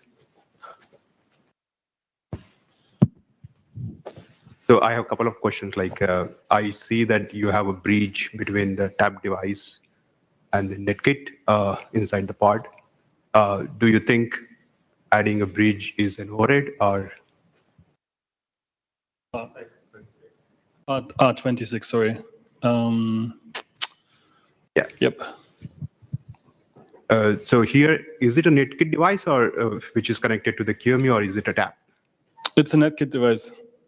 So basically, in QEMU, we basically use the AFXDP backend. As a device, we use the netkit device, and as the queue, we use the queue that is leasing the physical queue from the netkit, like from the physical device. So there's no tap. And what happened to the peer of the netkit? Say again? Peer end of this netkit device. Is it like a single one? Yeah, that's a single netkit device. And if you can go back a couple So the reason why we added this single mode is I think from a semantic perspective, it makes more sense there because like in netkit, you can say the default policy when there's no BPF program attached, for example.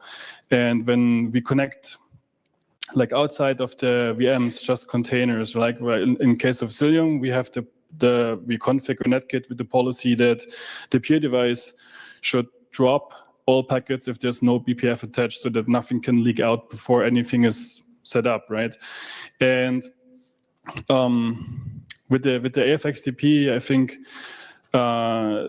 so right now what I did is like to have the single device with and I'm enforcing that, I'm enforcing an allow mode that traffic can go through, because I think it would be weird if we say we want to block everything, but if you have AFXDP, traffic can flow underneath.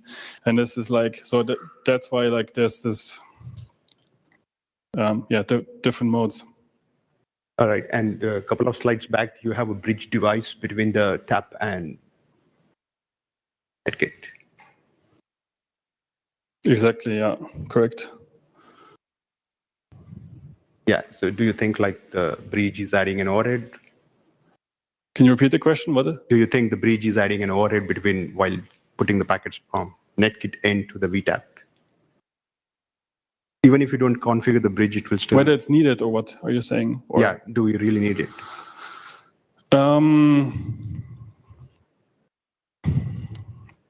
You could probably also create a BPF program and attach it to the VTAP. I mean, yeah. I mean, somehow you have to like get the traffic flowing between the two and like the stack. So we generally basically do the static routing inside the pod and transfer the traffic to the QEMU directly from the netkit without bridge.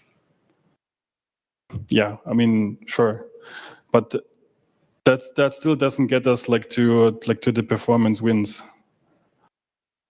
Okay, thank you.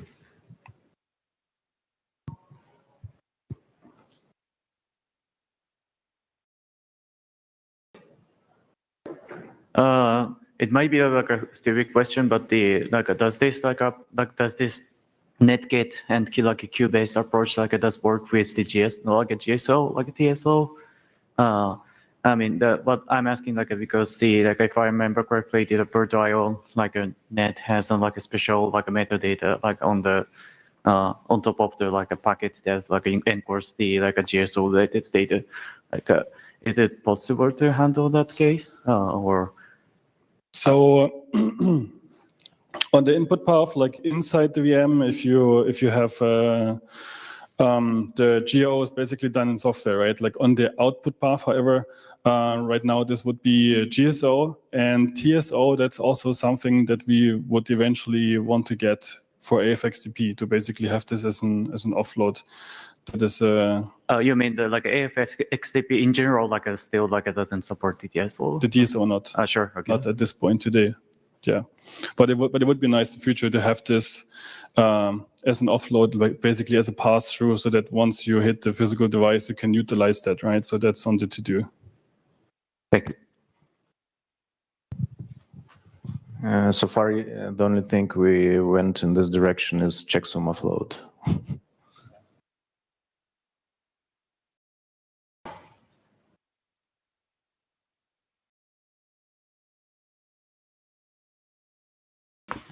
Thank you. Very nice presentation. I think we have a break now. We will see in roughly 30 minutes for the last two.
Yeah, but for you, right, you need to do that.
You attach it to.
This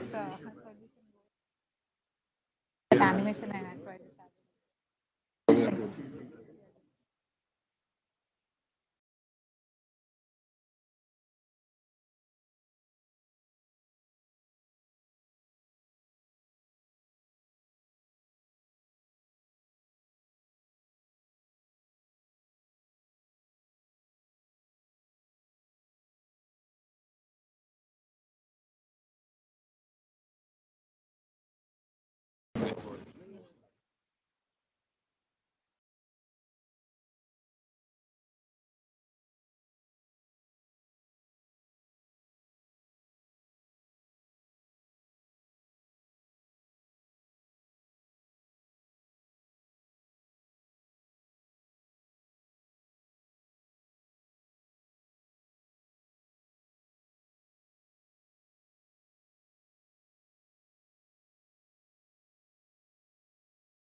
Hello, hello.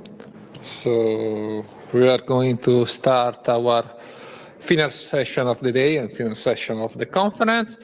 And next talk from Taji will be about some GPU stuff. Yes. So please, welcome.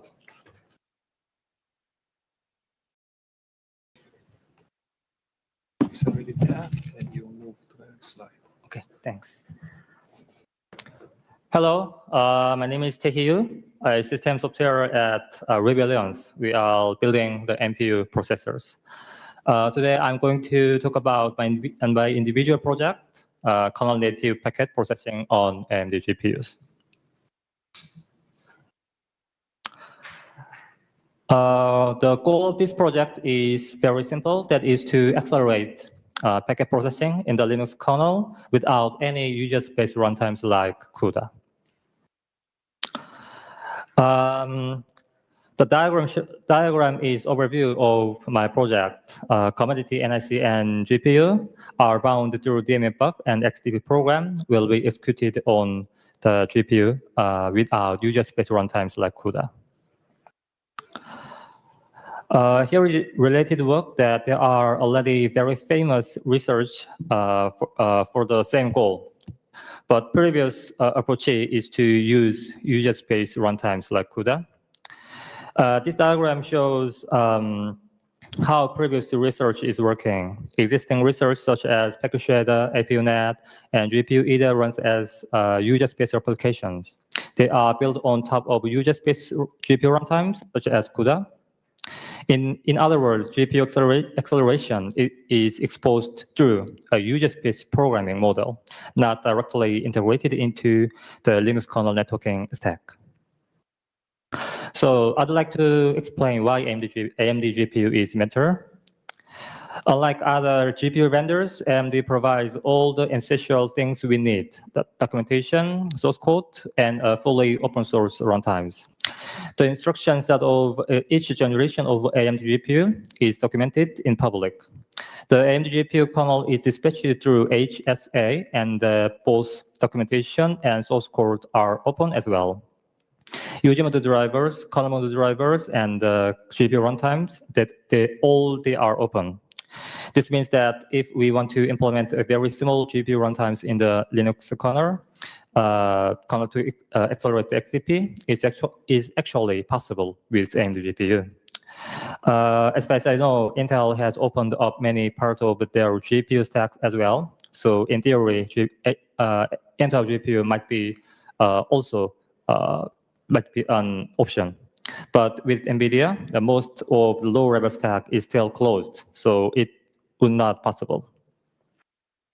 So before we discuss how to utilize GPU in the Linux kernel, let's first take a quick look at how GPU programming basically works. Here is a simple example of AMD GPU programming that HIP malloc is used to allocate device memory.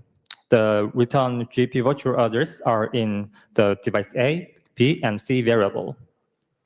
HIP memcopy is used to copy memory copy between a host and the device in both directions. It also supports device-to-device memory copy. HIP launch kernel GGL is used to dispatch a GPU kernel. Here, the first parameter vector at float is the GPU kernel function. The other parameter defines the number of threads. Vector float is the GPU kernel that is dispatched by HIP launch kernel GGL. The first three parameters are GPU virtual address, and the remaining parameter specifies the data size. In the GPU programming, the same operation is executed in parallel by main thread. For example, each thread computes one element of the array. A TID is B TID plus C TID. Here, TID is the thread ID that identifies each parallel thread. Each thread can access corresponding index of each array with keywords like TID. There are some glossaries we should be familiar with. Dispatch means launching a GPU kernel for execution on the GPU device. A work item is a single GPU thread that executes the GPU kernel. That is the kind of the thread. A work group is a group of work item. So group of group of thread. On the GPU, Scala operations are mainly used for the control flow, not the ordinary operations. But vector operation on the other hand are used for the general purpose computation. This is a little bit different from the Scala unit. So here is a AMD GPU GCN generation hardware. Let's focus on the computing unit. Each computing unit contains a program counter, one Scala unit, 4 vector units, and LDS. The LDS is a shared memory with a computing unit. Let's take a closer look at the vector unit. Each vector unit contains 16 SIMD units and set of vector general purpose registers, VGPRs. The VGPR will be allocated by thread. This is the single computing unit in more detail. Each computing unit has 4 vector units, and each vector unit contains 16 lanes. As a result, one computing unit can execute up to 64 threads simultaneously, and there is a Scala unit here. So my reference GPU card is Radeon RX Vega 64. This contains the 64 computing unit. Since each CPU can execute the 64 threads in parallel, this results in up to 4K threads can be running simultaneously. AMD GPU uses 32-bit registers. Up to 256 registers can be allocated by a thread. Register allocation directly affects occupancy. If each thread uses many registers, fewer threads can run in parallel. On the other hand, using fewer registers allows higher occupancy and more active threads. Next, let's talk about the stack memory, also known as scratchpad. So scratchpad is used when a thread needs more storage than available registers. So data can be spilled into this memory region. In this project, we used registers as a form of stack memory. The reason is that registers are much faster and have a lower latency than scratchpad. So using register as a scratchpad space provides significantly better performance. BPF programs require up to 512 bytes of stack space. On AMD GPU, each thread can use up to 1 kilobyte of register space. This means that we can safely implement BPF stack using registers without running into resource limitations. But it should allocate the 256 registers, full registers. So occupancy is only 1. I think we need to provide an option to select scratchpad or registers. Now let's talk about instructions. AMD GPU does not provide native 64 multiply instructions. Instead, it provides separate instructions for lower 32-bit and upper 32-bit. By combining these two, we can implement a full 64 multiplication. AMD GPU supports almost all BPF instructions. However, divide and modulo instructions are not provided in hardware.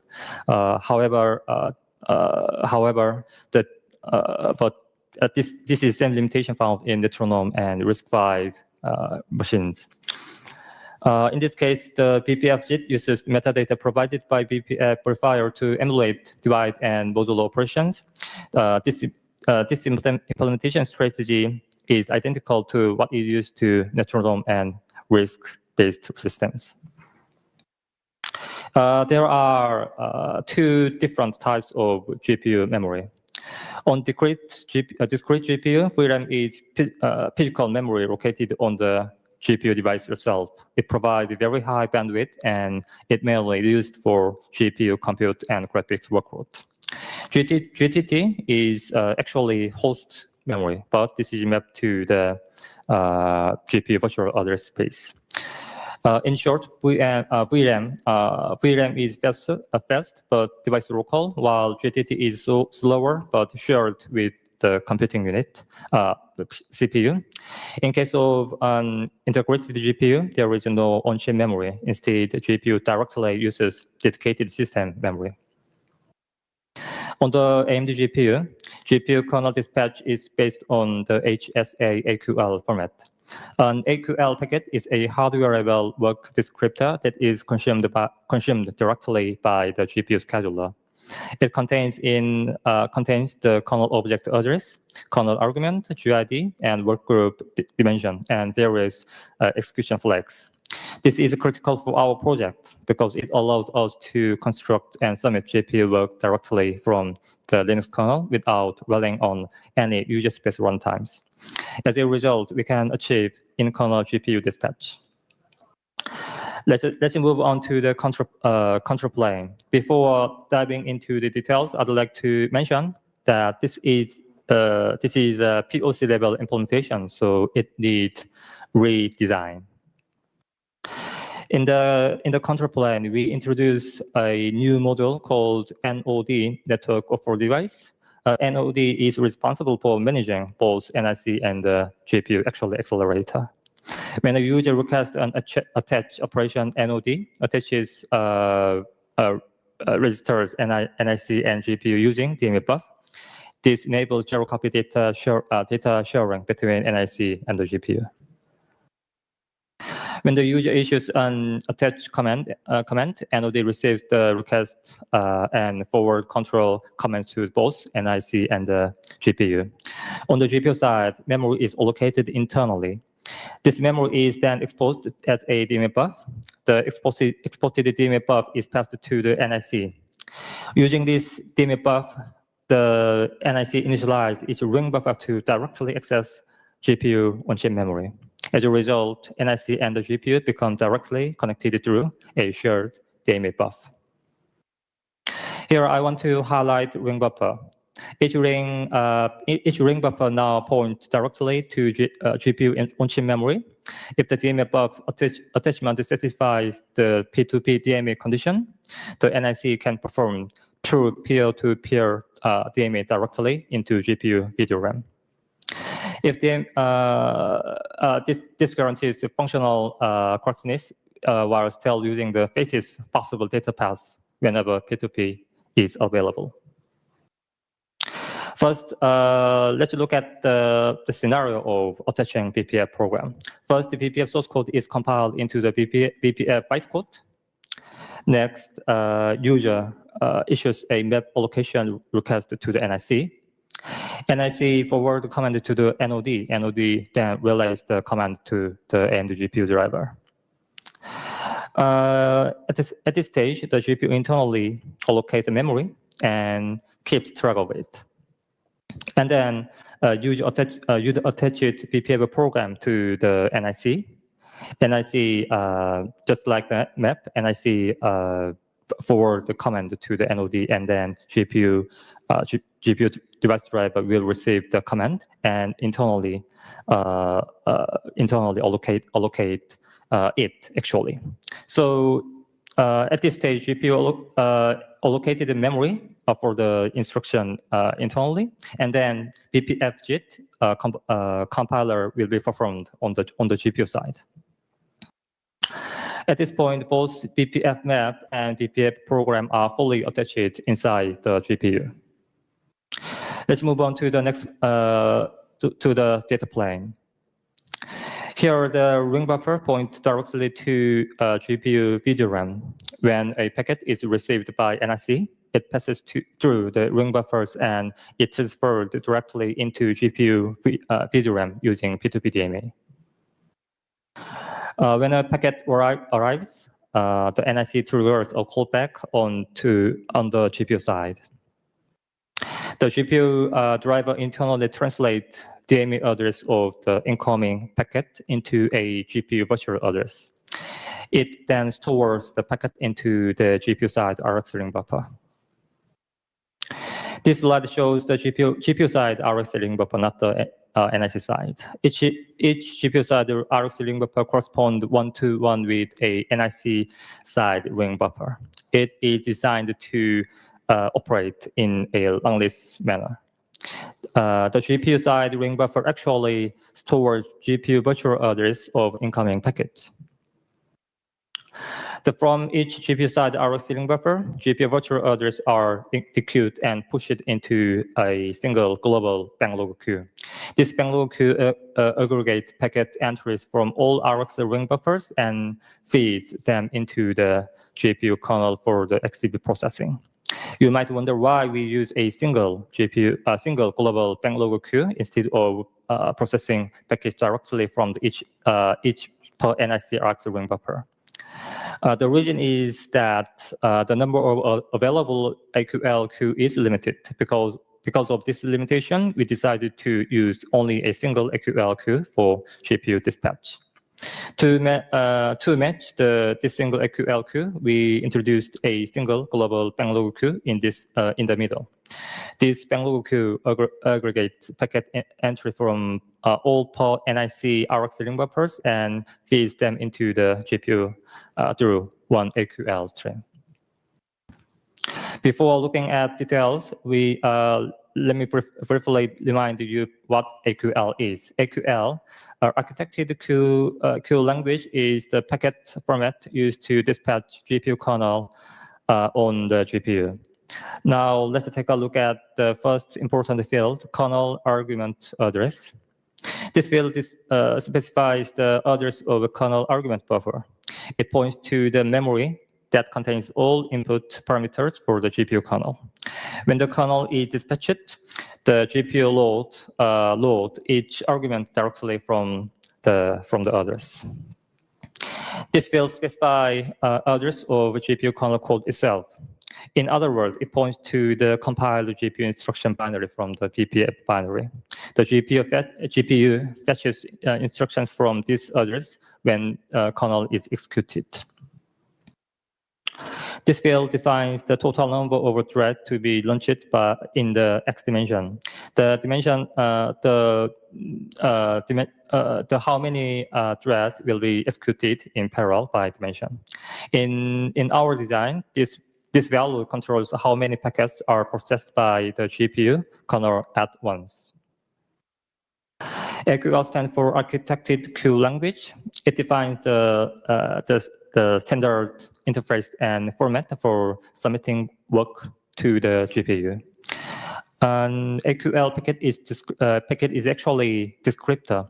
Each AQL packet represents one GPU kernel dispatch request.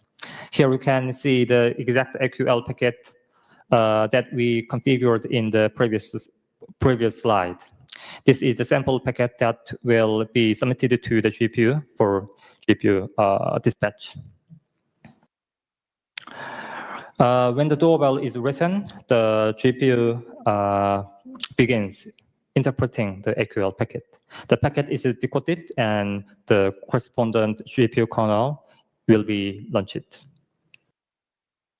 When the GPU receives the complete event, it executes the XTP worker queue for processing XTP verdict. The XTP work queue reads the return value or the verdict from each GPU thread.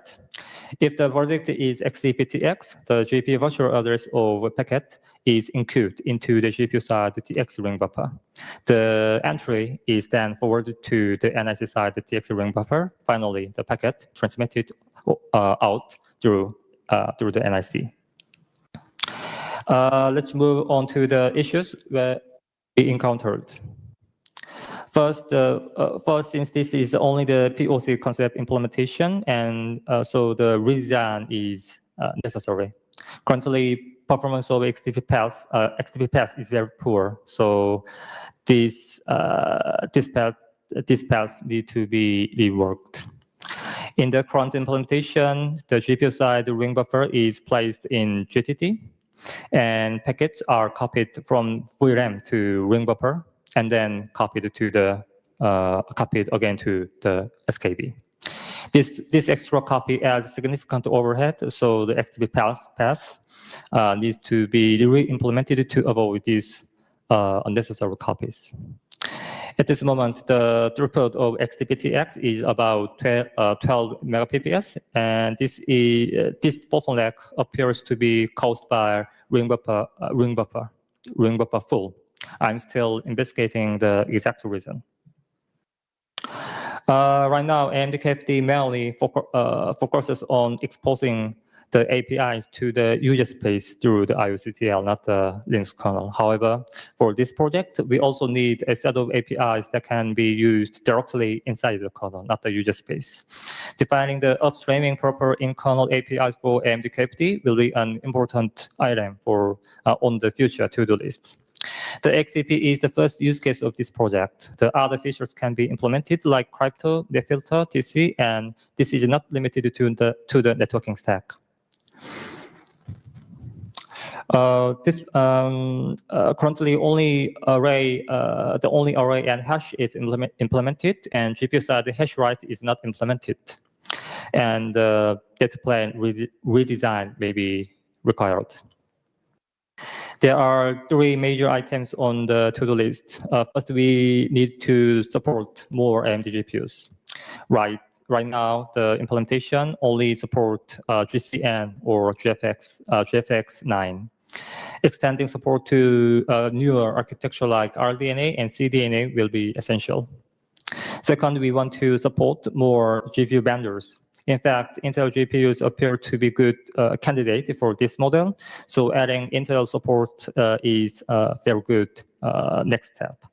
Third, we need to support more NIC. The currently only Broadcom Thor is supported, so expanding to additional NIC vendors will be important direction for the future work. Thank you for joining us.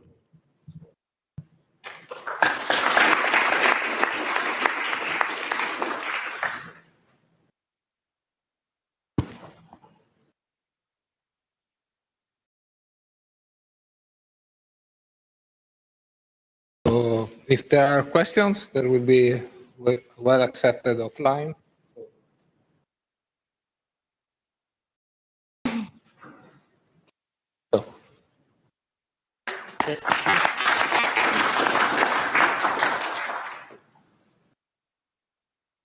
Okay. I think we have a few minutes on the schedule before the next talk. I think it would be better to wait a few minutes so people that want to join the talk can get it from the beginning. Just a few minutes.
Thank you.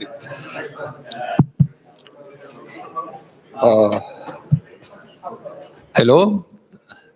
I think we can move to the next presentation. Guys, please.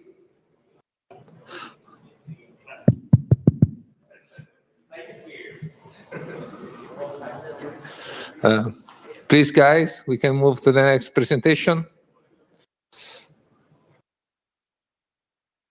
People, guys, is incorrect. Sorry. Okay, so will be the last presentation of the track and the last presentation of the conference, roughly. So it will be again about NIC and improvement made by Microsoft and Bayan and Vanilla. Please welcome.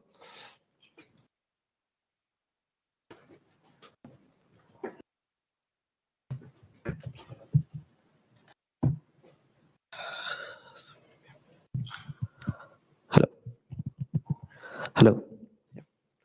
So hi, everyone. Welcome to our talk. So before we start, a bit of info about us. So I'm Dipayan, and she's my colleague, Vanilla. So we work for Linux System Group at Microsoft. The primary focus of our team is to make sure that the Azure runs their Linux workloads at the best, and we try to help them do that.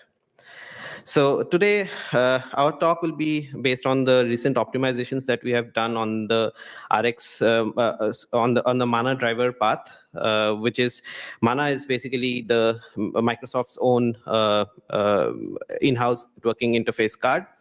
So I'll be taking you to the first half of the presentation.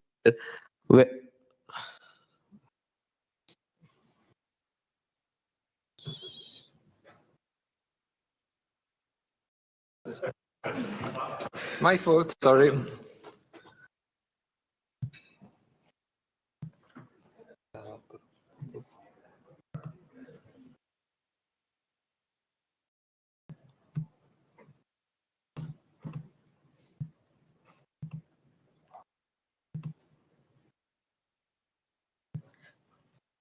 Thank you, Paulo.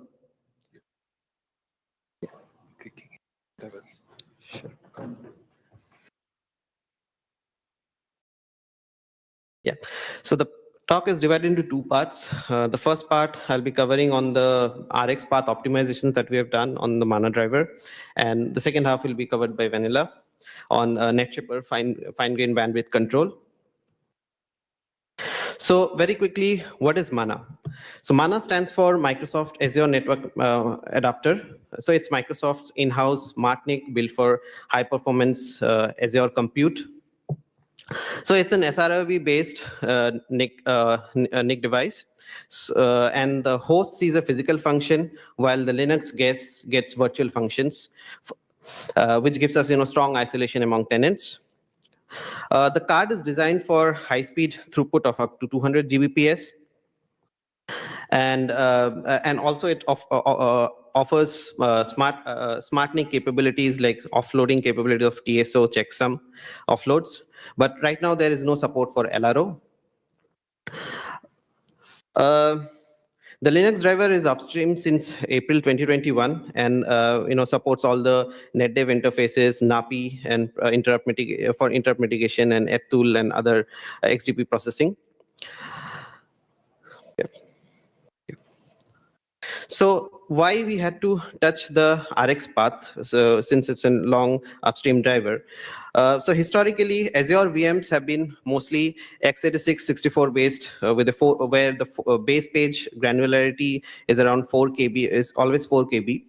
And the Mana driver was fine-tuned in that world. So, but with the newer ARM64 SKUs, like the ND GB200, V6, along with other in-house ARM SKUs and some from Ampere and other vendors that we support. So ARM gives you an configurable base page size options of 4 KB, 16 KB, and 64 KB.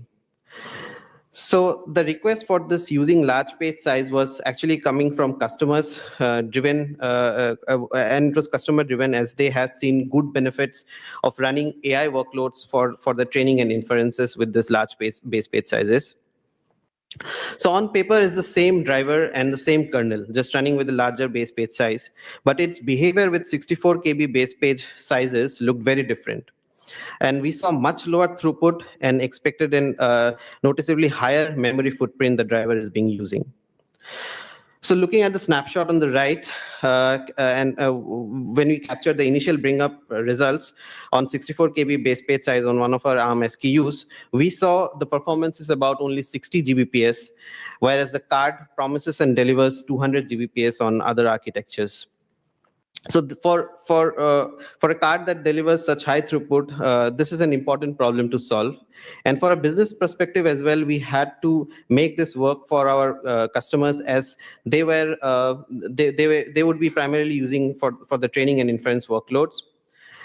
And also we figured out that the single TCP throughput was very low as well, and the customer was focusing on the single TCP workload primarily because they were using it for benchmark and comparing it to the competitive NIC device, as well as they had specific use cases which they wanted a better single TCP throughput numbers.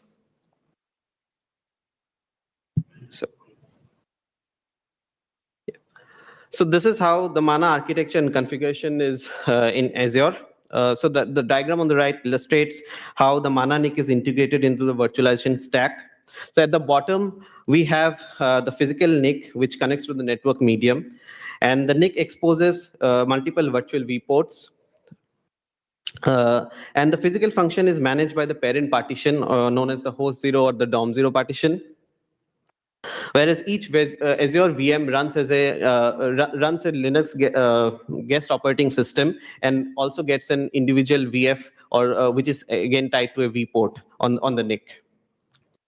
So the VF bypasses the parent's networking stack and communicates directly with the NIC using the Hyper-V PCI interface. Okay. Yeah. So I'll quickly walk you through the queue-based architecture the MANA driver follows and how these queues relate to each other. So each virtual function has 3 types of queues, where the work queue, completion queues, and event queues. So driver fills in the send and receive work queues with these descriptors on the send and receive work queues. These are the instruction with the NIC uses either to send or receive packet, or like basically it will know the DMA address that it has to place the packet to while the packet arrives at the wire. And each TX and RX work queue has a corresponding completion queue. On the RX side, the driver posts the receive buffer into the RX work queue. The NIC writes incoming packets into these buffers. And for each completed packet, it writes a CQE into the corresponding completion queue. So when I say CQE, it's the completion queue entry. On the TX side, the driver posts send descriptors into the TX work queue and rings the doorbell. Once the NIC has transmitted the packet, it writes the TX completion queue entry into the corresponding completion queue. And yeah, and so multiple completion queues are grouped under an event queue, where any completion queue gets new completion. The NIC writes event queue into the event queue to signal the work is pending. Again, each event queue is tied to an MSIX interrupt. When NIC writes an event queue entry into that event queue, it also triggers an interrupt that lets the driver know that it has to process packets and schedule NAPI to the corresponding completion queues that has work completed or pending. Yeah. Next. Yeah. So let's look into the RX path in a bit more detail here for the network driver. So these are the following steps that happen in a typical RX receive path, where the buffer posting is the first step, where the driver allocates set of pages onto the RX ring, and where the on packet arrival from the hardware would DMA a copy to them on those buffers. And then a NAPI poll is being scheduled, which is again based on the interrupt the NIC raises on receiving a packet, and consequently the driver NAPI poll function gets executed and which takes out all the RX packets from the descriptor and frames SKB and process and sends them upward for the upward consumption by the upward networking stack. So while the SKB is consumed by the upper networking layer, the driver needs to refill the RX ring with the new buffer quickly, so as to be able to receive the next incoming packets. So this model works fine when we have small base page sizes of like 4 KB, whereas where the buffer granularity closely matches to the standard M2 sizes of 1500 bytes. But it's an issue when we have larger base page sizes. So currently in the MANA driver RX path, an entire page is used for allocating buffers in an RX queue, which is an inefficiency given that the M2 sizes are typically 1500 bytes. Even if it's a large MTU or jumbo frame of 9000 bytes, we still waste a lot of memory. The inefficiency becomes acute on ARM64 platform configured with a large 64 KB base page sizes because of the following reasons. As I mentioned, it's the memory wastage, or just to accommodate a 1500 byte packet on an entire 64 KB page. And then there are TLB cache inefficiencies as well. So because of every time each RX packet is backed by an new page here, we have to update the TLB entries, and also there are frequent misses when this is not done, and like it takes a lot of time in that process. And throughput bottleneck also is getting increased because of per packet allocation cost and availability of buffers and degradation, causing degradation in the per packet performance. And very high system memory footprint overall is also observed when you are using this approach on 64 KB base page sizes. And even on x86 64 systems where the page granularity is 4 KB, the traditional per page model also suffers for frequent allocator and DMA mapping calls, increasing the CPU overhead, as both calls to the kernel for page allocation and DMA mapping is expensive. So the impact is most visible when you go for single TCP connection scenarios where all the packet has to hash to a single RX queue. Without parallelism across multiple CPUs, the cost of per packet overhead directly caps the throughput. So this is a pictorial representation of the problem that we faced with our ARM SKUs, where each 64 KB page is being allocated entirely for each entry in the RX descriptor, ring descriptor, basically. So next. So for the solution of this problem, we have two approaches here. One is page pool based fragment allocation, and the other is the using pre-DMA map page pools per RX queue. So first, we use fragment based RX buffer allocation. Instead of assigning one page per packet, we slice the pages to carve out multiple RX buffers to receive the packets. And on a 64 KB base page, along with padding requirements, this can allow up to 35 packets that we can carve out from a single page. As multiple consecutive buffers are on the RX ring, now we can get better cache efficiencies as well. And we are also able to avoid frequent TLB misses because the TLB entries, and we don't have to every time update the TLB entries whenever we receive a new packet here. So fragmenting pages also drastically reduce the calls to alloc pages, which otherwise is an expensive operation. And secondly, we introduce the pre-DMA mapped page pools for RX queue. These page pools are pre-DMA mapped when RX queue is created itself, so pages don't need to be mapped and unmapped for every packet. Thus, lets us recycle fragments quickly, refill buffers faster, and significantly reduce the per queue memory footprint while improving overall throughput. So this is the pictorial representation of the solution that we are proposing, where we are carving out multiple fragments from the 64 KB page and then putting in the RX descriptors.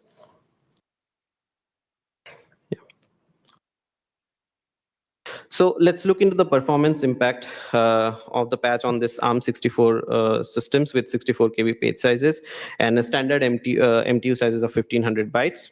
So on the memory side, the change is dramatic. Previously, we effectively had one 1500 byte RX buffer packet per 64 KB page. With the new approach, we can now pack up to 35 buffers into a single 64 KB page. At the per queue level, that drops RX buffer usage from about 512 MB to roughly 14.7 MB. And you can, and when you scale this at a realistic mana configuration of 32 RX queues with the queue depth of 8192, the total RX buffer memory footprint goes down from 16.4 GB down to just mere 470 MB. That's roughly about 97% reduction in driver memory footprint. The throughput improvements follow the same trend of improvement where single queue, single TCP flow benefits the most, as we see up to a 200% improvement from the old RX path. When you open up multiple connections and drive the NIC properly, we are able to reach the theoretical, closer to the theoretical of 185 Gbps, and above which is very close to the theoretical limit of 200 Gbps. So jumbo frames also benefit as we are able to pack up to 7 kits.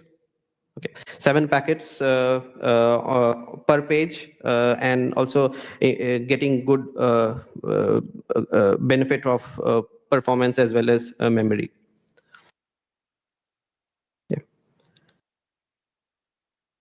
So moving on to x86-64 architecture with 4 KB pages. So each page now accommodates 2 RX buffers instead of 1 previously. So here the per queue usage halves from 32 MB to 16 MB with 32 RX queues and 8192 queue depth. The total memory drops from about 1 GB to 512 MB, reducing the driver footprint. And throughput on x86-64 also improved by about 15%. Smaller than, of course, the ARM64 architecture, because the 4 KB base pages were already close to the MTU size, so fragmentation gains are naturally limited.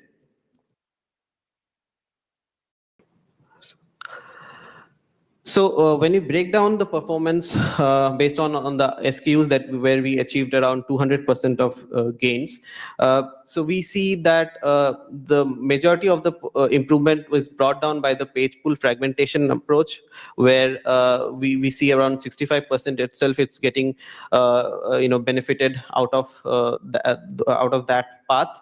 And the rest of the 35% is being brought in by the pre-DMA mapping of the page pools. Yeah.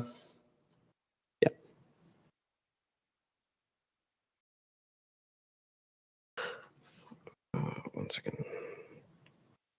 So this is one of the important functions from the patch, where the page pool, the fragment size and the fragment count is basically decided on the page size as well as the MTU size configured on the system, and it's done dynamically. So it adjusts itself every time the MTU changes, or you get your driver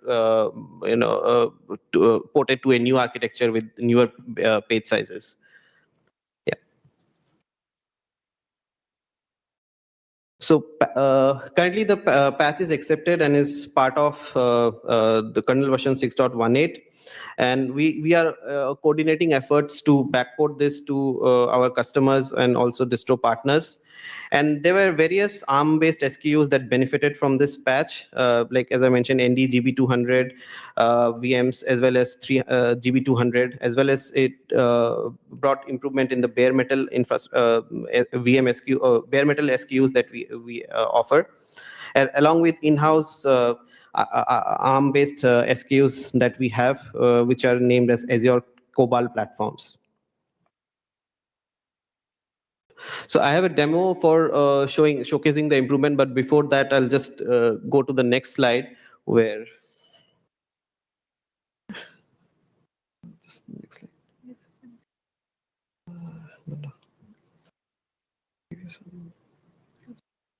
Sorry. Yeah. So based on our early experiments, using higher order pages while creating the page pools on X architectures with a standard 1500 bytes, we see we could further enhance the single TCP performance by about 25 to 30%. Which is obviously a good gain to have, where there is no other downsides to this, and overall system performance is not getting impacted. So this is the question that I want to open up and understand, in this forum, that should we take this approach of allocating page pools based on higher order pages so that we can basically extract the benefit that we have seen with the larger page sizes in the ARM64 architecture, where fragmentation gains as well as caching TLB caching efficiencies are actually coming into picture here and benefiting the performance. So yeah,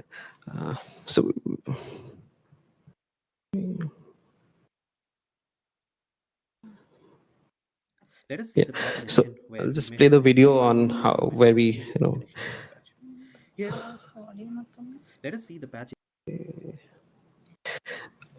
Okay, looks like the audio is not working, so we can play and I'll just explain, walk you through the video.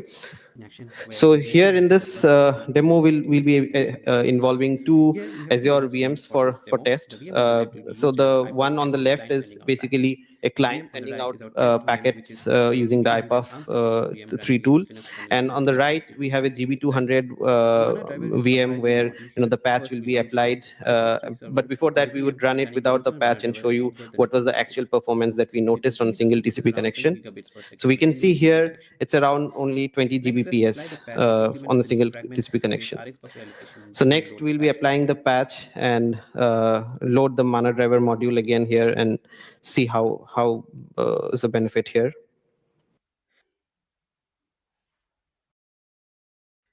As you can see now, running the same IPUF test, the throughput jumps significantly, reaching about 59 gigabits per second, which is about 200% increase. Yeah. And it's a good improvement. So now when we run the same test here, we see a good benefit of around 60 Gbps, close to 60 Gbps, which is 200% improvement in the single TCP connection. Yeah. So we'll move over to the next part of the presentation, and where Vanilla will be covering the next half. And post that, we'll be opening up for questions and answers on this.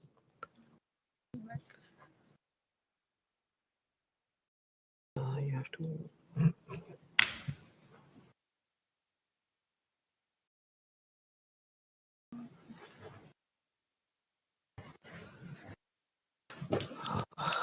How to go back from here?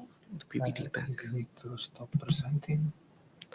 So change the video. I think we're back.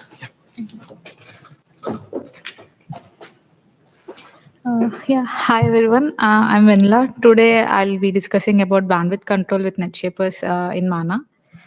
I'll start off with the problem statement, then I'll discuss about the previous approaches I tried before attempting NetShapers. I'll introduce NetShapers and its implementation with Mana. Then I'll demonstrate the implementation with a small demo. I'll also discuss about the challenges I faced during the integration. We'll finally look into the user space tool I developed for NetShapers. Finally, we'll wrap it up with future plans and improvement. So let's start with the core challenge. Customers wanted to train their models across nodes with varying link speeds, but this caused performance issues with clusters. For maintaining consistency, the higher bandwidth nodes must limit their bandwidth to lower nodes. So therefore, there is a need for request less one. This is how bandwidth control works in Mana. So basically, the kernel sends a command to the hardware to set the bandwidth at a specified limit. The hardware takes the complete load of setting the limit at the NIC level. The driver in the kernel must provide a utility for the users that processes users' request and reports the current configuration back to the user. So which utility can help us here? Is it ETool? So it tool allows bandwidth clamping and reports the port details, but it is also important to report the supported ports and supported link modes along with the speed parameter in the port details. Also, it is not the recommended way to set the bandwidth because it is not designed for rate limiting. I have also tried with hierarchy token bucket queuing discipline that is present in traffic control utility. I have chosen out of all the queue disk, I have chosen HTB because it supports hardware offloading and rate limiting. It also helps in hierarchical queue management, which means it creates classes for specific TX with specified details for each TX queue and places them in hierarchy. But this also has so we are trying to clamp the bandwidth for the whole network device. So I can just use a single class to clamp the bandwidth at the specified value using these commands. But there's a issue with this approach because HTB is intended specifically for TX traffic shape queue traffic shaping, but not a whole device traffic shaping. So creating a single node for the whole network device would be underutilizing its potential. Therefore, that's where NetShapers come into the picture. It is specifically designed for hardware-based traffic shaping. It creates a set of rules that are attached at different levels, such as device queue or the whole network device. Each shaper is defined by a handle, which includes scope and an ID. The different scopes defined in NetShapers is the queue scope, where the shaper is attached to specific device queue, and the NetDev scope, it is attached to the whole network device, and the node scope, it is a special scope where we can place group of similar shapers in a scheduling tree. Today we'll be focusing on the NetDev scope, which was designed for MANA. There are three main operations in NetShapers. That is the set operation, which creates the shaper with the specified details. The get operation, which queries for the current current shaper, and the delete operation removes the configured shaper. So as I mentioned previously, in the set operation, the kernel sends command to the hardware with the specified limit, and the hardware will take care of the setting. Similarly, the delete operation also sends a command to the hardware, which resets the speed to maximum speed supported by the SKU and removes the current setting. So these are the commands that you can send from user space for performing NetShaper operations. So there is a Python YNL CLI tool present in Linux source tree that interferes with kernel via netlink. So these are the commands that we can use for using for performing the set, get, and the delete operations. But make sure you have to use these operations as a root user. I have a small demo on like how to use these commands. Give me a minute. Yes.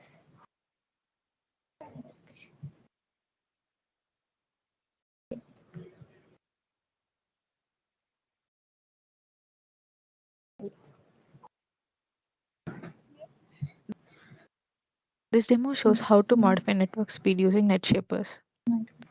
First, check if QoS is configured on the host. You can do this by looking at the speed field in the next port information. Right now, the speed is not set, which means QoS isn't active yet.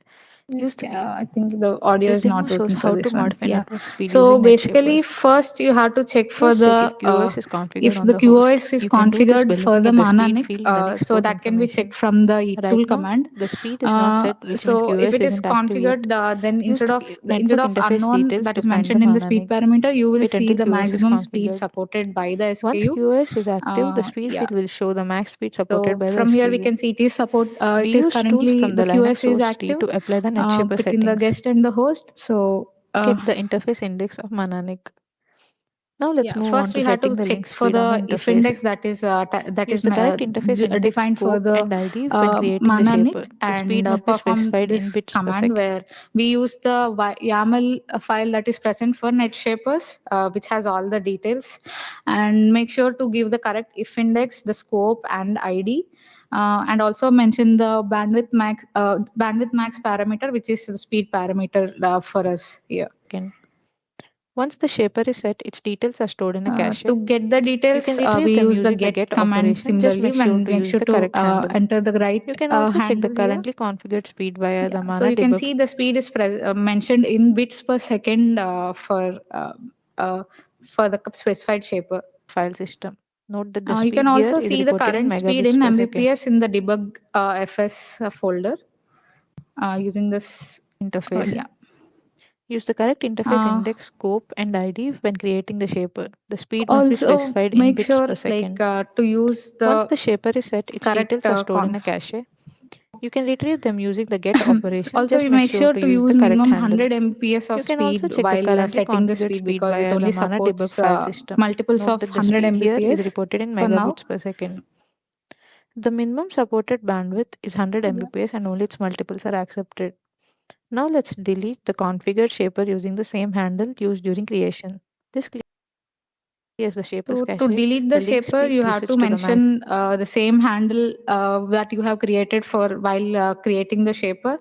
And when you try to retrieve the details, you'll get this error that there is no file or directory present.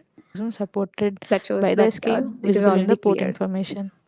And since the speed is shaper is deleted, the current speed would be the maximum speed supported by the SKU, and that can be seen from the eat tool command. Now let's check the network throughput between Now two I have nodes. two To do VMs this, over first there. set the link One speed in to which 2 one I'm Gbps on set this VM. for one I'm setting the speed for as 2 Gbps. In the second VM, For we both can of see them, the I'm interface setting the index speed of as the 2 mana NIC Gbps is 4. and We'll making use this sure I'm index to having the clamp the right bandwidth if to 2 index for both Gbps the on that side as VMs. well. And I'm using NTTCP tool for To measure checking the throughput, we throughput use between the two NTTCP tool. One VM between acts the as two a server VMs. and other acts as a receiver. So let's wait for some time We'll let for the it test to run for a short while. run. As you can see, the throughput is 1.76 Gbps, which is less than the bandwidth that was actually configured. So this is how we can clamp bandwidth with NetShapers commands in Linux. Observed throughput is around 1.76 Gbps, which is close to the bandwidth limit we set.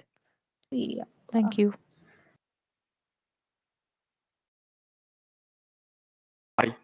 So from what I saw, you limited the TX bandwidth from within the guest VMs, correct? Yes. Is that okay? Like guest VMs are not usually trusted because they can just set maximum bandwidth, and then this defeats the purpose of. Yeah, it is not set at the VM, it is set at the hardware level, and that was customer's request to set the bandwidth, clamp the bandwidth at the specified value. We don't have the visibility of why they want to set it, but from the information that we have, they are trying to maintain same width between all the clusters that they have. So that's how we got this request from, and we have implemented it using NetShapers. I see. Yeah, actually, can how to go back? Where is the cancel? Yeah. Oh. Yeah. Please make sure to keep these constraints in mind while implementing NetShapers for Mana.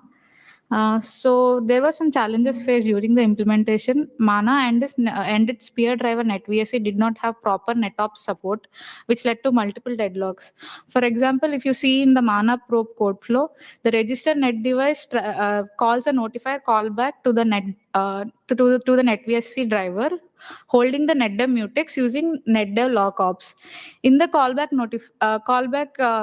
code, we can see that the dev xtp propagate tries to hold the same lock, which leads to deadlock.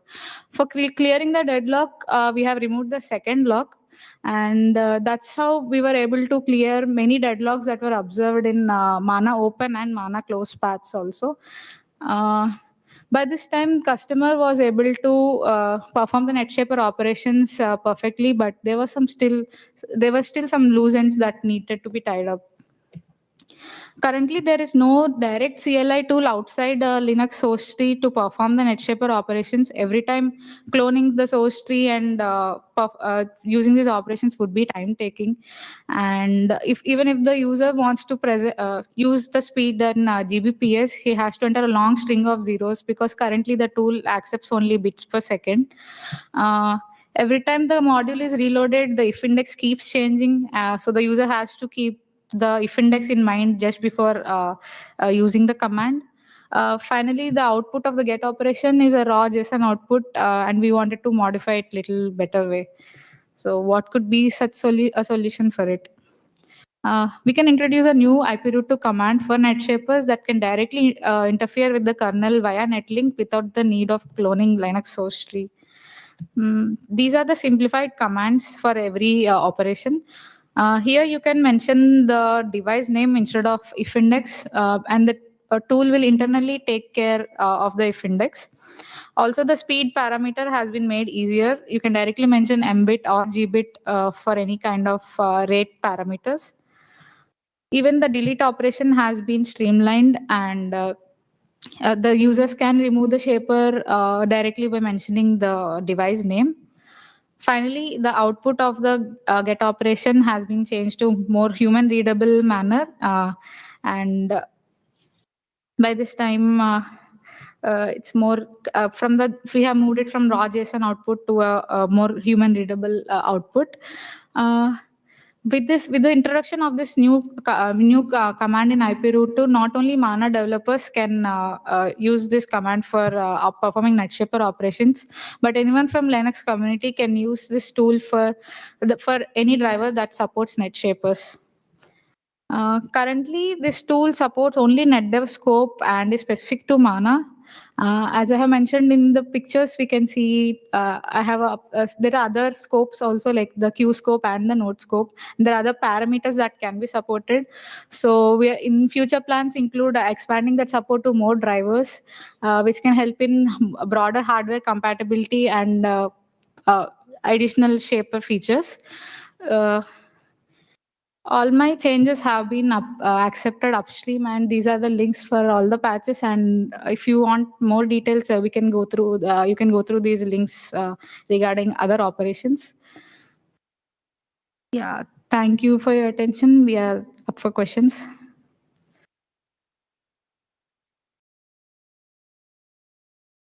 I guess I have a comment regarding the first part of the presentation, and specifically the last point you touched regarding can we increase the page size to 64 kilobytes by default. There are a few downsides to such option. The first one is that if you use high order page allocation for the page pool, you are more likely to get memory allocation failure, because when the memory gets fragmented, it became difficult to have a successful high order page allocation. And that is going to happen quite often on busy server. And the other downside is that a single page fragment can keep busy the whole high order page, because it's stuck in some queue somewhere, and it will keep allocated. It will keep in use 64 kilobytes of RAM. Okay, so in unlikely condition that always happen in production, you could end up with TCP memory allocated reported very low, and instead using a lot of actual memory, and that brings a lot of problem. Okay. So I was under the impression that the higher order pages that we would be using, that would be basically allocated at the start of the RxQ creation itself. So additionally, we won't need extra memory every time because we would be recycling those fragments from the page pool. Like once the packet is allocated, we give it back to the page pool itself, and then the same could be reused. So. Yeah. If you don't create queue dynamically or virtual function dynamically, if you create virtual function at right time, you will probably have a problem. You pre-map the ring size of worth of memory, right? But when the packet starts arriving, you have to obviously get more and more, and that you will still end up pinning, as Paula explained. Okay. Right, but I think what you can do is, because I think he was suggesting 2 meg pages, you can get the 2 meg page from the allocator DMA map, and then there's a callback from the MM to like basically split it into 4K pages at that point. So you can still deal with them at 4K granularity, but that slightly breaks the IMMU because the device can still write the entire 2 meg, right? So depending on the setting of the IMMU, that might not be acceptable to the user. So like the user needs to like specifically opt in. And I think, I know that a couple of companies have that kind of patches in production, specifically because the 2 meg pages are much more efficient for IMMU. But the sticking point was always the UAPI, like how to configure this in a generic way. Right. Since we have the netlink now, I think it should be doable actually. So it would be still doable within configurable option, as you said. Yeah.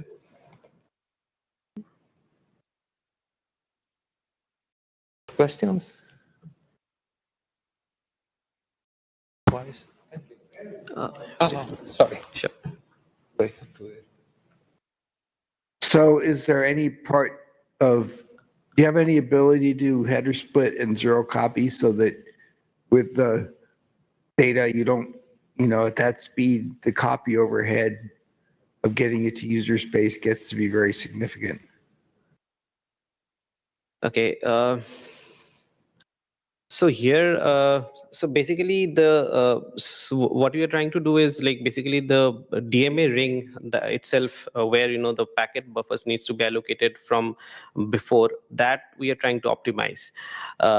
So whereas, could you please come again with a question? Yeah. Well, it requires a fair amount of work, but various people at various times have done implementations where user space, if user space does send and receive calls and they're page aligned and they're big enough and all the right things happen, you can page flip and you can give the user the data without having to copy the data in and out to user space. It takes a fair amount of work, been repeatedly done. It's hard. And validating and doing the page flip is also hard. But at some point, the cost of doing the page flip becomes less than the cost of copying the data. Okay. And also page lifetimes gets in your way because you then have to worry about, well, the user may not actually read this data, but I still have to hold on to the data because I received it. And it's going to be zero copied. So the exception paths get really complicated. Okay, so once the page, the fragment of the page that has received the packet and the user space is yet to process that. So the next packet is actually coming from a different fragment, right? So a different fragment or different part of the page, right? So that way, the user space can still hold on to the fragment that it wants to till the process is going on, right? So I mean, is the question on your side? Sorry. Since you're doing an atypical workload, if you're really trying to do AI, you have some ability to tell the user that if you do this, you will get much better performance. So if you tell the user to do, for example, if you have a 64K page size, do 64K receives and align them on user space page boundary, Okay. then user space can get the data directly without having to copy the data into user space. You're basically using TCP to do what RDMA does. Right. Right. So you're hinting towards this large receive offloads, right? Yeah, combination of large receive offloads and large user reads and large user writes. Right. You can play some games and you can. Right. You also, the other problem is on transmit. If you want to do this, you have to tell the user, oh, by the way, when you send this, you can't reuse that buffer until some other thing happens. Right. Right. Right. So at this point, we don't support LRO in hardware. So yeah, of course, there is limitations to coalescing a lot of packets together. So yeah, I mean, I think it would be a good point to consider.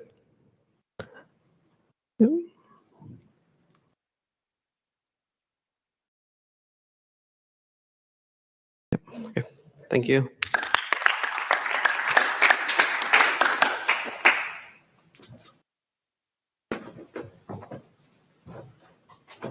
Okay, this was our last presentation. I hope you enjoy the conference and see you later at the Kill Bill restaurant for those who are going there. Don't bring your katanas.